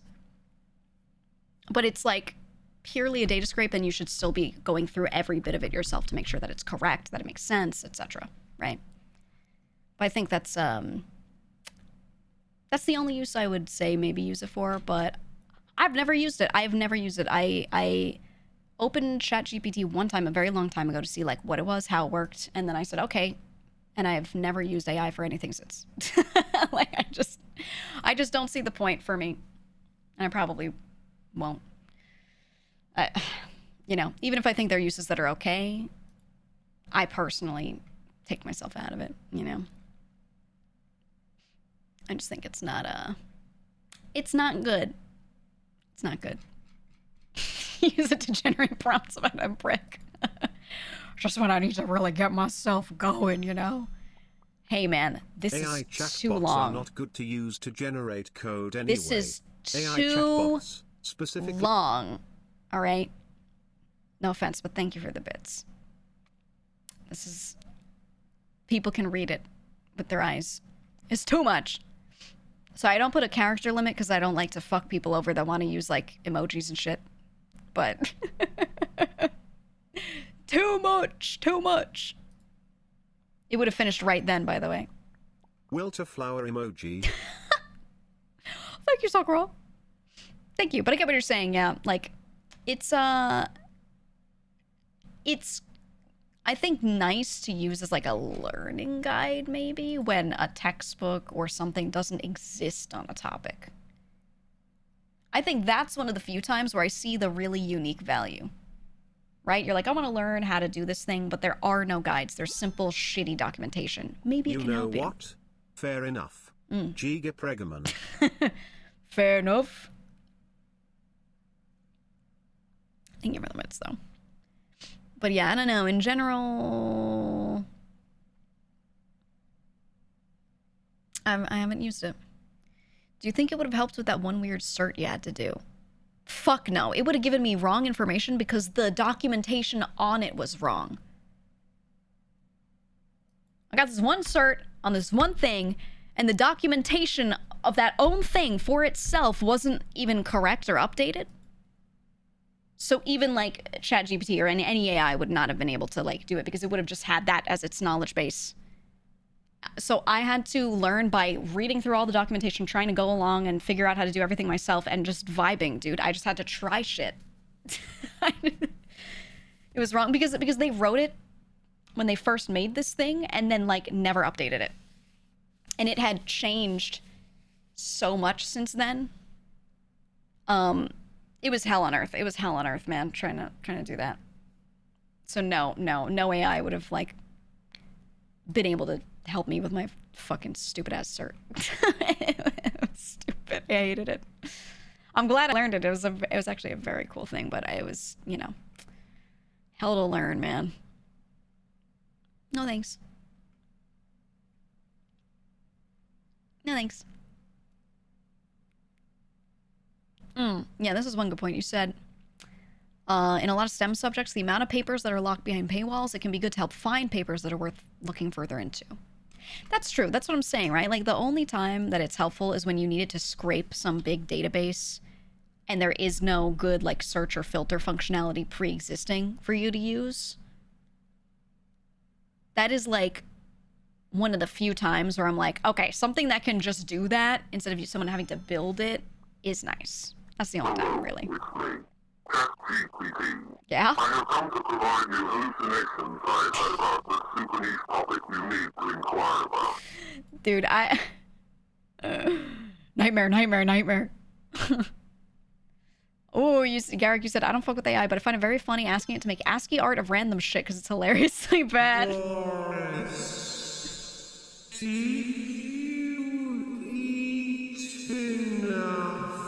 Yeah?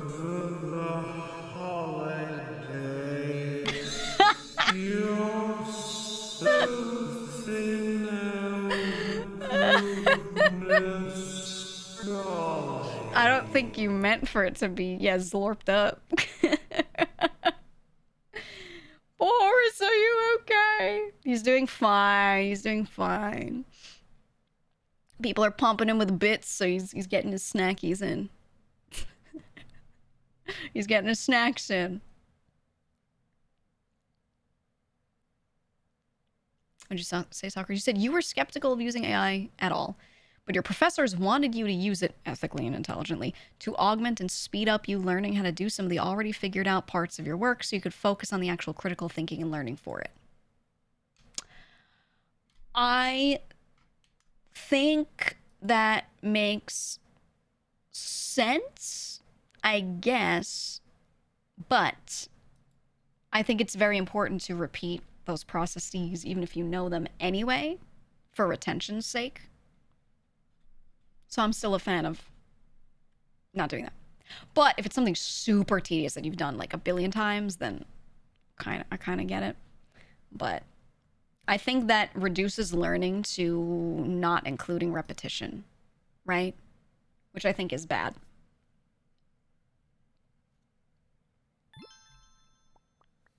Yeah, house is built from bottom to top. I found some bits down here in this well. They're covered in something brown, though. Oh, you keep those. You keep those. So the practice makes perfect. And you cut out the practice, then how can you be perfect? Exactly. That's what I'm saying. So I understand, like, oh, it helps me expedite this thing because I know how to do this thing, but I don't know if any of you have ever spent, you know, thousands of hours doing one thing. But your ability to do something well and build off of it when your foundations are so built up is crazy different than someone else who has not done all those things. And knowing about something and directly experience it are different. Experiencing it. They're very different. Yeah, looking at you, musical scales. Me, when I played cello, I would every day warm up scales and then do fucking, oh my god, foundations. Foundational studies. The Schroeder 170 foundation studies for violoncello. Dude. 170 foundational studies for the cello by Carl Schroeder. I would do a few different things, but this was one of my favorite ones. You want to see this hell on earth? You want to see this? I would do this shit every day before I would start actually practicing any songs. You just know that shit does not sound good. Okay, this This is not for the sake of sounding good. This is for the sake of hand exercise and being able to do shit. See, it has you doing the same rhythm, same patterns over and over with both right and left hand. Getting flashbacks to jazz? Yeah. I'd be doing... Your neighbors love them. Oh, they love it. Window open. Boo, boo, boo, boo, boo, boo. Yeah, over and over. This shit was so good. And the only reason I felt like I was able to play well was because I did stupid shit like this every time I played. I did not read about this and go, oh, that's how you practice. That's cool. Do it once and then that's it. I would do the shit every day. You still play? No, I need my bows rehaired. And then I'll play again. I need that and new strings. And then I'm going to play again. I was thinking of over the winter. I found a good spot that I want to go to do that. So, is the time signature 3/8? No, this one's 9/8. This one's 9/8. I'm pretty sure. Is it? I don't know. It's blurry. Which one was this?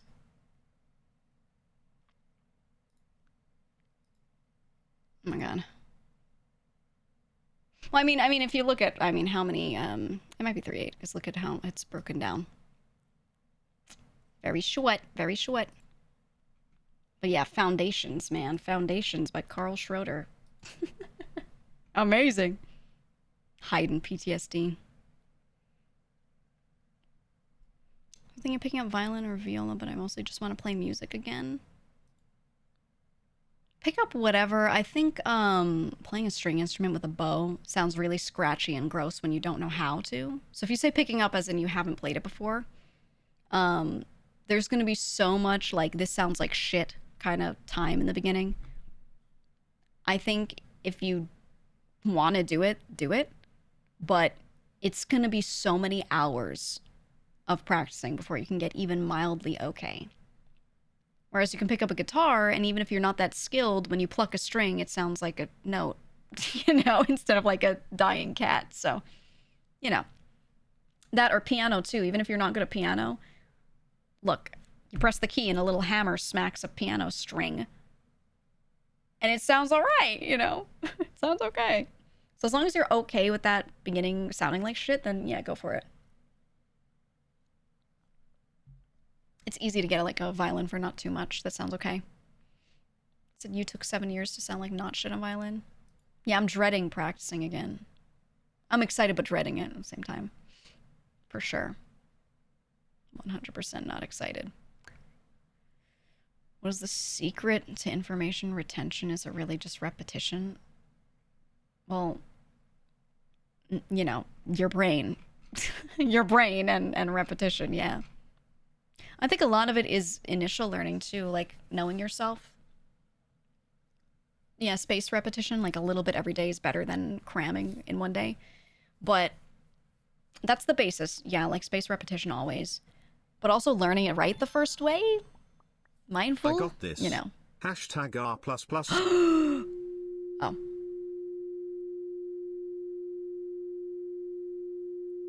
It fucked up. I was like, wait, it's gonna come back. It didn't come back. Hashtag R++. No, but I think like, if you want to play cello well, right? Assuming you have infinite funds for a second, the way to learn it would not be to just buy one and start playing. It would be to get a teacher that's good, to get a teacher that has you doing the studies, and like the moment you play something wrong, they stop you and reposition you instead of just letting you play and being like, okay, I guess. All right, now do it like this. Like just not wasting your time and learning correctly the first way. But that's, stuff like that is only doable with the right teacher in a lot of situations. But also knowing how you need things explained or knowing how you need to do things. Some people need to see something. Math is a good example. Some people can learn like theoretical math by just looking at shit on paper. Some people need to see some sort of like practical application of something. So some people can't learn upper level, like multivariable calculus, for example. Some people cannot learn that unless they're given an applied mathematics type of word problem, right? Where they're like, here's a physics problem. we're trying to find this out. We have these values. How do we do this? Or how do we come up with a range that this would be within or whatever? And they need to like see, you know, a thing that they can picture, something that they can imagine, a word problem or a drawing or something. Whereas other people don't need that. They just need the stuff on paper and they need to sit there and try and do. Right? Or yeah, Garrick, right, you said you need to do rather than it just being explained to you. Yeah, some people do not get it until they attempt it themselves. An explanation doesn't do it for them. So they have to like, that's kind of spatial or like physically doing it for some people as well. I personally have really good memory in a spatial way. So if I go someplace once, I remember the layout of the place. I remember where stuff is. I can go to a store and walk through it one time and I could probably tell you where a lot of like the products are. Right? If someone's like, where do I find this? I'll be like, I can't tell you maybe the aisle number, but I could walk to where it was. And I could be like, I remember it was up on an upper shelf, things like that. So I know if I'm trying to remember something, if I can physically place it somewhere, maybe I'm doing this mentally, maybe I'm like imagining it physically placed or whatever, but that'll help me remember it, right? So you just have to know yourself, I think, and how you best retain info, and then try to like apply that as best you can. I don't like when people tell me things. I prefer to read them.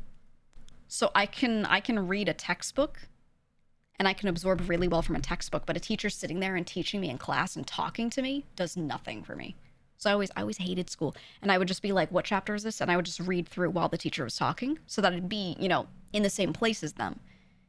But yeah, I don't like learning from other people as much as I, or someone talking as much as I like reading it myself, you know? So there's, you know, everyone's different. That's part of why I like reading books and I hate audiobooks. I think they're really cool. I think they're really neat. I don't hate them like that, you know, but I don't listen to audiobooks at all. I have here and there to like hear someone's performance of something because I think that's neat. But I don't retain what happens in a story if it's read to me the same way if I read it myself. Not at all. So yeah, I just read.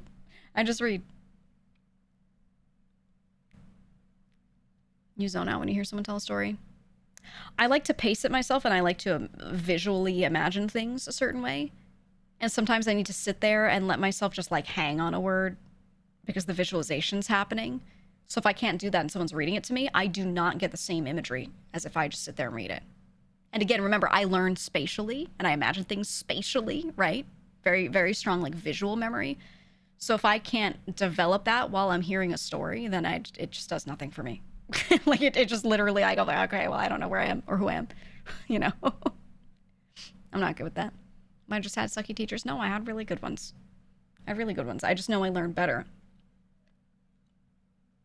if I'm reading it myself. So meanwhile, I'm dyslexic and I live and die off audiobooks. Right, well, everyone's different. That's what I'm saying. So you just have to know like what works for you and then try to find ways to make sure that happens for you, right? Audiobooks are so easy to tune out. Yeah, I mean, I can lock in. I can sit there and like close my eyes and let an audiobook play. It does not give me nearly as cool of an experience as sitting there reading it myself does. Like, not nearly as much. Context is goofy, but Amma reading the blurb for that Minotaur book was a great performance. Yeah, I like hearing other people like deliver stuff like that. So I still am interested in hearing like excerpts from audiobooks. I just don't want to devour a whole book in that format because I feel like I don't, you know, get it. Hi, Nucky. He's walking in front of me if you can't tell. There you go. But yeah, I like to just read. I would do an audiobook though. I would read one for other people because I like reading, but you know, I don't want to be read to, if that makes sense. I just don't want to. You ever get so immersed in a book that you don't feel like you're reading the words? Yeah, I get really immersed to the point where I don't even see anything in front of me anymore.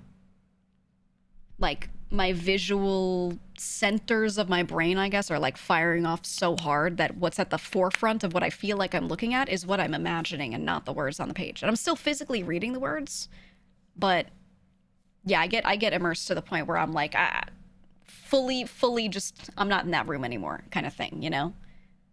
And I think if you're one of those people, which a lot of really avid readers are, and people who don't really get immersed like that when reading don't really like reading as much typically because the experience isn't the same for them, you know? But I think people who are like that should just try to read everything when they're trying to learn. They'll retain it so much better rather than just being told, you know? You should do an audiobook. I kind of want to. I was actually going to apply to some. They don't really make money. You get paid like a tiny flat fee for the initial reading, and then you only get paid off of sales of the audiobook later. So, you know. It's not like super lucrative unless the book that you're reading gets super popular, and then if you do that, you have to be the one person that they chose to do that work, right? But yeah, I would do one. I would do it. Is it TOS to read a book out loud on stream? Yeah, if it's not public domain, well, it's not TOS, it's a copyright issue. It's the same as watching a movie on stream if that movie's not public domain. It's the same exact thing. So you could read a book on stream if it's public domain, or if you have direct permission. That also works too then. But yeah, you just can't for most of them. You just can't. Would you do an audiobook if Dracula Flo voiced it? Fuck no. Fuck no. Absolutely not. I like Dracula Flo. I just it would be so boring after the first page, man. The ones that read the popular books are a short list of people. Yeah, there will be someone who reads one book. They do an audiobook. That audiobook gets popular. And now that person has 5 more gigs for 5 more popular books.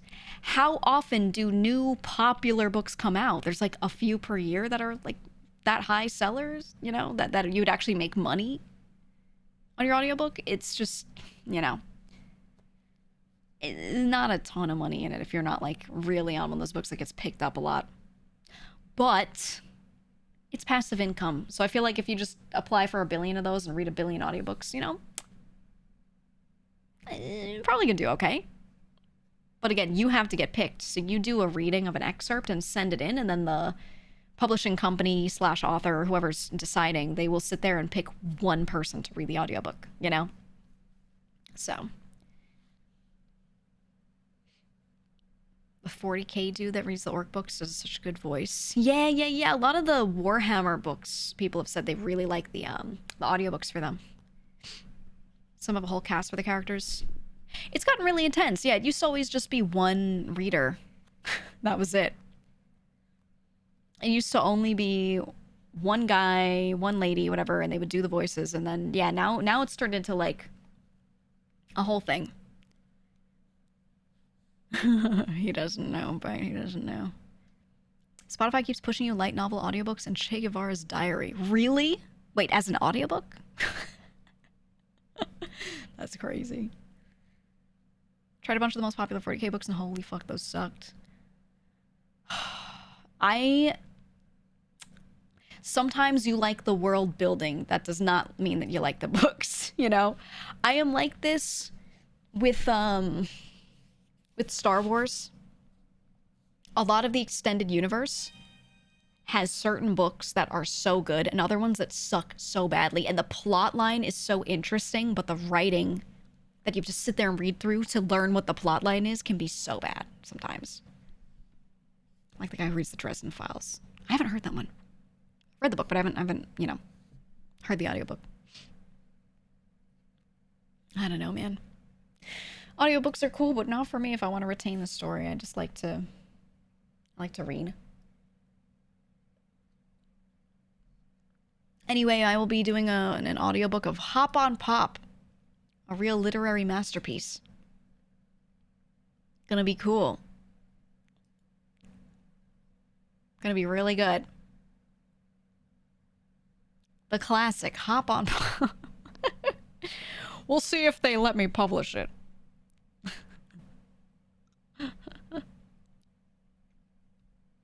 I like the Star Wars universe, but could care less about the main movies. I think like a bunch of the books around the Mandalorians were good. And then there were others that were just so, I mean, so bad. Truly so bad. People are all about Cat in the Hat, but Hop on Pop is better. Hop on Pop is better, and there's one... Which book was it? Dr. Seuss book. There's one illustration in it that has a big tree with a bunch of things that look like dogs in it with little dots on them. And it's one singular page of this one book. What book was that? Hold on. Hold on. Which one was that?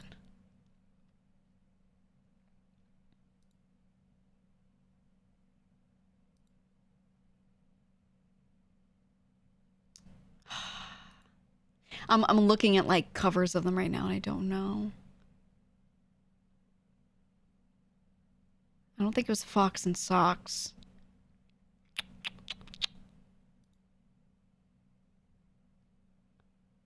I don't know. I don't know, but I do want to say one of my most favorite covers of any of his books ever.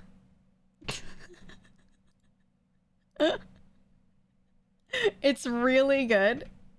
It's really, really, really good. Look at this.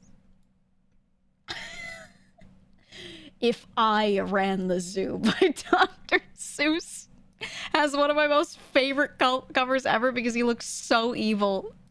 It's me if I was president. Oh, this cover bangs, man. This shit's so good. If I was the leader of the world, you know what I would do? Oh, it's so good. Oh, maybe it's Oh, the Places You'll Go. Maybe. It might be the one. Just might be the one.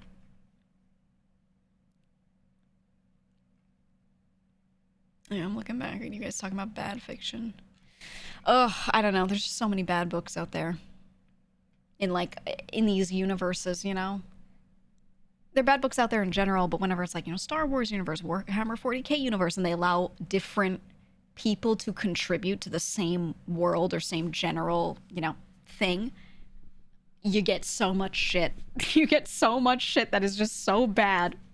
And I understand the appeal of like allowing people to write books within a universe that are not the main writer. I think there's a lot of value in that, but it gets so bad.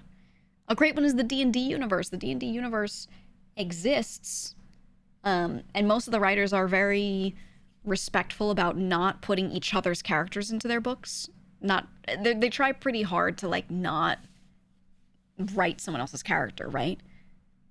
But, you know, fucking R.A. Salvatore out here with his 1,000 books about, like, the same party of a few people, and he brings a few other characters, and sometimes people take one of his characters, and they're like, this guy was so cool, this assassin, I'm gonna put him in my book, and then they write them like shit, and I'm like, just make a new one, just make a new one. There's a lot of that. Makes me think of that discourse about video game writing being largely bad. Yeah, I'm on the side of it is largely bad. It is. What? I didn't know there was a lot of discourse about it, though. Is there really? Was this a thing a while back? I don't know. I think people have been saying this for years.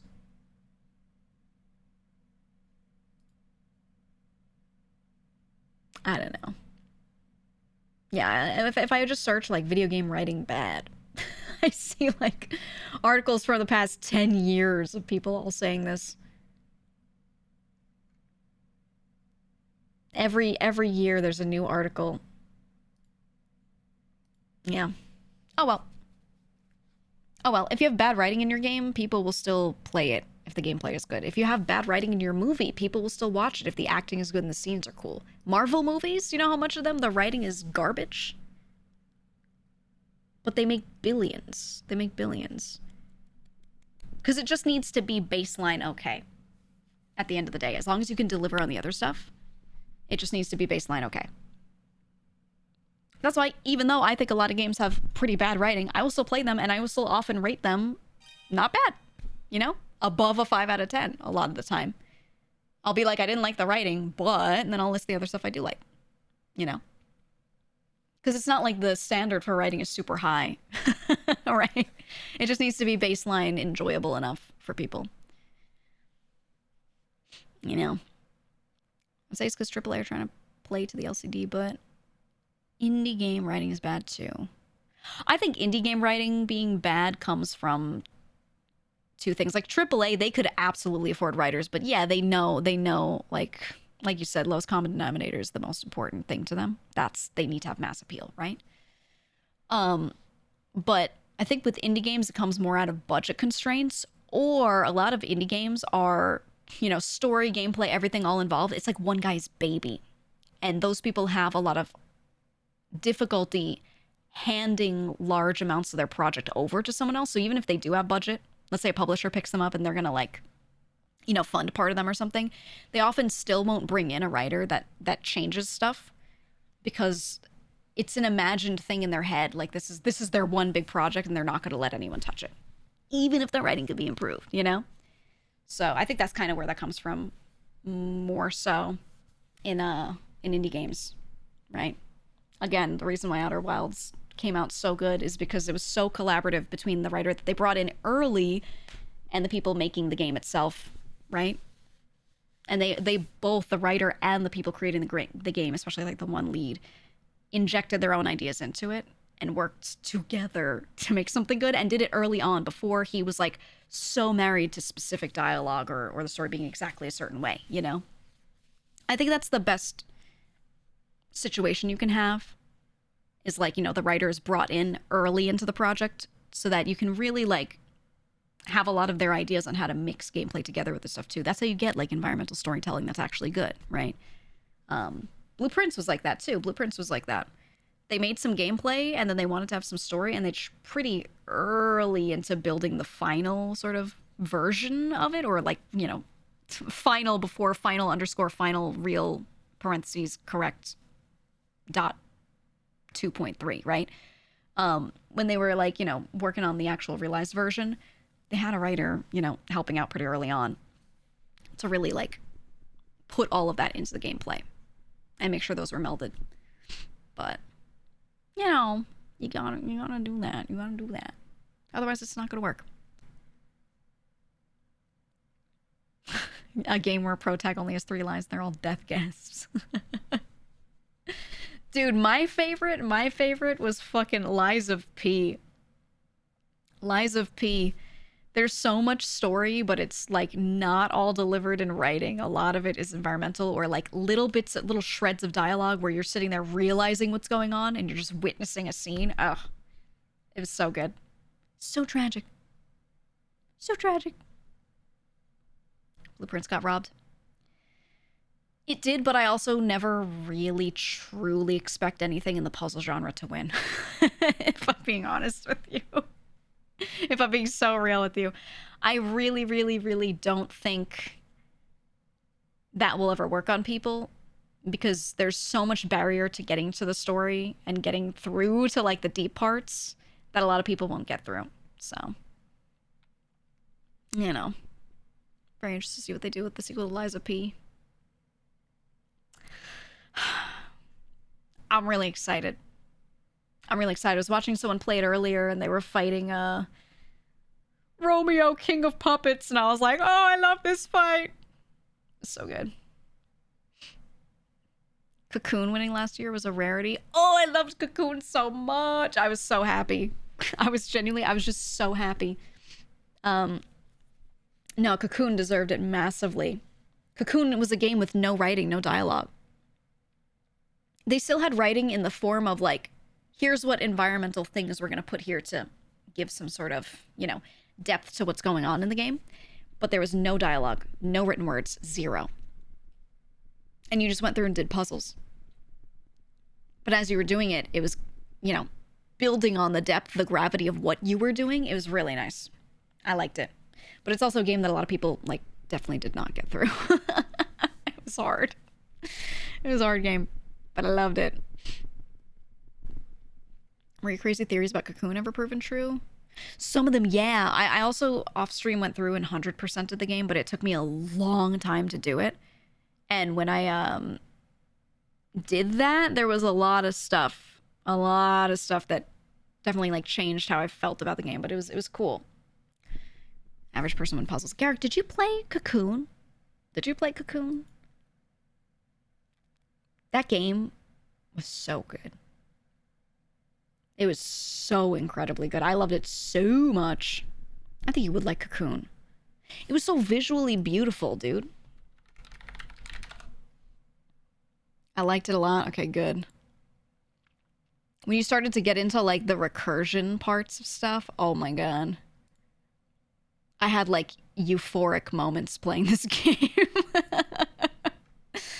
This game was truly a euphoric experience. I don't know how else to describe it. Also, it had bugs in it, and I love bugs. I love bugs. So good, man. So good. A game that has vibes for days and no dialogue is something that's very easy to lose a lot of hours to. Yeah. Very easy on the mind. Watching your older clips alongside new clips is okay to ask why you have more vocal fry now compared to the past. If you watched anything before I got my current mic, that might do it. I've also changed how close I am to the mic. I used to be farther from it, and I had to project my voice more. I was less on the microphone, so you didn't hear me speaking low. You heard me speaking, like, louder, trying to project. Also, talking a lot for 5 years will change things. Definitely. And aging will also change things. Your voice changes every couple of years a little bit. As it is ordained.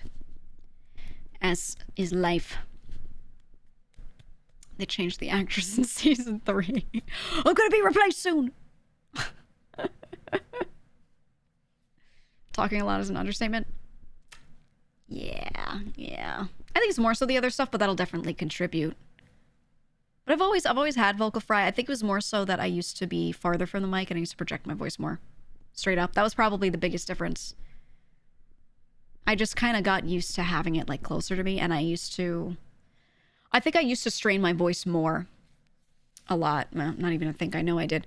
And I used to genuinely, like, my voice would kind of hurt at the end of stream. So I would talk to people and be like, listen to me. Do I sound like I'm doing anything wrong? Like, what can I do to, be better with this? And I actually hired someone, like a vocal coach a long while back, just to make sure, like, my technique was good, because I was like, you don't have to think about this day to day, but if you're streaming, you definitely do. And they worked with me a lot to make sure that I wasn't, like, harming myself, So, and that helped. So I don't really have a lot of strain issues or anything, So it's partially like, well, I will also say one that is maybe less thought about, but something that definitely changed how I speak now. It was the year I joined VShojo, right? 2023. At the very beginning of that year was when I got my surgery for all of my cancer shit that was going on. And up until that point, I couldn't breathe properly. Which probably, out of all the things I said, I think you can throw everything away, and that's probably the biggest factor. I couldn't breathe and move my diaphragm down because it couldn't move down physically because there was stuff in the way, and I had to breathe with my ribs. My rib cage had to move outward to the side, and that affected how I spoke and how I basically was always projecting my voice, even if I didn't want to, because I had to move my rib cage when I spoke a certain way, and it just, it was a little harder to speak normally. But I streamed anyway. And then I got my surgery, and then since then, I slowly got used to speaking lower and more comfortably with my diaphragm again. I had to, like, get the muscle used to moving the way it used to. And not breathing with my chest at all, right? Like, no rib cage movement, etc. So, yeah, more than anything, that probably affected it the most, I would say. Before that, it was almost like I was forced to project my voice a little bit because I had to push air out. Like, it was almost like I was manually breathing all the time when I was speaking. Like, I had to purposefully do it. You know what I mean? So that was probably the biggest factor, more than anything else. But yeah. Yep. That's just how it was. That's how it was. But yeah, and then up until that point, I was like very gradually changing how I spoke. I think when I first started streaming, I could breathe a little better. It was still an issue that I didn't realize I had, but I was breathing a little better. But I had a different mic. And then by the time I got the new mic, I'm pretty sure I was like, I didn't realize it at the time, but I was already breathing a little weird. So, yeah. But it was so slow and gradual, so I didn't really realize I was doing that until it was really bad. And that's just how it is, man.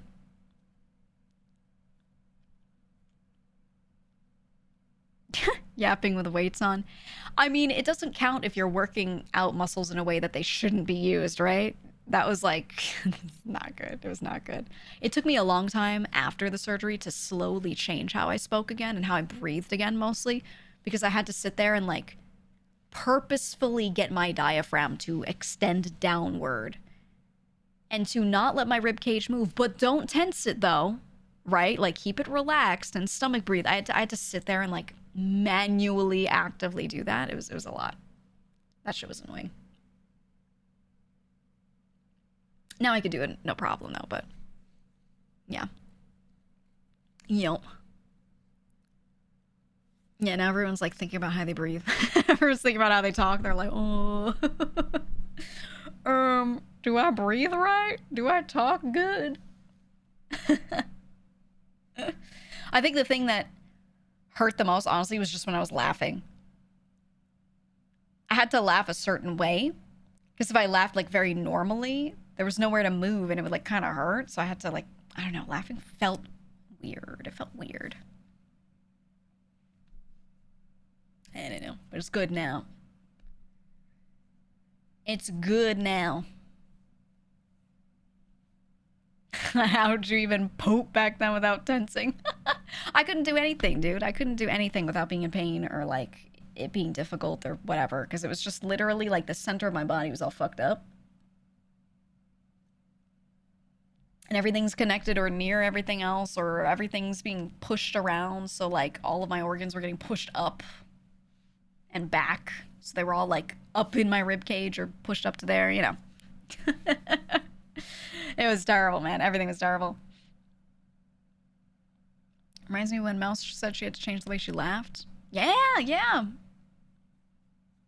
Absolutely, man. I don't know. It's stuff that you don't normally have to think about until you have an issue. And then you're like, oh, I do breathe wrong, you know? It's weird. It's weird. The laughing during your eulogy nearly killed you. Oh, yeah. If I laughed a lot, I had to lean back. I had to move back because I had to arch my back backwards and lean back a little bit so that I was creating as much room as possible on the front of my body, right? Because if you lean forward, you're sort of compressing everything that's in the front. I had to do that if I was laughing so that when I laughed, I didn't push too hard on everything because what if it ruptured? Right? What if the cyst ruptured? So when I laughed, I had to go like, ah, and like, to like lean back just to make sure that there wasn't, you know, things weren't like at high pressure while I was laughing, you know? That shit was terrible, guys. It was actually awful. It was so bad. Rupture's such a horrible word. Yeah, always on my mind at that time too. Always, literally, always, constantly, 100%, always thinking about, you know, how can I make sure this doesn't rupture? It's terrible. That's also why, that's why I didn't talk about it on stream. I didn't tell the community. I didn't say anything until a year after my surgery. Because I was like, I already think about this 24/7, and this is all that's going on in my life. It's just all this. I do not want chat to also know about it, and then they bring it up. And they ask about it, and you know what I mean? Like, yeah, people would have been so stressed. Could you imagine people worrying about me? I also hate when people are concerned when they don't know me. That's just me. Pet peeve. So when people start showing concern, but they're also someone I don't know and they can't do shit, I'm like, shut up, idiot, right? Like, I just don't want that. So I would have just like been pissed all the time. So, so I didn't say anything. I was like, no, thank you. I mean, like, being concerned isn't the problem. It's like the way people express it is often very much in a you don't know me like that kind of way. You know? Would have been brought up twice a stream. Would have been brought up twice a minute. I promise you. I promise you. It also would have been all anyone talked about outside of stream, too. And it would have brought people here only out of concern, and I didn't want that. I did not want to, like, farm it, you know? Even if unintentional, I was like, I cannot. Nope. Nope. Yeah, have you considered drinking tea? Dude. Would have been insane. It would have been insane. You know, my mom says when I'm sick to have honey, ginger, lemon tea. Do you go on walks often? Yeah, I agree, Garrick. I don't get, like, mad at anyone for trying to express nice sentiments. Like, I appreciate what they're trying to do, but I'm still comfortable with expressing, like, I don't want that, though. So when they do that type of message, Garrick, yeah, I'm just like,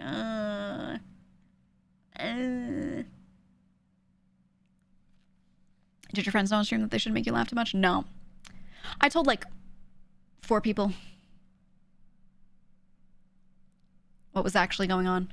I told a couple more that I had, like, I didn't tell them it was cancer. I just told them the resulting thing. I was like, I've got a huge cyst in me, so I breathe a little weird right now. Whatever, I'm gonna get it taken out, you know, blah, blah, blah.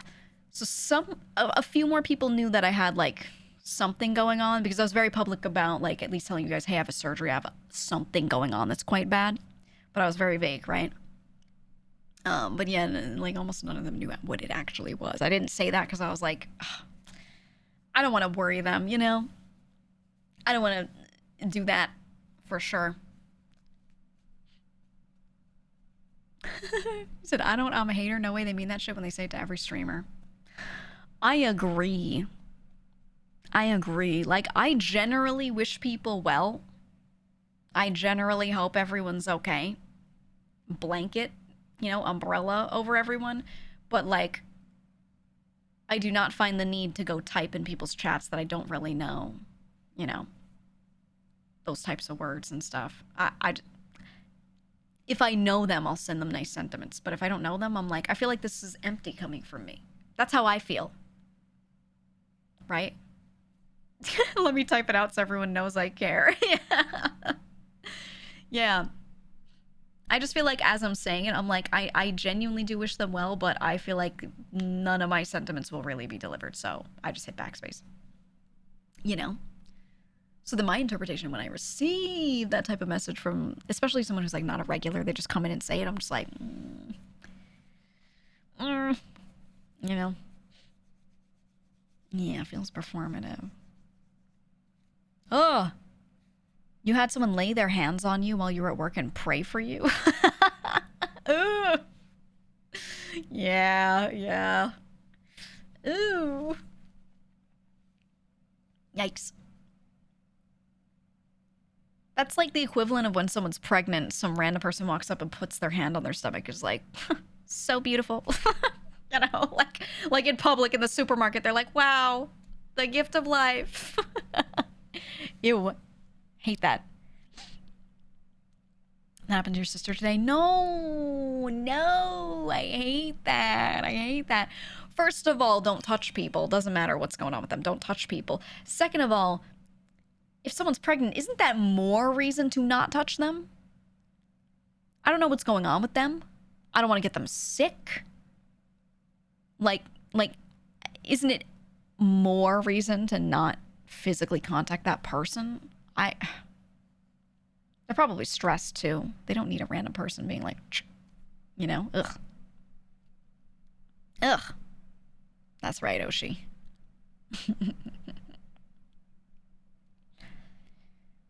He said, shout out to women that feel like it's fine to just shove their hands in my face and touch my beard. Love that. Oh, yeah. A lot of my friends with like curlier hair say that they get that, especially the curlier it is. Random people being like, oh, I love your hair texture. But they say it as they stick their fingers into this nest of curly hair and start fucking it up, right? Messing it up. It's perfectly placed and everything. They're like, ow, and they start like, you know, fingering their hair. Dude, it's crazy. They get all up in that shit. Weird. Don't do that. Don't do that to anyone, but they especially do it to people with curly hair. My favorite is when they say that and they go, wow, so exotic. Ugh. That's actually the worst. So fucking weird. So fucking weird. So exotic. People say that. When I have lived in other areas for work, some of these other areas being, you know, maybe a little genetically homogenous at times, people do crazy shit.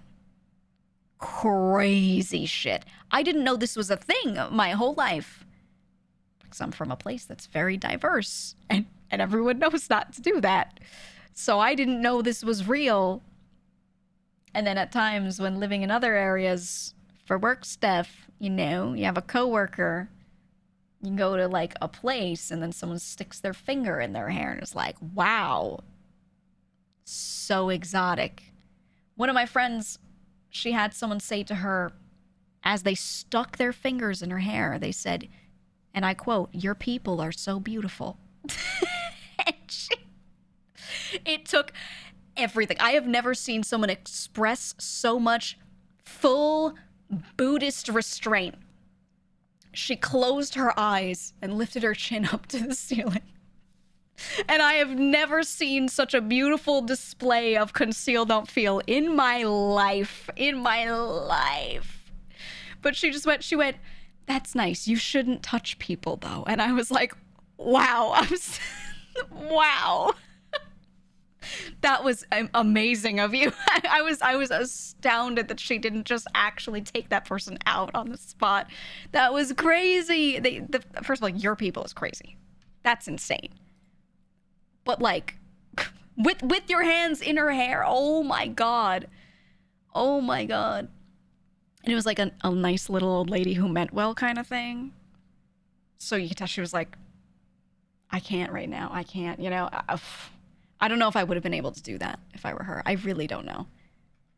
It was one of the craziest things I've seen in my life. Thankfully, I've only seen that happen one time with that type of like sentence.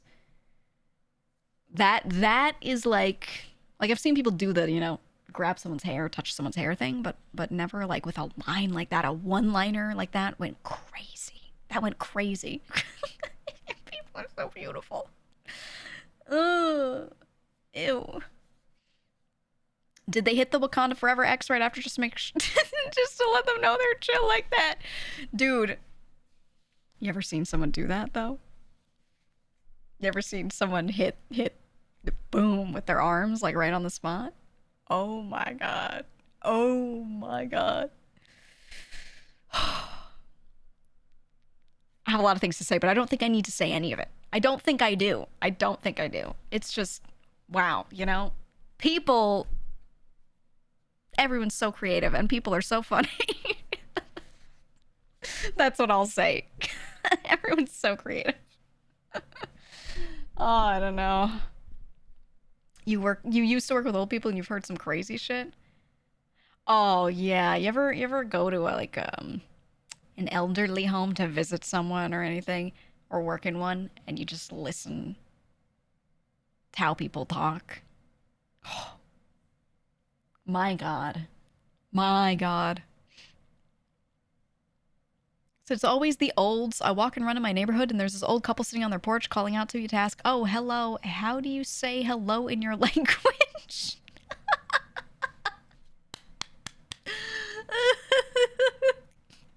That's terrible. And the thing is, the thing that makes it tough is, you know, it's just a place of absolutely pure ignorance. You know, they're like, perhaps I should try to connect to them. I will try to appeal to them in a way where we could bridge the gap. Like, that's what's going through their minds, right? So it's so hard to like be mean back or like call it out in a way that's kind, because like, you know they don't know it, so it makes that situation really, really difficult to like navigate. I don't know. And neither way of navigating it is like the right answer either. You know? Ugh. So terrible.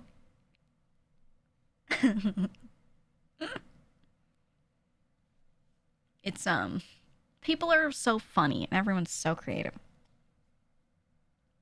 Everyone is so creative. Ooh, speaking of everyone's so creative, it's been a billion hours. It's been a billion hours, so you know what it's time for.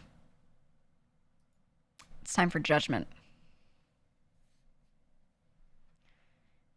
During this segment, this is not a judgment-free zone. You may type ew. You may type, what the fuck is that? You may type, oh, that's cool. And other such things. Because we're going to do setup reviews. We're going to do setup reviews. I had people send in, I said, take a picture of your setup. Now, this could include the whole office if they want. It's more so about their desk, their computer, what they got going on. Maybe the peripherals. Maybe the peripherals. I don't know. But people sent stuff in.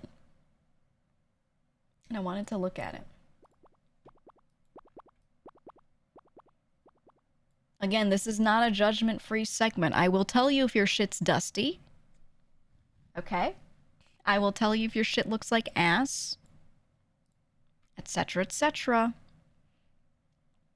I will also open every single one of these before I show it on screen and scan to see if there's anything weird, you know? Now, maybe I missed something. If I missed something and you're like, oh my god, don't show that, tell me, but, you know, I'll look at it first. Yeah, please, no Funko Pops. We'll see. Where can I submit? Submissions are closed. I'm not doing this shit live. I'm not doing that shit live. I've got someone who's already gone through some of them, so you can't send me pictures of your balls. Sorry. Sorry. Okay. Hold on, I'm capturing it. Because you just know if you do that shit live, someone will be like, chat's gonna love this one. They send that ball pic instantly. Okay. This is from Red Bear. This first one that we're gonna look at. Is it weird you out if someone has a lot of posters and plushies of you? No, I literally sell merchandise and I'm like, hey, buy merch. If I watch someone a lot or listen to a thing or a lot or whatever, I end up doing that too, so. Boom. Here, let me make this, because we're going to be on Imager. Okay. This is from Red Bear. This is from Red Bear. Now, I'm going to start off with saying this is a train guy. Okay, look at what's on the monitors. We got backgrounds of trains. Okay, we'll talk about the wheel later. We're going to start off, this is a train guy. All right? We're gonna soul read everyone here. We're gonna soul read. Now we got the setup, okay? When we look at the setup, we got the wheels. We got two real wheels. I got a little Ferrari. Is that a Ferrari logo there? Lamburger. We got a mouse on the left side. We got okay, interesting tidbit. We got a mouse on the left. No, the photo date, we'll get there. He added a note about that. We got his CPU usage stats, okay? Major point here. He said this, actually taking this, I've since fixed the date on my Nikon Coolpix. We got the CPU usage stats. Look at that. Look at that. Very good. Very good. We got this TV here. I assume it looks like you got some AV cables in here in the front. We're playing something on this. Month 16. Found the Euroid, Lamau. Point of laugh. We have a mason jar with a straw in it. I like that we're ready to hydrate here. I like that. I'm cool with it. I was going to make fun of the mason jar because it's a very, like, I feel like your mom gave you this kind of thing, you know? But you might just be like, I just want something glass that lets me hold a lot of liquid. Valid. I am incredibly bothered by the heights and angles of these monitors, though, I have to say. I don't care about people having matching monitors. But this shit would kill me. All right, this shit would kill me. We got the, first of all, middle monitor too high. You're looking up like this. Middle monitor too high. Maybe you stand sometimes. I don't know. Too high. At least it's not too low. This one being here, this one being here. Like, what is going on with the heights, man? Your poor neck. What else do we have? We got batteries here for something. Overall, all these little like wooden attachments, I could tell like we've made this so that it perfectly fits the things we've got here, right? So can we at least like level out the monitors a little bit? But the thing is, the thing I'm most bothered by out of all of this is the keyboard is here. The keyboard is here. Do you have to grab it and like put it somewhere? Where? How? Where do you put the keyboard when you're typing on it? Surely you don't reach forward, right? Surely you don't reach forward, and surely you don't loop your arm under this through the little gap, right? Do you grab it and pull it down? I don't know. Right. Wow rotations?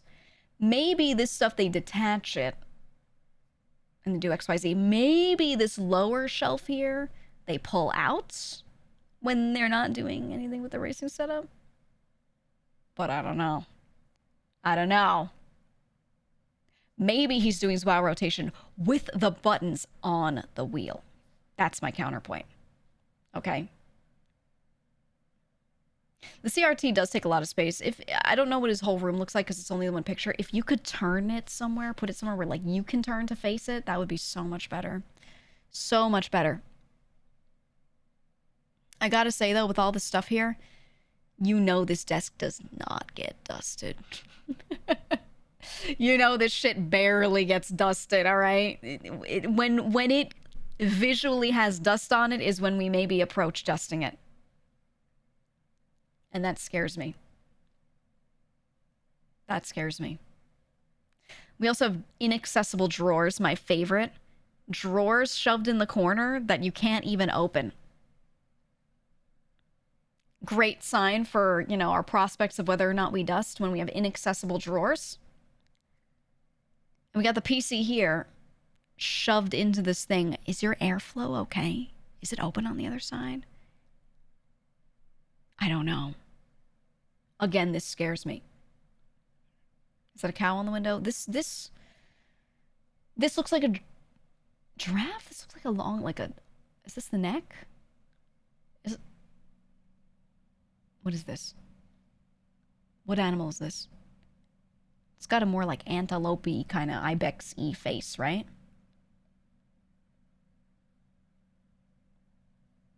But like, what's going on here? I don't know. I don't know. All right, guys. Out of 5, chat, rate it. Rate it. Rate this setup. I think the wheels are cool. I appreciate the wheels. I appreciate, you know, you got a nice little mouse pad and you're staying hydrated. I give this shit a 2. I would get claustrophobic in here and I'd start ripping out cables and tying them up. Too busy, but space constraints are always a thing. Who knows? All right, thank you, Red Bear. Next. I keep sniffling. Sorry if you hear me like, you know. Okay, I have one from Frost Twig. Hold on, I'm scanning. Make sure your balls aren't in the photo. Though I'm pretty sure anything crazy was already removed. Just making sure. Just making sure. Okay. We always gotta do a quick ball check. Okay, we have a few photos here. Can I not zoom on them? I can't. Hold on, wait, let me reload. I should be able to, right? No, I can. Okay. Okay. We got someone. Who is this? Who is this? I know Limes is there, but hold on. We're not there yet. We're not there yet. Who's on the monitor? Who's on the monitor? What is this from? I want to know. It does look like it's from like a gacha. Arknights? Ooh, maybe. It is kind of the outfit style. Ooh, okay, maybe that's what it is. I just like the art. It looks good. I hate vertical monitors, but I'm not gonna, you know, not gonna shit on your vertical monitor. I just never liked doing this. I need to see my 5,000 lines at once. No, you don't. But, you know, if you like that, you like that, and that's fine. I just hate it. I like the keyboard color. I like that it matches Lime's colors. I like this desk mat a lot, but I especially like that the keyboard and her hair go together. And then I like, you have that, but then, yeah, I was going to point out, you got, like, the secret little emojis over here. Little Limes emojis, and then you got the Boris coaster. Okay, not being used because you've got a mug on a mug warmer, which is valid. But you got the Boris coaster here, and then you got, I see, the clicky keycap keychain. All right, so we got Limes and GEEGA merch. Perfect setup. Perfect setup. Which one is this? The little mini mixer we have. Which one is that? If anyone knows. Okay, slightly different angle so we can see this better. I just switched to docked here. I really want to clean up like how my stuff here is for my desk because I have 2 stream decks and I kind of don't use them, but I kind of do. Kind of want to consolidate to just the one. I don't know. I'll figure it out. Haruka keycaps? Yeah. We did the Infinity thing a while back. We did. Oh, you got a laptop here? Was that a laptop? Yours is cluttered with USB hubs. Yeah, I got a lot of wires. Ooh, is that a footrest? I have a footrest. I have one of those half-cylinder shape, you know, cut a cylinder in half and throw it on the floor kind of shaped ones. Oh my god. It's so good. I like how you did this so we could peep the cables. We could peep the cable management. Thank you for that. Cable management POV. Not bad. I like how we're bundled together, but you didn't use one of those fuck-ass, like, wraps where you wrap the whole thing, because then when you have to take something out or change it, it's so annoying. It's so annoying. So I appreciate that. I like that. Not bad on the cables. Yeah, this is where the gore gets hidden. If you want your cable management to be good, what you need is you need a dump, okay? You need a fucking garbage dump somewhere to, like, bundle stuff and throw in. This is the only way. Yeah, I got one of these. It's not exactly the same, but this thing is cash money. Cash money. Because you know what I can do? I can stick my legs out straight and put my heels on top of it. And because my heels aren't on something kind of hard, I can leave them there for a while and have straight legs. So my hamstrings don't die. Right? Very important. Okay, we got more of the room. Ooh, very good. You know, I'm not a huge Vulpix fan. Not that I don't like Vulpix. I don't go like, that's my shit. I wouldn't put Vulpix on my wall. But I would put a Tonberry on my wall. I'm a big Tonberry fan. I see a little Tonberry enamel pin and I'm like, oh, I need it. Big on that. And then we got a little Monster Hunter portrait. Got a little Mizutsune going on. Not bad. We also got some weird fucking frogs. I like the weird fucking frogs. Cactuar's better than Tonberry? I agree. I like both of them. I like the weird fucking frogs. This looks like... Are these those Lego flowers? These look like the Lego flowers that you put together, right? I think that's what it is. They're a burn player. Ooh. I see we have the IKEA 2x2 Kallax shelf in dark brown, even though it's black. Dark brown. I see your IKEA furniture. Very nice. Very nice. Love a good cube. Love a good cube. Lamp aimed at wall. That's the thing. I was gonna get there. I was gonna say the thing that pulls us all together, though. Hold on. I'll move out of the way. We got 2 light sources. You see that? We got a night light, we got a low lamp plugged in, and we have a secondary lamp in the corner pointed at the wall. This guy gets it. All right? This guy gets it. I'm telling you. The best thing you can do is have minimum 3 different light sources in the room and have a lot of them softly, you know, diffused by pointing them at the walls and ceilings. This guy gets it. I, too, diffuse my light. Triple, right next to me. Triple, this lamp that has 3 different... It kind of... Imagine a lamp with, like, 3 of these. It's, like, dark. It's got 3 of these. I have them all pointed differently. So the top one is pointed at the ceiling directly. Second one is pointed at the wall behind my computer. So I have this glow, but it's, like, softer yellow lighting at the wall. And the other one is pointed downward at the wall. So the floor area has a little soft glow. Ooh. Not bad. All right, overall, pretty good. I like the low mic arm. Desk a little small for me. I like to have like wide areas so I can put cats on it. Nucky would get on here and completely fill it. So this would become entirely unusable, and then he'd probably decide to be here anyway, and he'd put his head here and go with his legs this way, like he is right now, by the way. You want to see? I'm going to move my cursor as far left and right as I can. Ready? This is him. Hitting keyboard. Hitting him. Hitting keyboard. Hitting him. Right there. Hitting keyboard. So I have to, like, to move it around. So I have a really big desk, very deep. But I like this one. Not bad, not bad. Guys, rate this setup out of 5. Push cat. Lucky, can I push you? You know what happens if I push him? He gets up and flops down and takes up more space. 4, 4, 4, some 5s. 4 shouldn't have bragged about cable management. Ooh, yeah. Did you feel like this was a moment of hubris here? A moment of hubris going, look, yeah, I know how to use zip ties. Yeah, I've used a few Velcro straps before. Yeah, I'll be wrapping up wires. You didn't like the way the art was arranged on the wall? I agree. I hate it too. I would have lowered them down and put them next to each other. I actually would have gotten larger art for this wall.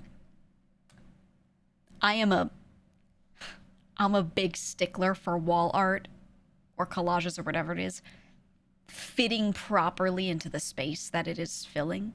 And one of the things people make the most mistakes with is when they fill their wall with wall art. They have small prints, and what they do is they keep the eye low because they don't post things up high enough, and they post small things on a big amount of wall space. Best thing you could do is get more prints of the same size and collage them so that when you draw like a border around everything, it takes up a bigger area, right? Or you place it side by side and you spread them apart from each other more so that it feels wider. That's the best thing you could do.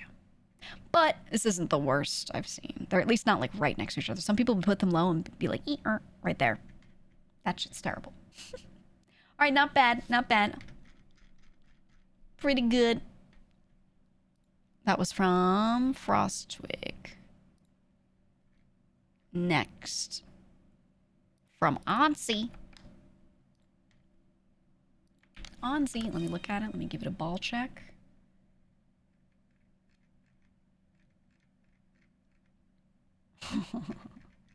Okay, no balls in the pictures. That's good.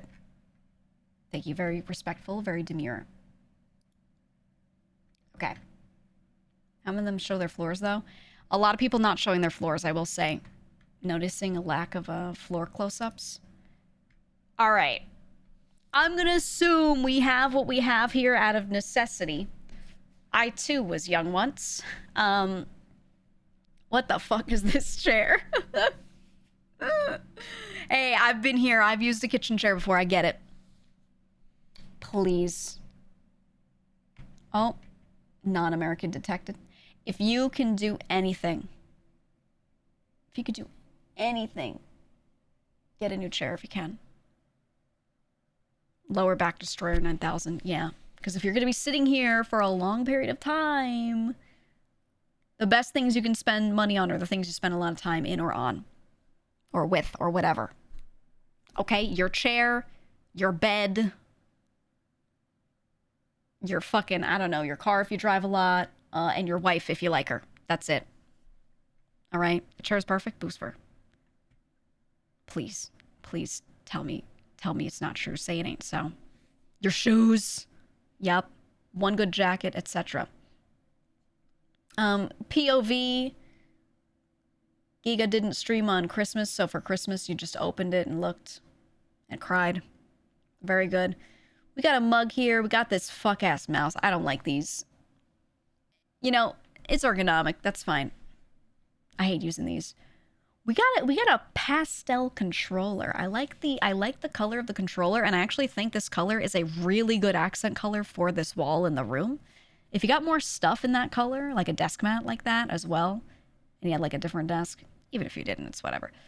Could probably be quite nice. Very carpal tunnel pilled. Oh yeah, I'm gonna explode my hands within the next 10 years. I'm ready. We got a watch laid out. Why? Put it in a drawer so it doesn't get dusty. We got this case. Everyone knows this case. Oh. Guys, do you see it? Can I zoom right here? You see how there's like dust and then there's a little less dust right where the power button is? You see how there's like you can see the dust got rubbed off by their finger, like it doesn't collect where they regularly touch, but then there's dust everywhere else. Dust it! It's flat. It's flat. You could just wipe it real quick. It's so easy. It's so easy. We got the Switch case with the fucking the Purapad. Was that what it was called? I don't remember. Look, they only follow like one person who was live at that time. Is that Mouse? Enhance. Oh, I can't move it. That's Mouse. Yeah. See, dude, I clocked that from a billion miles away. They only follow like me and Mouse. I'm rating this one a 5 already. All right, we got some bits and doodads and shit in their room. Again, this shelf is likely here due to necessity. Awful wood color for the room, but that's fine.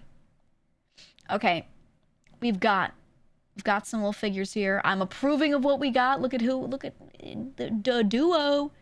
Okay, I'm liking the characters we've got. We got some waifus. I don't know who they are, but they look cool. We got alcohol and a glass. Now I got a problem. Because we got some dust too. Hey, if you're going to store a glass on your shelf, turn it upside down. Because you know, someone comes over and you're like, would you like some alcohol? Let's say it's a girl. You bring a girl over. You're like, you want a little sip of something? She's like, oh yeah, I love Rock Island, whatever the fuck this is. And you're like, ooh, let me get you some. And you go, and you flick off the cap, you know, and then you go, right? You just blow into the dust-filled cup and dust goes everywhere. You're like, let me just get that for you. And then you pour it in. She's not gonna like that. She's not gonna like that, okay? Let's store it upside down. Because then you're like, do you want some? And you take it and you very quietly rub the bottom on like your pants or some shit so she can't see you wiping the dust off the bottom. She won't notice. She won't see it. And then, and you pour it. All right? You gonna wash it either way? Wash before use? Brother, what bacteria is growing on a glass sitting in the middle of a room? No one cares. Just don't get dust in there. Obsessed with dust? Yeah, wanting people to clean their rooms is an obsession. You're so right. How could I? Get off my back, Mom. Jeez, let me live in silica. I want that silica in my lungs, actually. I really do. Now, I can't help but point out, we got... we studied the blade. I see you've studied the blade. Got a Figma here. We got the boxes. We got Nindos, but not displayed. Maybe he wants to keep them in box, which is fine. Is this the box from her or is this separate? No, it's separate. What is this? What is this from? It's one of those like Kotobukiya, oh, I can't scroll, that's right. Who is this? Who dat? Same kid. Same as what? Oh, Hexagear. Ooh, okay, okay. I got you. Ah, my favorite book, Weapon. Please tell me he has the Art of War. I really hope this is the Art of War. I hope you have Weapon and Art of War so that when the ladies come over, dude. And then look at this. We had a sword here. We had a sword here. Guys, please get wall racks for these things. Don't lean them. Please put them on the wall. At the very least. Spiral by Junji Ito. Did you actually read it, though? It's okay. You can be honest with me. Is this a Bloodborne, Dark Souls? Oh, these are the art books. I'm an art book collector, not like a big collector. I've got, I don't know, 4. For me, that's a collection because I don't own a lot of shit. But I like that. Cannot tell what these are. Too small. If anyone knows, let me know. Nihonshu, the sake Japanese. Oh, he's got a book on alcohols. He's got a. I'm seeing the continuity. Okay, I'm seeing the continuity. And then we got our bag shelf. Hey, I'm gonna give a suggestion. Stick hooks here, and then hang like the bag and stuff from it, so that this space is better usable. And then it will look more filled, and this blank space won't kill you so much. He did study the blade. This looks like one of those shelves where it's like supposed to be dump stuff and pick stuff up regularly shelf, but it's got too much crap on it because it also has a PS Vita box in the back, right? So what you should do, if you can, is put hooks up. I would also say storing stuff like this, if you don't have a lot of space, put it behind the books. If there's a gap between the books and the wall, if you can, just shove this stuff behind the books. If you're in House of Leaves, nope. Nope. Okay, and then we get one more look at the desk. What the hell's free box pop? Okay. The desk, you know, the good thing is the desk is super clear, so it looks like their desk does not have to get dusty. That's good. But please, please wipe the dust off of here at least. At least. This is a good mic. I like this mic. Got a little Roomba. It's in the box on the ground. Yeah, what is this? Did we see it in the other picture? Oh no, it's perfectly behind it. Okay, and then can anyone identify what is hold on, I'll move. It's on the right. What is this? This little red box. It says catch. What is that? Trash bags. Ooh, you just leave the box of trash bags just in your room on the floor. I'm not a fan of floor storage, okay? We're not playing Vintage Story when you're like, I'll just leave all my bones on the floor because I can pick them up anytime. Put them away, please. Put them away. Florage. Put them away. It's floor storage. I like the keyboard. I'm not a fan of 10 keyless. You know, I can't imagine a world, a life, without my numpad. Why is the Roomba on top of a box? Well, you know, for decoration. Do you think the guy uses his Roomba a lot, considering I see like some wires just sitting here on the floor that I would have to move if I used my Roomba? I don't know. I don't know. Color Wraith Bone. I think overall, not too bad. You need to hang stuff on your walls. You need to hang stuff on your walls. Perhaps a GEEGA poster. Perhaps a GEEGA poster, which you could get if you go to horizonsmerch.com. You know, might really liven up the place Maybe two. Maybe two. Maybe one on either side. Vertical.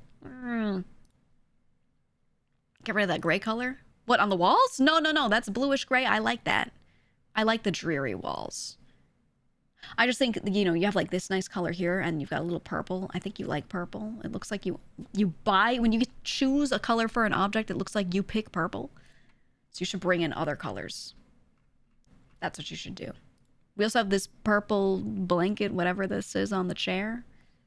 I'm thinking we like purple. Bring more purple in. Yeah, Oshi, yeah, there it is. Yeah. I think it's a nice gray because it does have a little bit of hue to it. Instead of it being like completely, you know, medium gray, not cool, not warm. This guy might be William Afton. No! What tabs does he have open? Someone said. I can't move the images, so this is the farthest we can go in.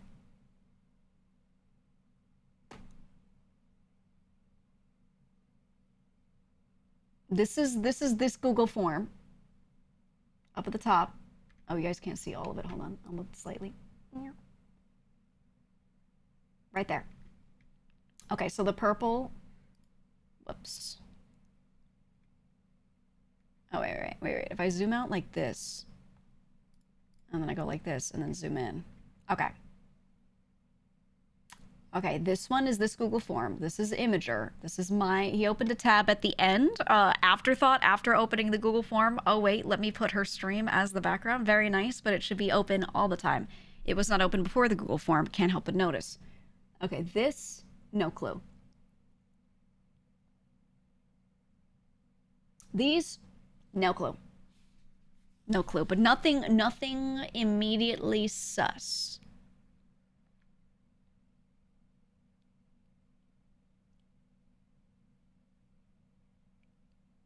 Okay, I'm not seeing anyone in the channels you may know that's like my best friend that you're not following, so I'm not gonna flame you for that. Because I might have. All right, not bad, guys. Let's rate this. The setup. It's a little office area. Out of 5.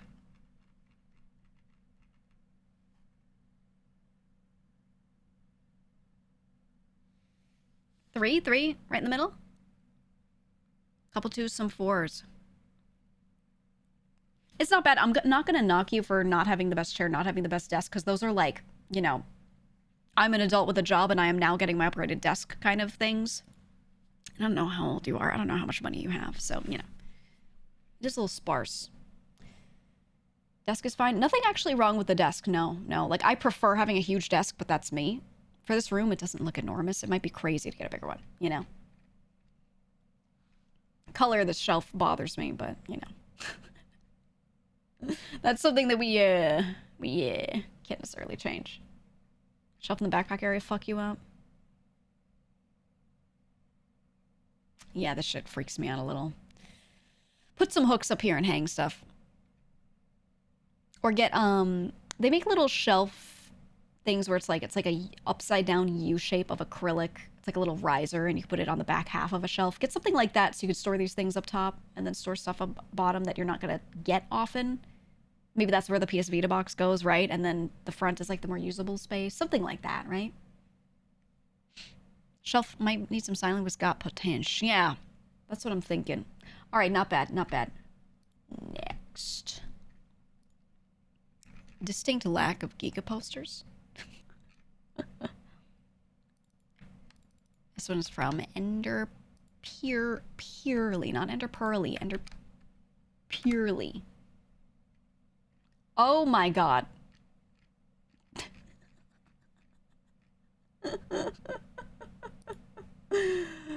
I gotta show you. I will not show this.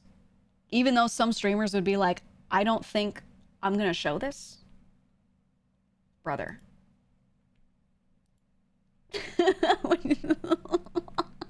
Did you draw in it with Sharpie first?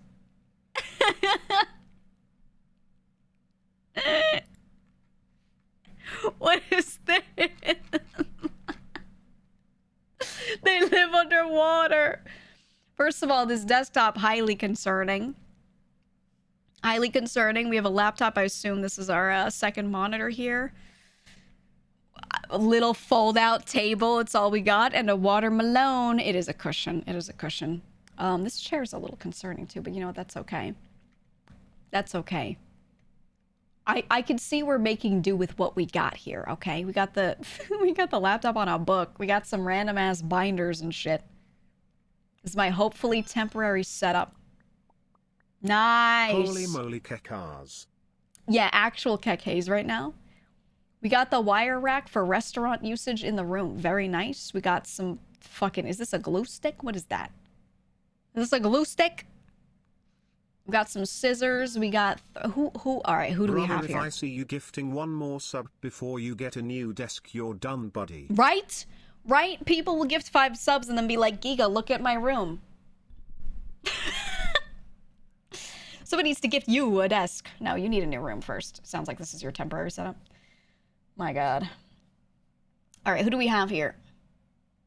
Genshin characters? Is that the Genshin logo? Ooh. Shinobu Dahan. Chevrius? Is that a real name? Oh. That's cool. Nice, Hoyoverse. Great names. Look, we got like the multi-tools out. We got a bowl. We're like moving in, you know? You see my only little bit of storage and my sword on the right. Oh!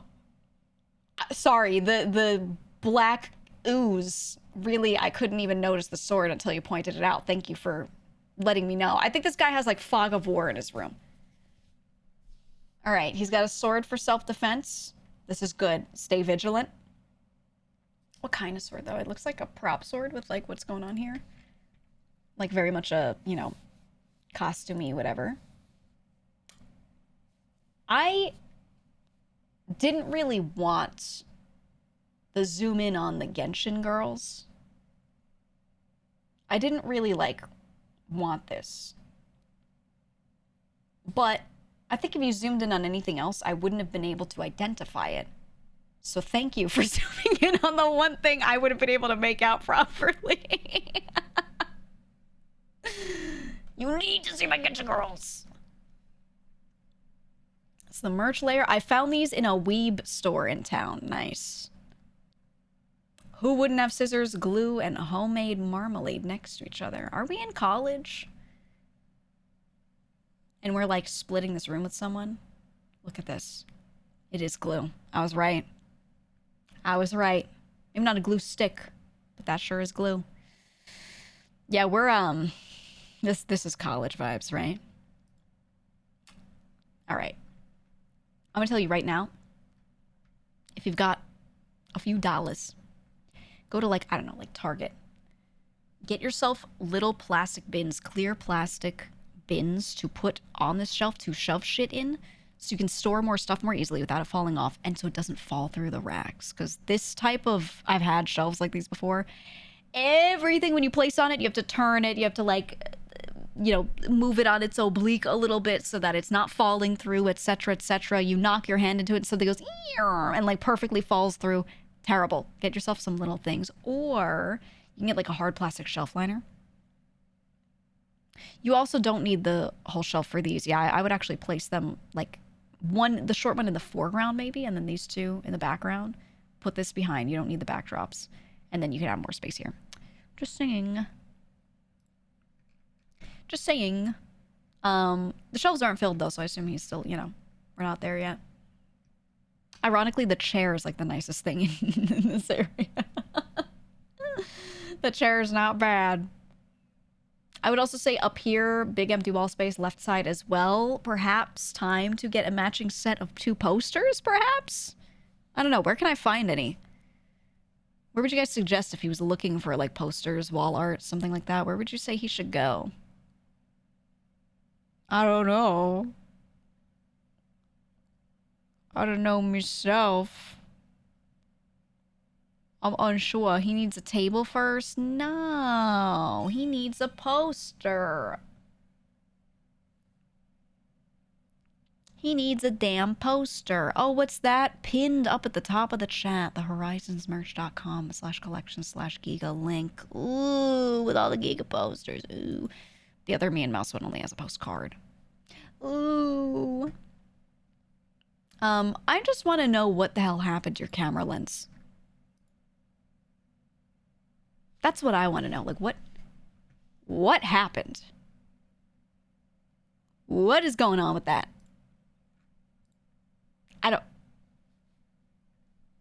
know. I don't know. All right, rate it, guys. 1 to 5. Rate it. What are we thinking? What are we feeling? Taken on my Motorola Razr from 2007. When was that? I don't remember. When was the Razr around? This looks like the corner of a restaurant kitchen. I know. It looks like you're in the walk-in. I'm seeing an average of 1. An average of 1. Hey, you guys didn't like the watermelon cushion? There's no way you sit on this. There's no way you sit on that and don't, like, slide off, right? Like, Well, thank you very much for your submission. Next. Okay, this is from hype_cut. Hype_cut. Hold on. Ball check. Okay, we're good. 2 pictures. We've got 2. All right, someone likes One Piece. They got the Google form open. They... What is this? What is this? Light mode? What? Ah! Oh! Oh! Oh! I will excuse it if you have a disability that makes your ability to see the contrast more difficult, because there are people who need this sometimes. I will allow it if that is the case. Outside of that, the wires will get there. Hold on, we're going like top to bottom. All right, let's talk about the just the desk first. Just the desk, and then we'll do walls and then bottom.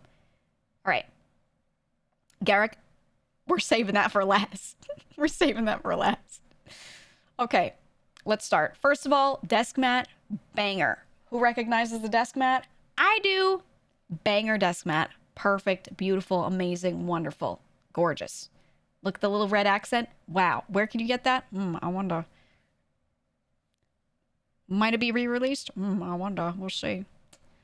We got a nice little desktop. We got a our taskbar is a light color. Do you guys actually change your color theme? Mine is gray, whatever base color that shit is supposed to be. Gray. Yeah, I'm really bothered by the, you know, A, B, C, this little triangle we got going on here.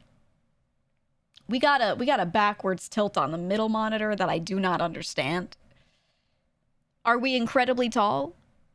Are we incredibly tall and we're looking down on it, so we angled it up? You know, that means you need a monitor stand, or you need to move that bitch up.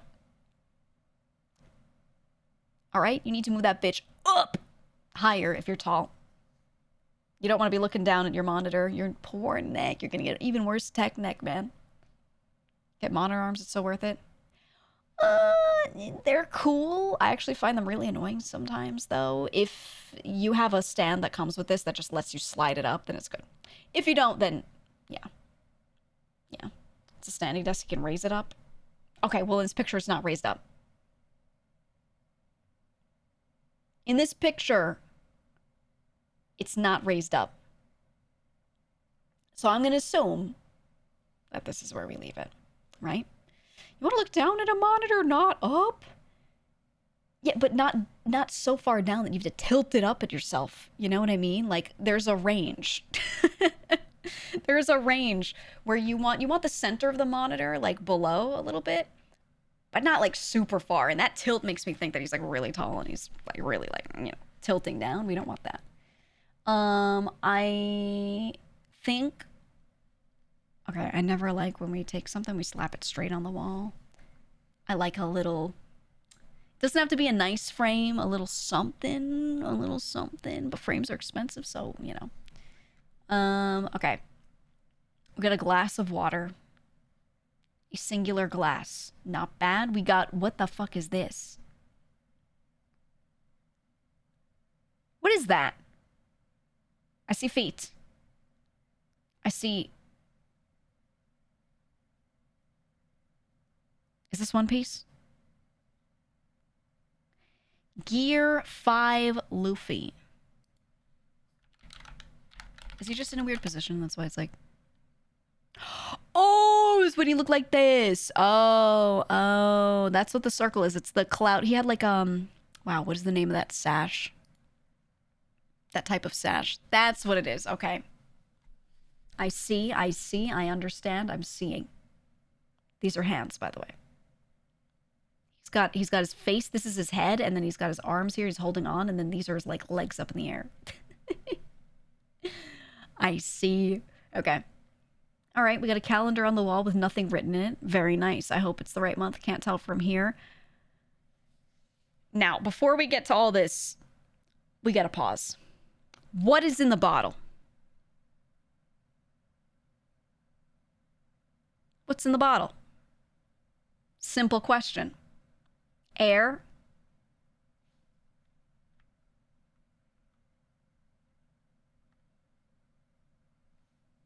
What color is that? Now, the interesting part is that this is a soda stream bottle.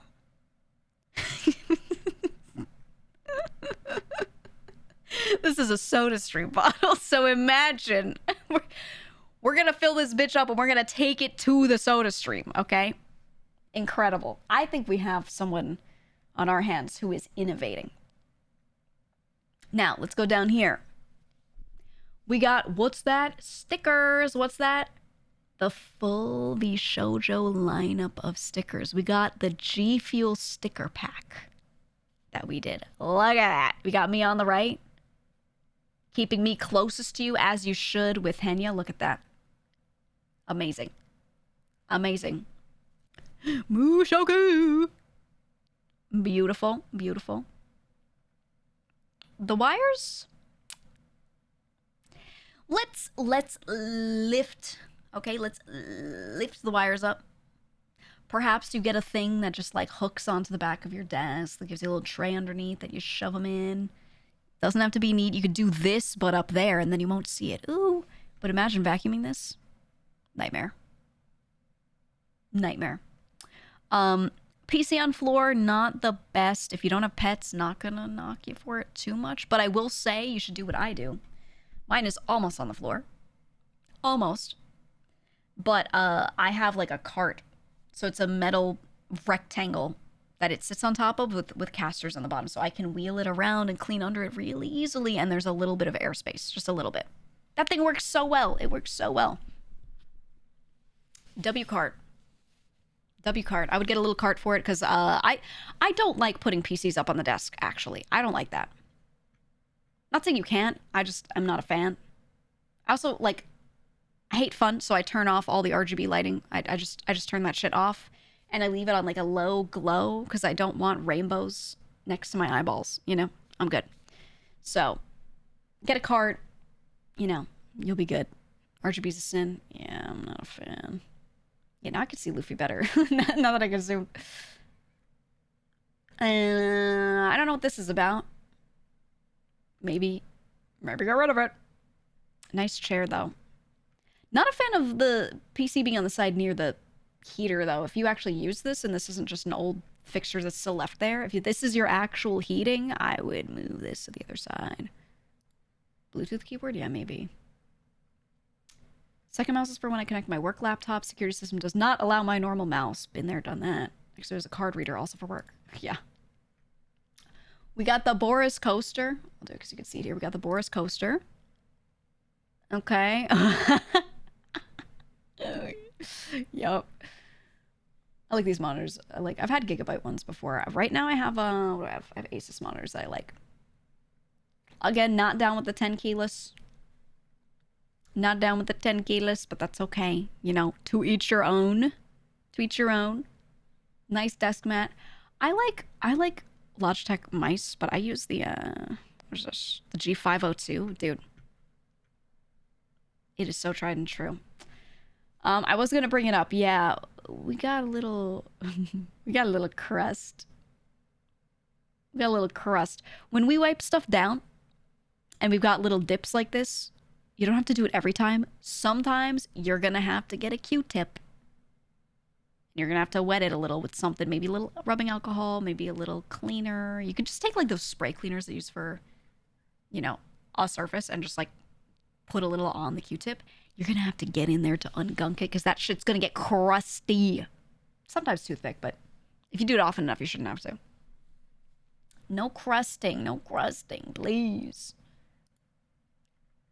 Okay, not bad, not bad. Let's rate it. Oh, the millennial gray floors. Look at that. I'm sure you didn't have a choice. Let's rate it 1 out of 5. 1 to 5.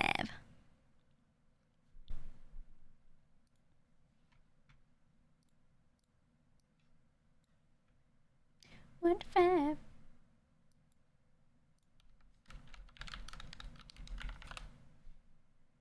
Okay, not bad. Not bad. 5 piss bottle. I'd say the average looks like it's 4. Okay, not bad. I'm curious to see the rest of your room because this place feeling a little empty. My guess is on the other side is like just a bed. Or if this is the office and there's no bedroom going on in here, it's probably got a lot of nothing. No, it's a 3. We all have our opinions. Oh my god. Okay, hold on. Ball check. Okay. We're good. This is from... Oh, this is from Brax. This is from Brax. Okay, Brax stores, or not stores, Brax displays his shirts. These are all the Gamer Subs ones, I think, right? The ones where it's like the cup art. So he's got his cup collection. He takes these and hangs them. That's kind of nice. I haven't seen anyone really do that much. You see, bro loves collecting Gamer Subs. He's got all the tubs. Dang. I like this poster. I like the poster array. Look at the lineup. Look at who we've got. Look at who we have in the poster lineup. That shit's good. That shit's good. These 3 should be in a line. I agree. I agree. Okay, we got some more cups here. We got the gup. We got the GEEGA cup. We got the gup right here. Look at that. I wonder if there's a good way to display them. Like I like this. So you have like the little risers or like second shelves here. I can never find a way to display any cups that I have that feels like right to me. You know what I mean? It's never bad, but it's hard to figure out like how to arrange them to look best, you know? All right, not bad. I see one that's like filled. Looks like we use this one. We got the lily. Oh, the signed one. The signed one. Which dustman is this?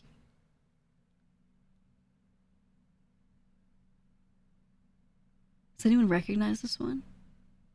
I can't tell. See if we get a close up. We got a booba mouse pad.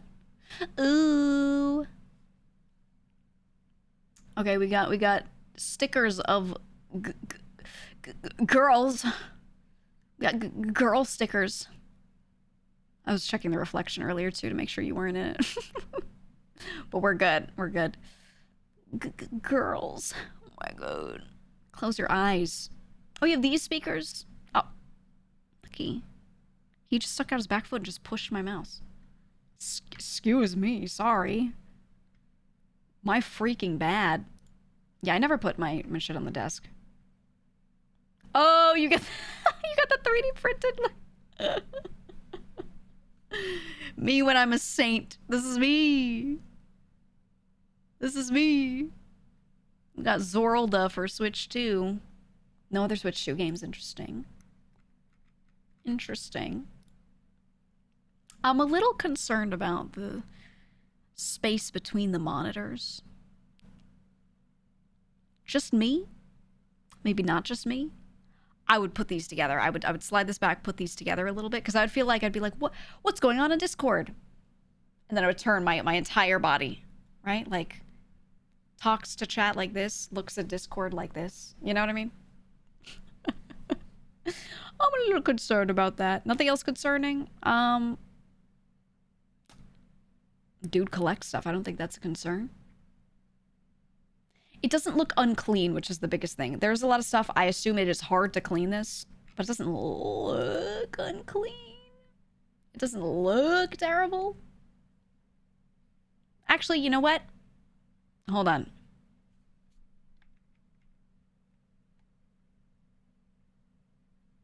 Do you see it?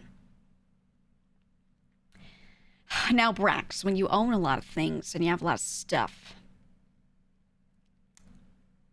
that's why I'm a minimalist. When you own a lot of stuff, it becomes harder and harder to get the dust down. And need I remind you that dust has what in it? Silica, amongst other things. What happens when it collects together?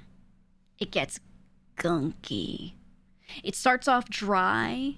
You ever touch a dusty area and you're like, wow, my finger feels tacky. It gets to a point where it becomes like impossible to get off of stuff. Impossible without like really, really, really scrubbing. It becomes really difficult, really annoying.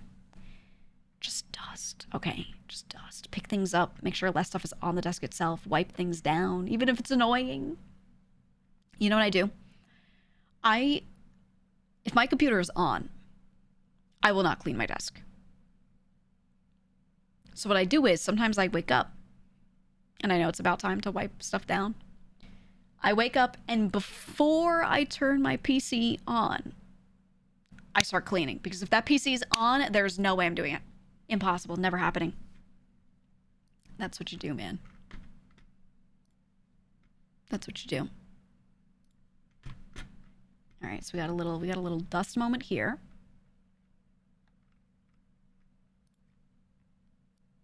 This doesn't look too dusty, likely because we can wipe this because we don't have to do much. You know, like we just go meow, and it's fine. What are we watching on YouTube?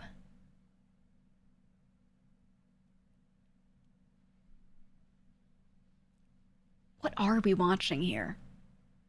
Anyone with eagle eyes able to tell? Battlefront 2. Okay. Okay, not bad.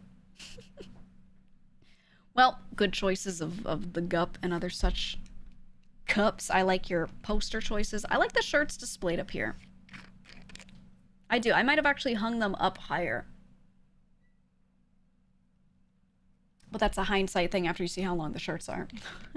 You might be able to get hangers that are shorter up the top so you can have these, like, you know, be a little higher without having to redo all of your damn hooks. LED strip is like half done. Yeah, this thing right here. It's like just shoved in the corner and then it stops.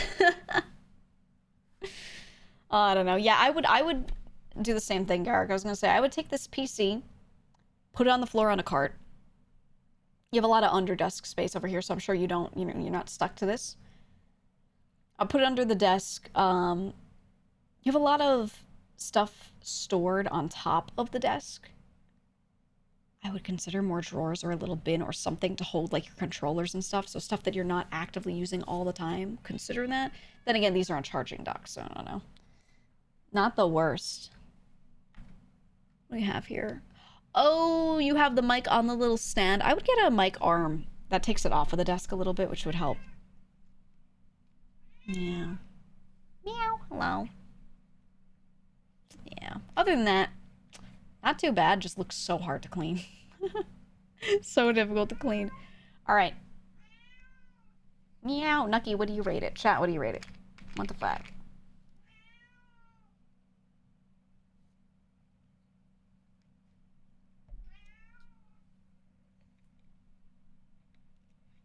You guys are giving these 4? The clutter kills me. I'm giving this shit a 2. This is a setup review. I would, if I had to sit here and stream from this, I'd be throwing up. I'd be throwing up. Too much shit everywhere. Now I'm a minimalist, so I'm just, you know. Too much shit everywhere.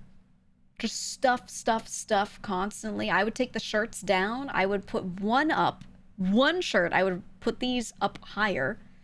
Okay, maybe do more shelves for the cups if you like the cups that much. And then what I would do is I would occasionally swap out the shirt that is being displayed and put the rest in the closet. Yeah, this is a shrine. When you look at the actual setup, bro has all of this to look at, but what does he probably spend all of his time doing? Sitting here and looking at these 2 screens. Okay, so when you consider that 90% of the utilization is on 10% of the space, ugh. Very, very inefficient. Okay, very inefficient. So I would rotate stuff out.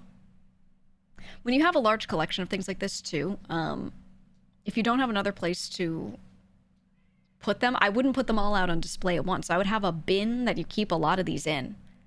Maybe color code them so you can like have it be more aesthetically pleasing. And what you do is, you know, every month you take all these off, you clean this shelf, and then you put out a different rotation of them, right? And you do that. I do that with my posters and things where I will have a frame. Instead of putting all of my posters up at once, I'll have a few frames with a few posters in them. And I have a bunch of posters in the same frame, like behind each other. And when I do my like monthly, you know, make sure every little thing in the room is clean or whatever it is, maybe it's more often, maybe it's less depending on the room, I will take those down, wipe off the frame, open the back, swap it, boom. It takes 2 seconds. Ain't no one doing that much work. I think if you clean, you'd already be doing 90% of the work. So it's not much extra effort.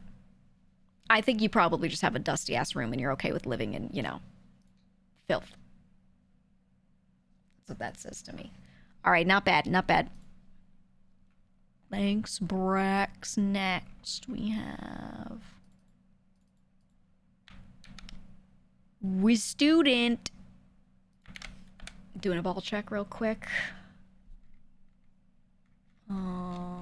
Reflection check. No visible balls or reflection. Perfect. Beautiful. How dare you? I do. Look. I simply speak the truth. I do not judge. I simply speak the truth. We got a partially drunk Coca-Cola. What flavor is this? What flavor is that? With the yellow lemon. Oh, 0 with lemon. Oh, it says it. It says it. No, I can see it now. It's just tiny. We got a Coke 0 with lemon, and we got some what I think is water. Okay, we got a little drawer also from IKEA. We got the we got the Mickey Mouse pad.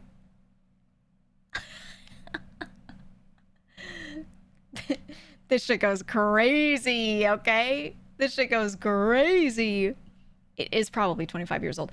I think you need a larger mouse pad or desk mat so your arms can be free, okay? This is so little room. So little room. But to each their own. I have one of these too. This right here, the little bracket clamped onto the desk to hold your headset. I got one of those. I sure do. What do we got on the desk? We got a huge stack of Post-its. We got a Post-it being used, redacted. Is that lip balm? We got a notepad. We got tissues. And a glass on a coaster. I think this is reading well. This is reading well so far. Ooh, Garrick said get a shoe rack for the wall and use it for the cups. I like that. For the last one. Got the PC here. Put it on a cart, please. Put it on a cart. We have our laptop, but I gotta say, the best part of this, we got the arm holding the 2 monitors at a good height right next to each other. Okay, okay. A lot better than some of these fuck-ass setups we've been seeing where they're kind of like all over the place, man. We got, ooh, he's got the fucking, what is this called? It's not Wii Fit. I almost said Wii Fit. It's been a long time. Ring Fit, thank you.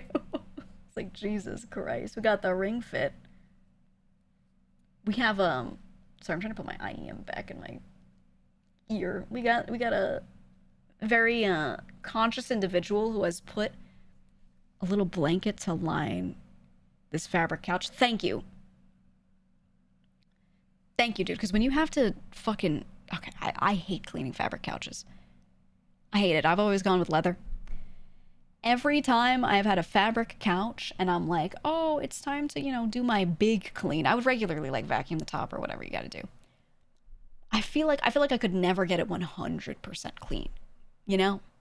You can do a pretty good job if you do it often, but it's just not, it's never good enough. So I appreciate that, man. This shit is too close though. If you're sitting here and your TV is this close, your eyes are going to be burning. If you can, move it back. It does look like it has little casters, so you can. This person has a woman living in their house. Do you think being able to clean is feminine? Yeah, cloth is good if you have pets for sure. Our two little bags are going on. I have no problems with this other than you should maybe like push that back so you're not, you know, you're not killing your eyes, dude. And I need to be center long people playing games on the couch. Okay, it does sound like you do push it back. I gotta say, this reminds me of my own space in that everything's gray. Please try to break the curse, man. Please try.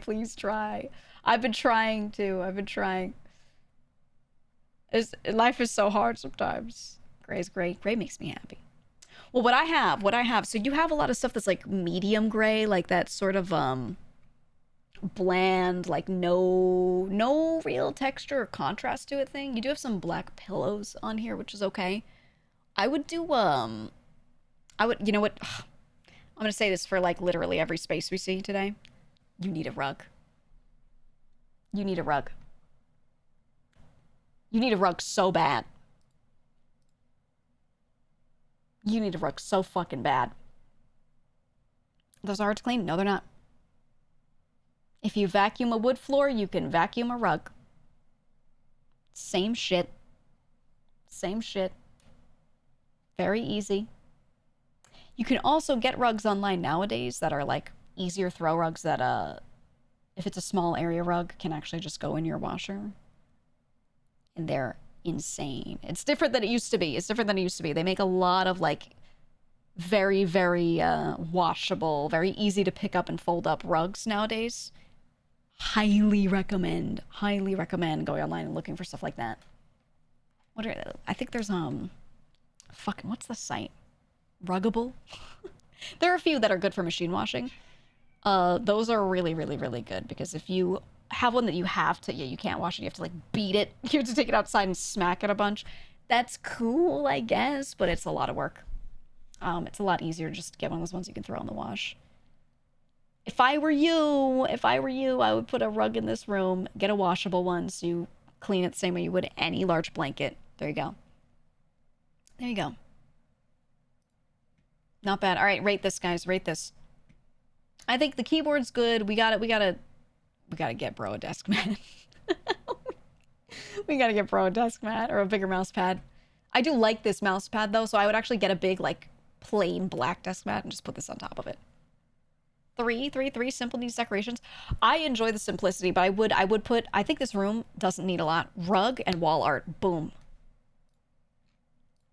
Right? Rug. You could do 2 area rugs too. You could do a small one right here. Like very small. It's really, really, really easy for you to clean.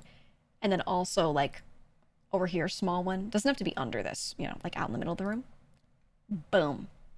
Yeah, there's no SodaStream piss bottle, unfortunately. Womp womp. I think if you want it to look more homey, different lighting.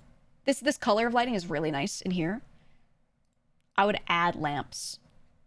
Rug, lamps, maybe a throw blanket. I know you have this, but it's not like, you know, super aesthetically pleasing. Something that looks cozy, and then people walk in and be like, wow, so nice. And all you did was add like 3 things, you know? Those would be my suggestions. Yeah, warm lit lamp. Well, I think he does have one, just, you know, not to light this part of the room. Right? Like this side is lit like that. Can you tell what that is? It looks like a, I think it's a blanket. It looks like a fleece blanket. Like one of those ones that gets really staticky, you know? Feels like one of those. Rug just attracts dirt. Okay, here's the thing though. That dirt exists, whether it's on the rug or not. If the rug gets dirty, that means there's that much dirt on your floor. If it gets trapped in the rug, it means it's not in the air. When you have hard floors, you kick that stuff up a lot. So if you, I mean, I'm pretty sensitive to dust, so this is why I care about this. But I don't like the rugless floors, just like, you know, being covered in dust and hair and things that get kicked up every time I pass through. So I prefer it gets trapped in the rug and then I vacuum it off. If you're vacuuming often enough, it doesn't get forever trapped. And then, you know, once a year, you take all your rugs outside and beat them to death. Or if you have washable ones, you wash them more often. Just saying. Just saying. It's very doable. If you have a couple dollars, you hire a company to come in and just steam, like, all your rugs once a year. Or do it yourself if you have a thingy for it. You can just get a device and do it. You can rent them, actually. You can rent them pretty cheaply. So just saying, there's a lot of ways to not have it be a problem. You're just avoiding all of them because you don't want to do it. Guys, just say if you don't want to do it. That's all I ask. Just say, I don't want to clean a rug because I am lazy. And I will go, okay. All right. This is Zoingo. This is Zoingo. All right. Zoingo, I really like this Bonester. I like the what's it? The style, the art style. Zoingo does a lot of model kits. Zoingo's the one who has posted a lot of like Lego builds and things that you can make yourself, etc., etc. Metalworking skills certificate. Y'all got nunchuck skills, metalworking skills. Oh, I love the Joel chat doll. Look at it. Look at Joel's chat. That's good. I'm liking a lot of what we have. I like. It's not a sippy cup, but it reminds me of a sippy cup. You know what I mean? I kind of like the cup color. I like that. I like this desk mat too. It's the one with all the measurements, everything on it. For like when you're building little kits and stuff. I do gotta say, I see little anomalies. I'm gonna assume these are scuffs, not like dirty bits though. Anomalies on the desks? Yeah, I think it's like scratches and scuff marks from all the paint and everything. Oh my god, Le Bear Holy Night. Is this clamped onto the book? I think, did you clamp this onto the book so you have something heavy enough so that this like can be here? Is that what that is? I would find another solution, but at the same time, you could just put this away anytime, so it's not bad. It's not bad. I've been here, done that. Not a bad idea. Especially if you put it away sometimes, you know? Fine with this. Got a little low profile keyboard. There's me. There's a little thingy of me. Okay, I'm not seeing anything super sus. I like that we were up on a rack here with the PC. This is good. This is good. Shame bins on the left. That's fine, I will say.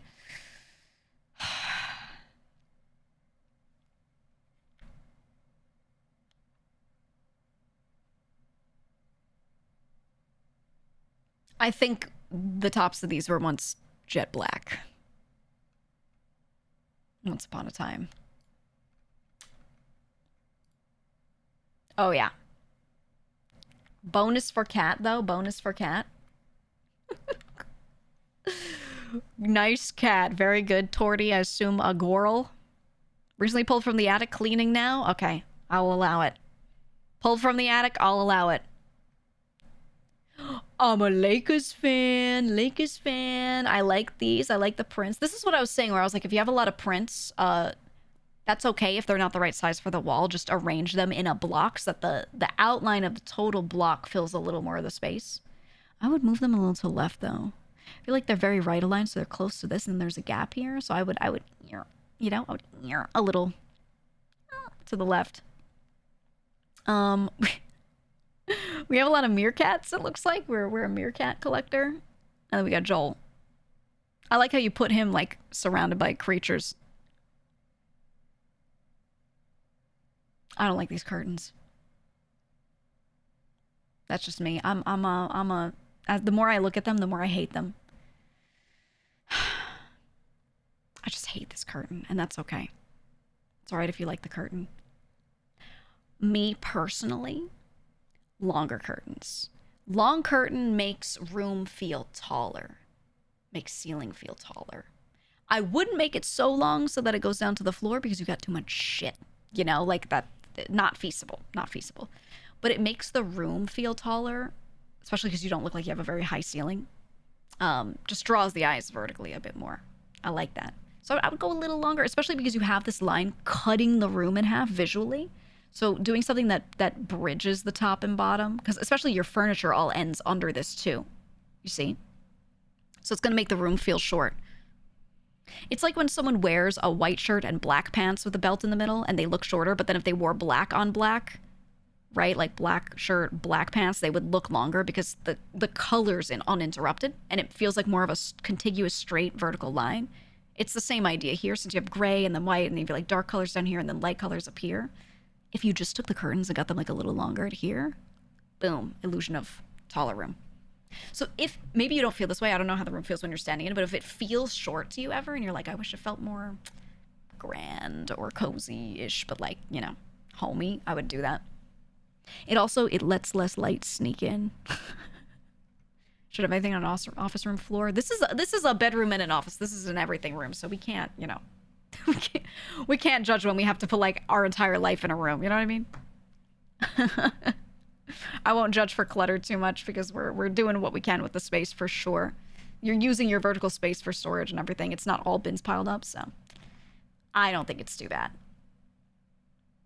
I don't think it's too bad. I would get one more shelf like you have here, one more for here just to like stack your active projects and stuff. But yeah, we do need the cat name. If you're willing to dox your cat, we're gonna need that. Higher bed for more storage? You could. I'm not a fan of like super high beds though, so I would, if you raise it just a little bit. But I never like when people raise the bed all the way up and put like a desk under or stuff like that. I hate that. Harley. All right. Hello, Harley. Not bad. Now let's analyze really the setup.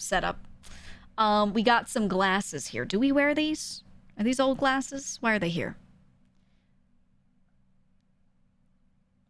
I would say clean the desk, but it also just might be paint, so I'm not going to worry about it.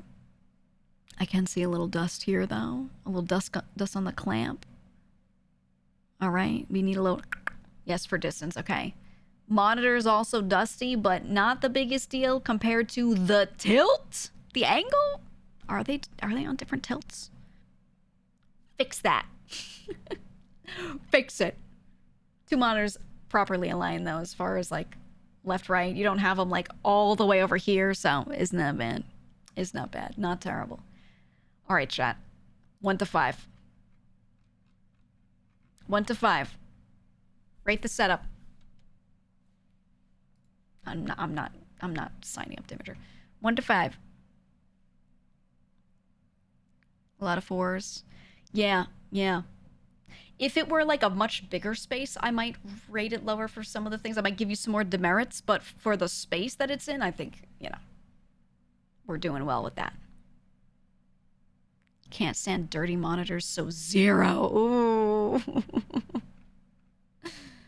Ooh, take out the Laker blanket. Yeah, I think it just adds too much busyness. So I would, if you like it there for when you're sleeping, I would fold it up. But it might, counterpoint, might be here because of the cat. This might be the throwaway blanket for the cat to get hair all over, and then we like, you know what I'm saying? I'll excuse it. Maybe something less busy though, because we got so much going on. So much. All right, not bad. Not bad. So we go next.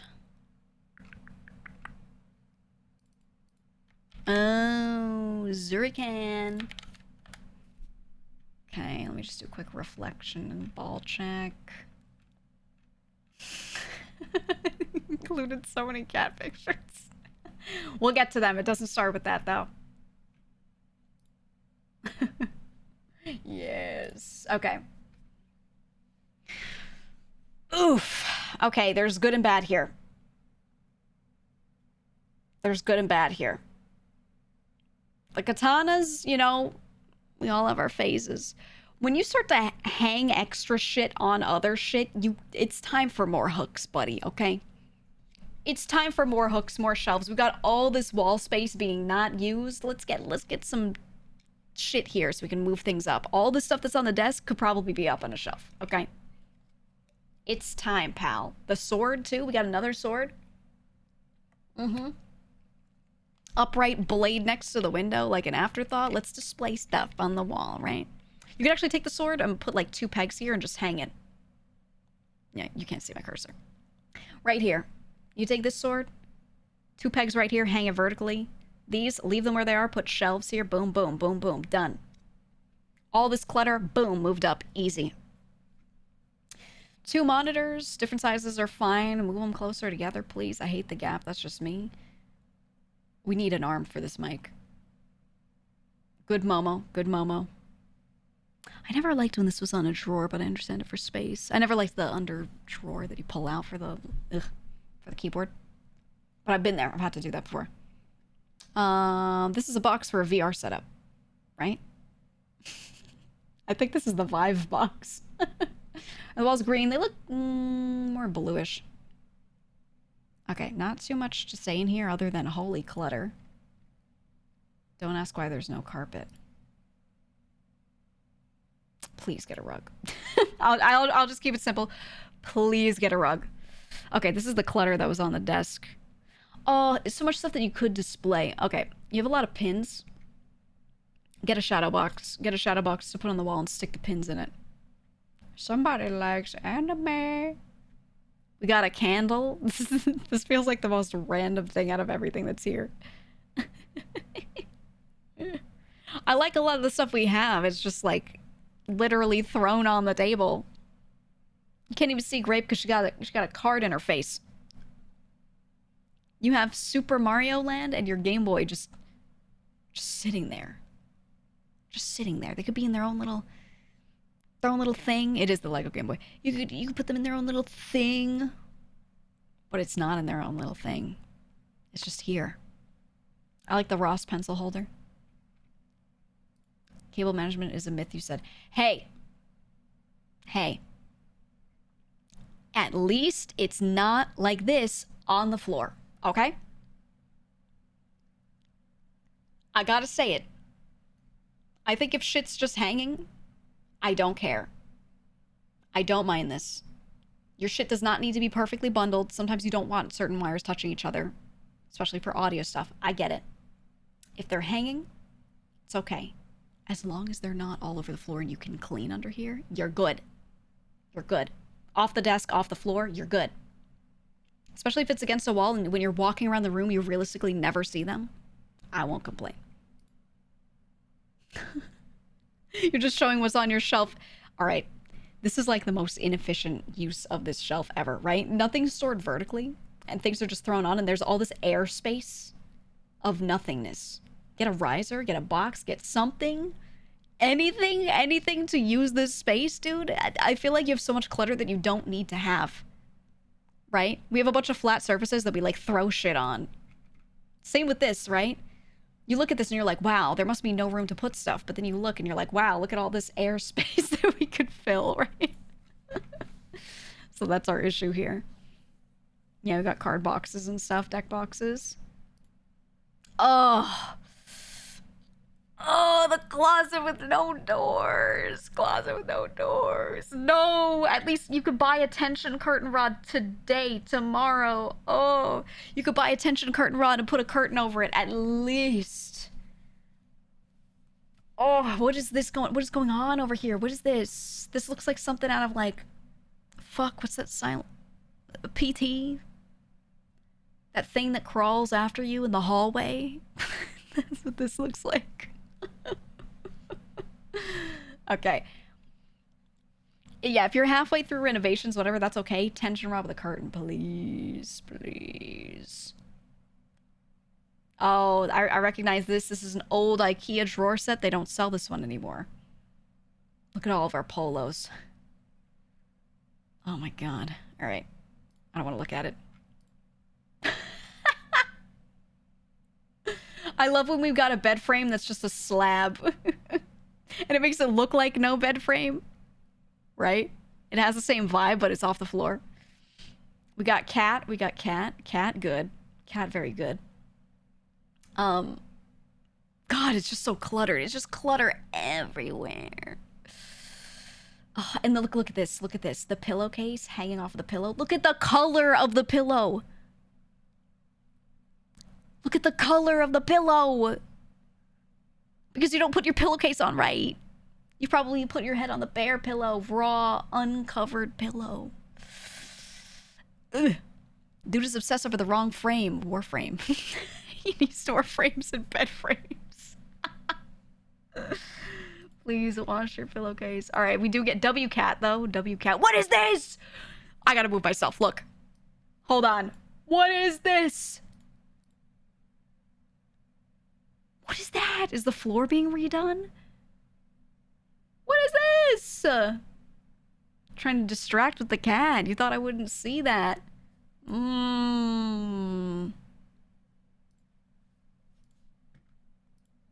Added handpick for the ladies out there. Ladies?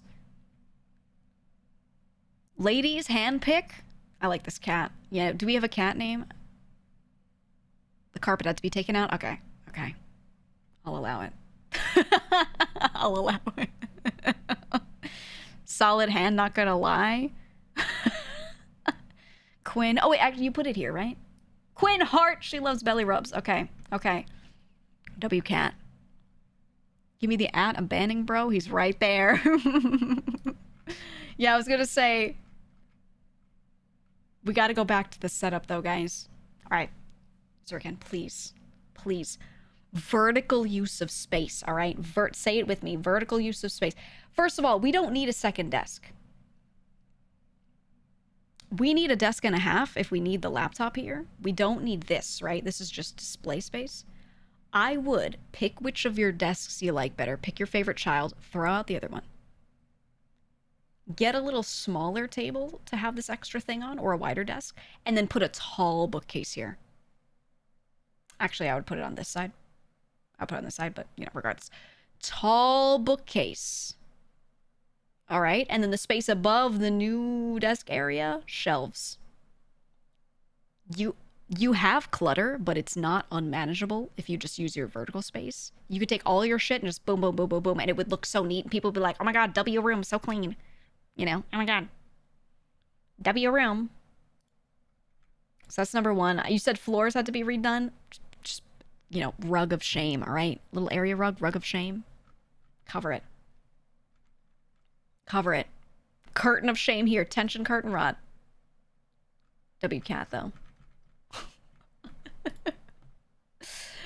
All right, chat. Rated out of 5.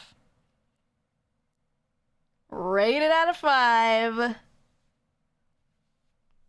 Ooh, we're very split. Nope, just kidding. It's a lot of 2s. 2s and 3s.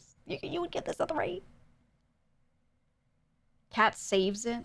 No, you can't give cat points. You can't. It's like eating a dinner and the dinner was shit. And then they're like, oh, I'll give you a Hershey's chocolate at the end. And you're like, wow, I love Hershey's chocolate. 5 out of 5. You know? Nuh-uh. Nuh-uh. The gratuitous handpick, too? You think this is gratuitous? You know what? You're right. Put that away. Not on stream.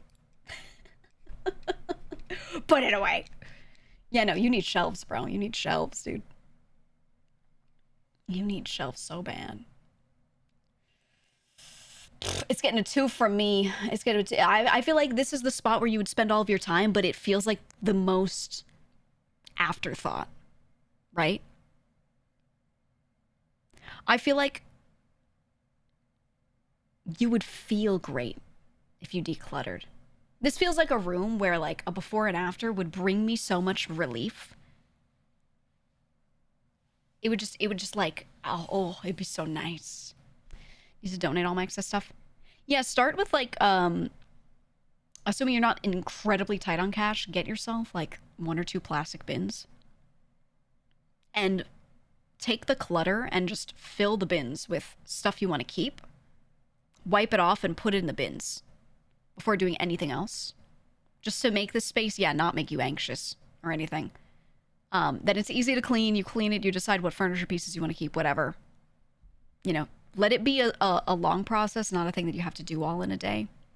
But at least get bins so you can wipe stuff and put it away, and then, like, the clutter does not stress you and make you less likely to actually do shit, you know? I think the hard part would be picking, like, getting rid of a desk. That's annoying to do. Put the Momo away. Oh, yeah. Oh, yeah. Exactly. All right, next. WCat. This one's Taka. This one's Taka. Very quick reflection and ball check. Ooh, kept yourself perfectly out of the reflections. Good. Okay. Okay. Oh, you can see. That's fine. Well, it's Taka. we know he's not gonna send balls. You know what I did? I went to click the button to hide and I clicked next to it. I clicked, instead of the eyeball, I clicked the lock button, which lets me not move it. All right. Who are we watching? Oh, this mouse. So I'm like leaning in like that's gonna help me see. Like I'm gonna zoom in. I'm moving my head forward. Okay. What is this? What does this mean? This is clearly like from a Discord. Is it from our Discord? I don't know. Okay, we got a red theme going on. We got Scissor. Okay. We got our monsters faction. We got us logged into the GEEGA website, okay? This is a different level. There are tiers. Okay? There's like chatter who just chats. Then there's person who's also in the Discord. Then there's person who's active in the Discord and participates. And then there's like GEEGA app user. All right? It's an ascended level that you can only achieve by linking yourself in the app, all right? It's the only way. It's the only way. What if you said it like it's mine? You said you have so many desktops, laptops, PCs, and monitors. This is not mine. This is Taka's. This is Taka. We're reviewing other people's stuff. All right. I like this print. We got, ooh. Oh, you have wood paneling walls. Is this paneling? Maybe not. If it is, it's so hard to put shit on that. We got the 999 sticker. I peep it. I recognize it. Sincerely promise to clean my desk for the submissions when live. Smart. Some people did not. Some people did not. Okay, we have the third monitor here. Kind of a weird spacing. Why do we space like this? Okay, not a fan of PC on desk, but it might be our only spot for it. Because we're looking, I don't want to say ultra cramped. It doesn't look ultra cramped, but we're looking like the corners are usable space, you know? It doesn't look messy. Like there's stuff, but it looks like it's a very simple pick up, wipe wipe area, put all back. It doesn't look that crazy, you know? I do like the Cowboy Pikachu. I do appreciate this. We got the GameCube controller.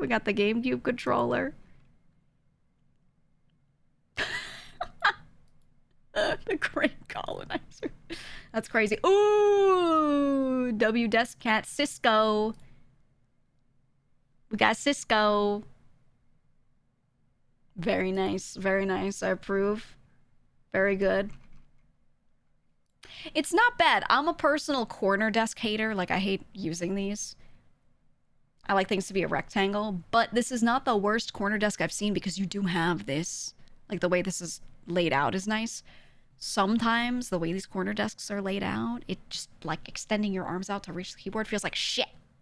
So I don't mind this. I don't mind it. It's not bad. What does it say? Sanding? Okay, yeah, that says sanding. All right, this is for doing our model kits and stuff, which we can see. We can see we built stuff with this mat here. Not bad. Very clean. I think it's got a lot of stuff, but I wouldn't call it clutter because of the way it's evenly laid out. You know what I mean? Why do we have 3 bottles?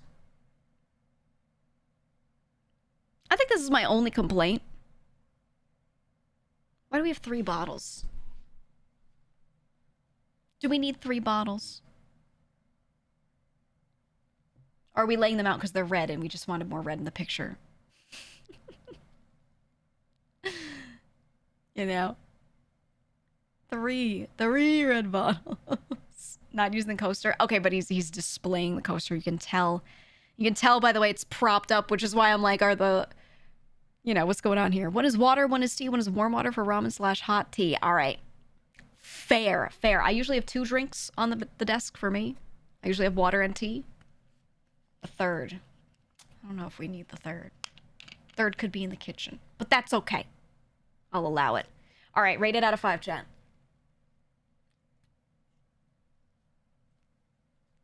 In the NOS bottle.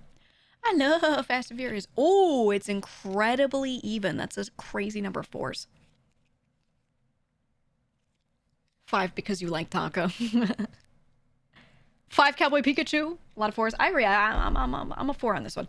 I like it. I think the only thing I don't like is that these curtains are like pulled taut. They're not like textured. I like when there's more fabric, but that is like the most insane nitpick of the century. So that's just me. I would get wider curtains so that they could fold up nicely. Then again, with them being behind the desk, that might be a little annoying, right? Because then they add more depth. So maybe something with more of a pattern, so it's not just like, you know, flat. Is Wimdy to say they're being vacuumed now? That's fair. I would do something with a little texture. But I like the theme. I like the red theme, and I like that the theme is not just in like the decorations that you got as part of the main room. It's also in like all the little objects you own too. I like it. I like it. Also WCat. WCat. Notice the Noro standee? Oh, yeah. Right here. Banger standee. I approve. All right. Properly hidden this time. Next.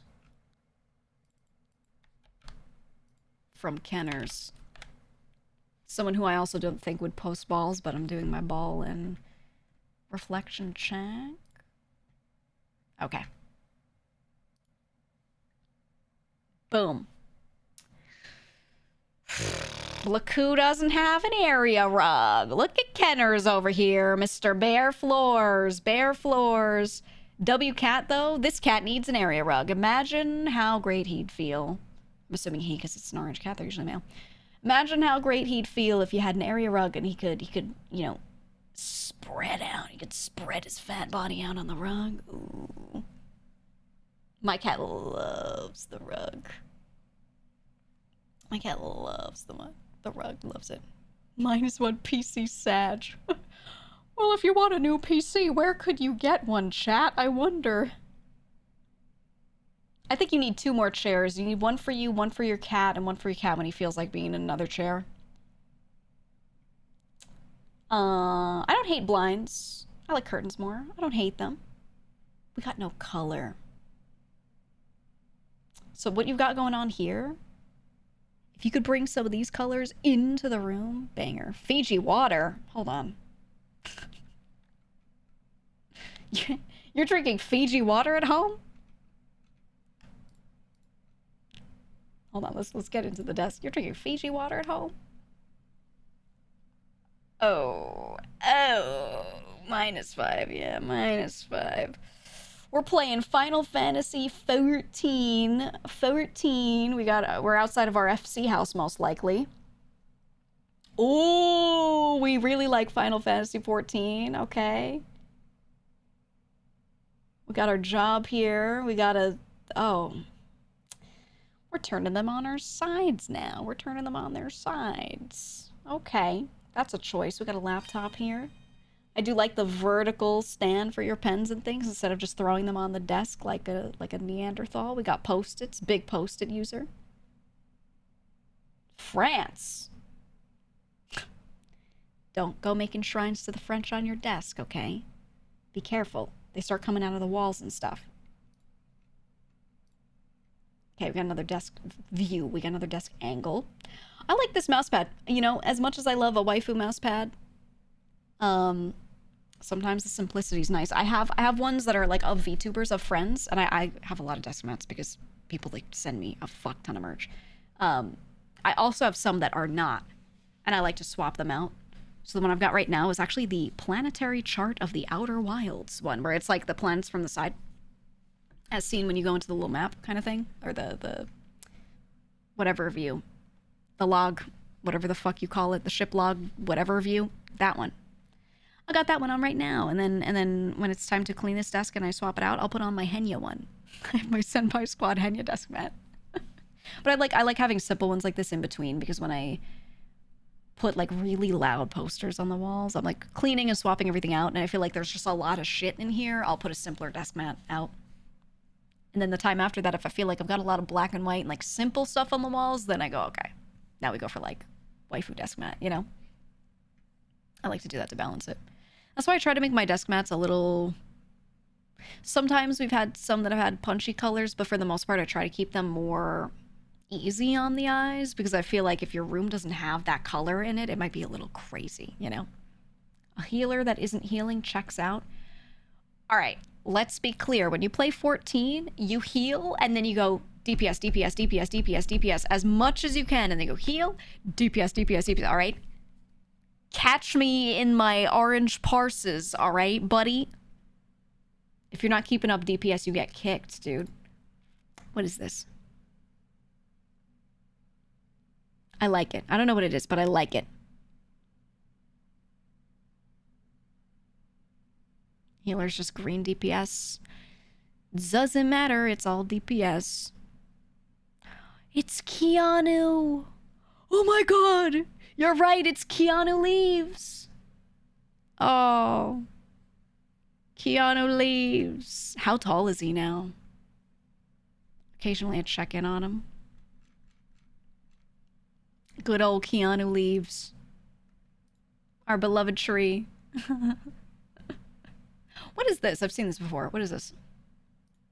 Oh, we got a little ring light. We got a little ring light for when we got camera on. And I don't think we're a streamer. Maybe we are. Maybe we have a headset. Oh, the little access point. Okay, okay, okay. I always see them and I'm like, what is that again? Okay. Serious talk here. Fellas, do we hate rugs? Do you like your feet being cold? Do you like your cats unhappy? Yes? I think you need to learn to love rugs. Now, I don't think you need a rug with a high pile, though. I don't like rugs that are like ultra cushy and have a lot of vertical fibers, because I feel like those are the ones that get gross. They get scrungly. Yeah, like a shag. Nowadays, because I used to not like rugs. I've flipped on this. Nowadays, there are so many rugs available that do not do the high pile thing and are so much better. So much better. You could also buy a lot of them online, and they're very washable. So I have flipped because of that, because I hate high pile. I have flipped to becoming a rug enjoyer because I think they make a room look so much better. I just didn't want to deal with them before. They're so much better than they used to be. And they protect your floors. It's difficult finding rugs you actually like. I agree. I'm really, really, really, really picky. Really picky with rugs. I tend to buy them online because I feel like when I go to stores, they have a really small selection a lot of the time. Unless you go to a specific rug and flooring store, and then they cost $1 billion. And I just... you know? Yeah, rug on carpet isn't bad. That's fine. That's fine. But the right thing to do, get a rug. Try to get a washable one if you can. If you don't, you're going to just vacuum it. Vacuum it. You're going to be fine. And if you once a year, preferably twice, take it outside and smack it, bang it out to get all the dust out, it will remain pretty clean. It'll be fine. It'll be fine. There'll be a cat, though. Get him a rug. Get him a rug. You want rug recommendations? We should do a stream where you guys take pictures of rooms that don't have rugs in them, and then I suggest rugs. We should do a stream just for that. I'll just pull up a site like Ruggable or one of those that just lets you buy rugs. And I just tell you what rug to put in the room. I give you like 3 options. Dude. Rug shopping! Rug shopping! Oh, I would do it. I would do it. I love doing shit like that. That's one of my favorite pastimes, is just like window shopping. Let's go, besties. All right, Kenners, not bad. Rate this from 1 to 5. Rug Gurch. I should make a rug. No, I feel like it's weird to have like a rug with a waifu on it, though. Is it? I don't know. I have a tiny rug in this room in one corner in front of a door. And it's a little, I got it, remember I bought it when there was a convention walk around. It's a little Splatoon squidling. It's a little, you know, squid guy looking like an arrow, shaped like an arrow. And he's pointing at the door. So I have my main area rug in here. We got a second one for the other side of the room that needs it once I put my tasteful chair in the corner. And then I have a tiny little squidling. I like walking on things with patterns and symbols that I care about. Yeah, I kind of feel bad stepping on the squidling, not gonna lie. 4 for standing desk. More 3s on this one because you said cold floors. Opinions on asymmetrical rug designs. That's fine. The rug I have on this floor is not like a definitive pattern. I really like this one. It just looks very textured. The one that I have. All right, not bad, Kenners, not bad. We just need more wall art and color and when I say color, it doesn't always need color, like a hue. It sometimes just needs more contrast, you know? Ooh. Hold on.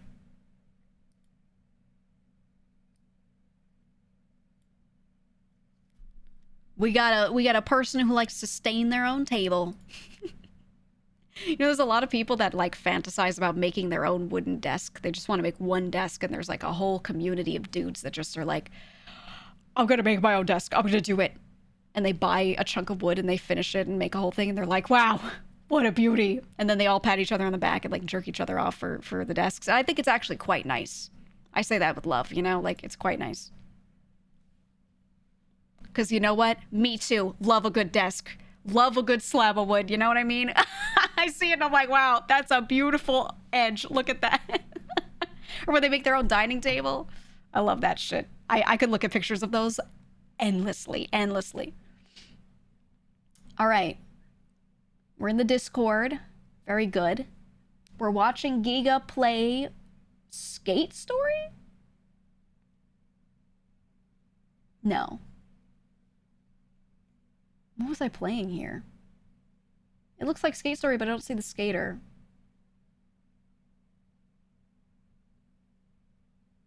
I think it's Skate Story. Where's the skater? Wait, this is the section of the game toward the end, isn't it? Because there's the black rectangle. It's the... No spoilers, but it's toward the end. I know it is. It's when he is nothingness, etc., etc.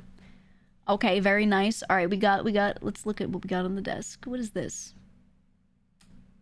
A folded something. A paper. Something campus. We got a red and black theme going on. We got the Steel Series desk mat, not a GEEGA desk mat. Can't help but notice. Okay, some cards. We got a billion shot glasses that we could have put on a shelf up here and displayed so that we could see them nicely. But unfortunately, we put them on the desk under the monitors, making the monitor area and wires back here very hard to clean. I see. Little, oh, look at this tiny microphone. Little microphone. I do like the depth of the desk. Mine is like this too. Very, very, very deep. I like the gloves. Big ass water bottle. Like huge with a sippy cup top. I like that. Red and black PC. Okay. What the little, is this the little Wi-Fi ear thing? Are you on Wi-Fi? Oh, maybe not your fault, but we have a recycling bin. My goodness. Look at that. This is a new frontier. Okay, this is a new frontier in setup reviews. We have a trash bin and we have a recycling bin. Wow. Wow. Oh, we got the build. We got the build. Okay, I like the color theming.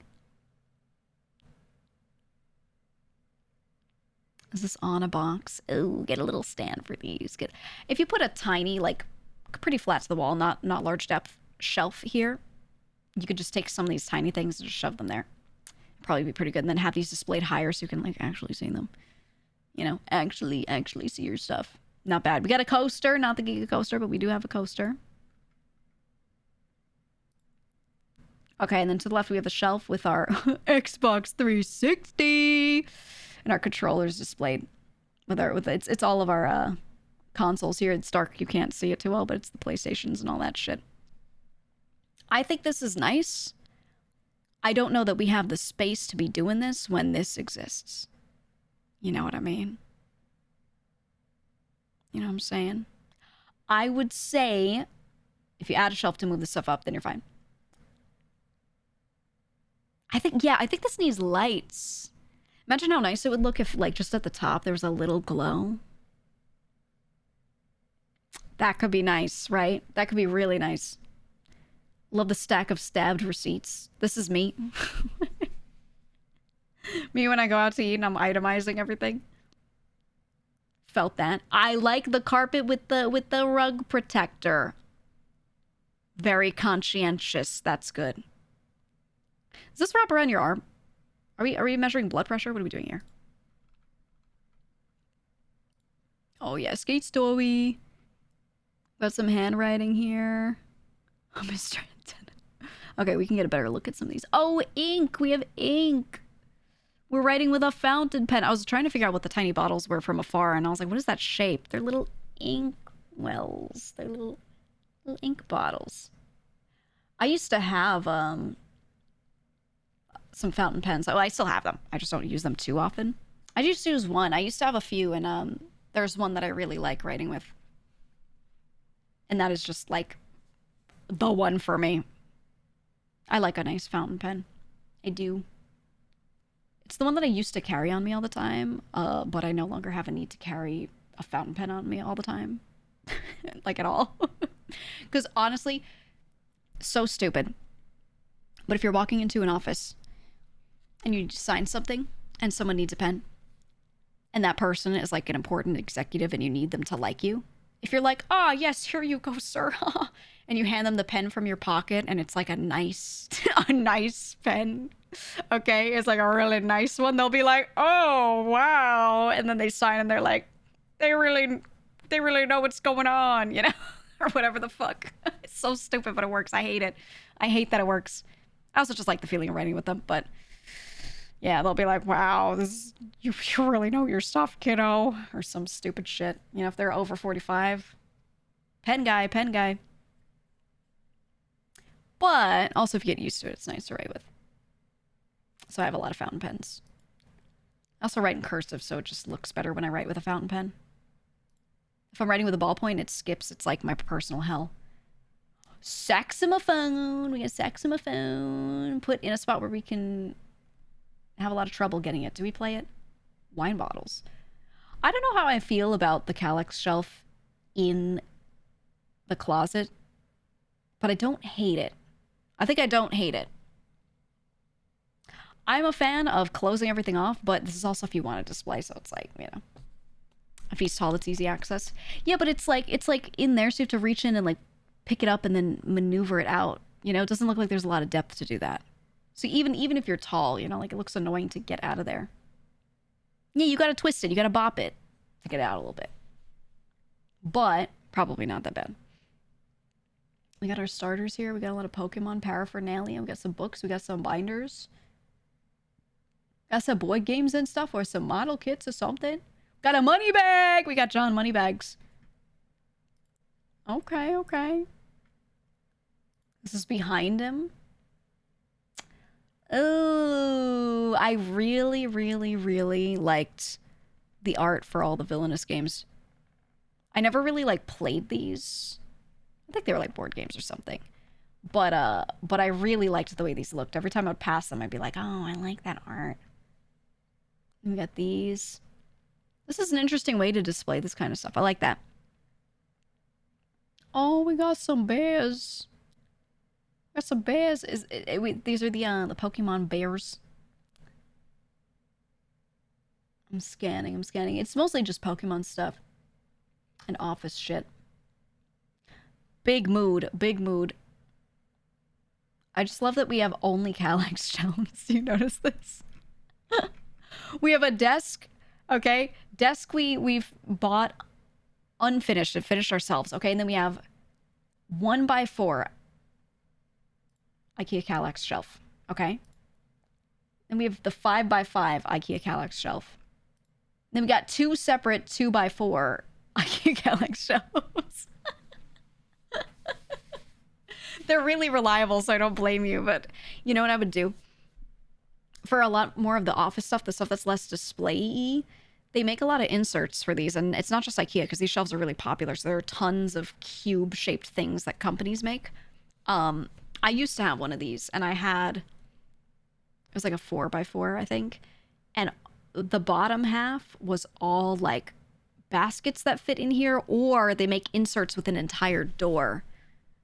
So it looks like a cabinet. So I had that for the stuff that I didn't want to see, that didn't look as good. And then the stuff that was for display was on the upper shelves. That's how I did it. Yeah, Target baskets also fit in them. There's a lot. It doesn't have to be from IKEA at all. You could put interesting colors or textures in there. Like, especially if you like wood grain, you love your desk, you could find baskets or wooden doors and things that will be this exact color and then shove them in there. So it'll just look really tied together. It'll look really nice. That's what I would do. Unless you hide away some stuff. I'll tell you, this is me. This is me all the time. Me eating and then throwing shit. Oh, this is a pencil case. I see now. This was a pencil case that he's rolling up our pens. Yeah, I do this. Food on desk, don't matter. I will never judge this. We're eating and working. I remember this show. I never really watched this one, but I remember seeing this. What? Hold on, I'm moving out of the way. What's in this jar? Is that a drink? Or are we like eating jam?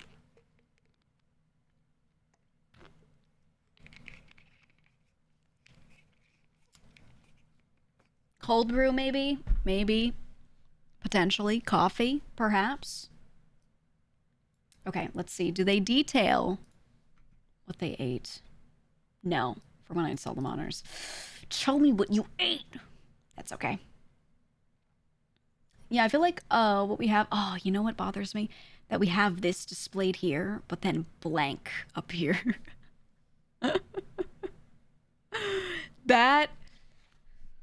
I don't like that. I don't like that. I would get a couple of the same shape frame, because this looks like very standard, like, poster size, the one that, like, they all come in. I would get, like, 3 frames, put them here, and then have a few. That shit would look toit. Toit. Yeah, easy fix. Very easy fix. Or poster, and then in the middle, 2 shelves. Boom. All right. Overall, not bad. Pretty simple. What are we thinking out of 5? Rate the setup. This is a room I would not be depressed in. Personally. So I would rate it pretty high, actually. Some of the other rooms, because I like minimalism, I would become depressed if I had to, like, sit there and work from them, you know? Whenever there's too much shit, I just, bane of my existence. Yeah, I put it like a 4. I like it. Not the craziest design-wise, but, you know, we got things I like. I also will note that they have some poster frames here that are not used yet, so maybe they plan to put them up. We got slippers. We got the floor protector. Like, this person is living well, okay? Too many black boxes for you. Yeah, the reason why I wouldn't give it a 5 is again, like, decoration-wise, it's just, like, black cubes everywhere. Cube zone.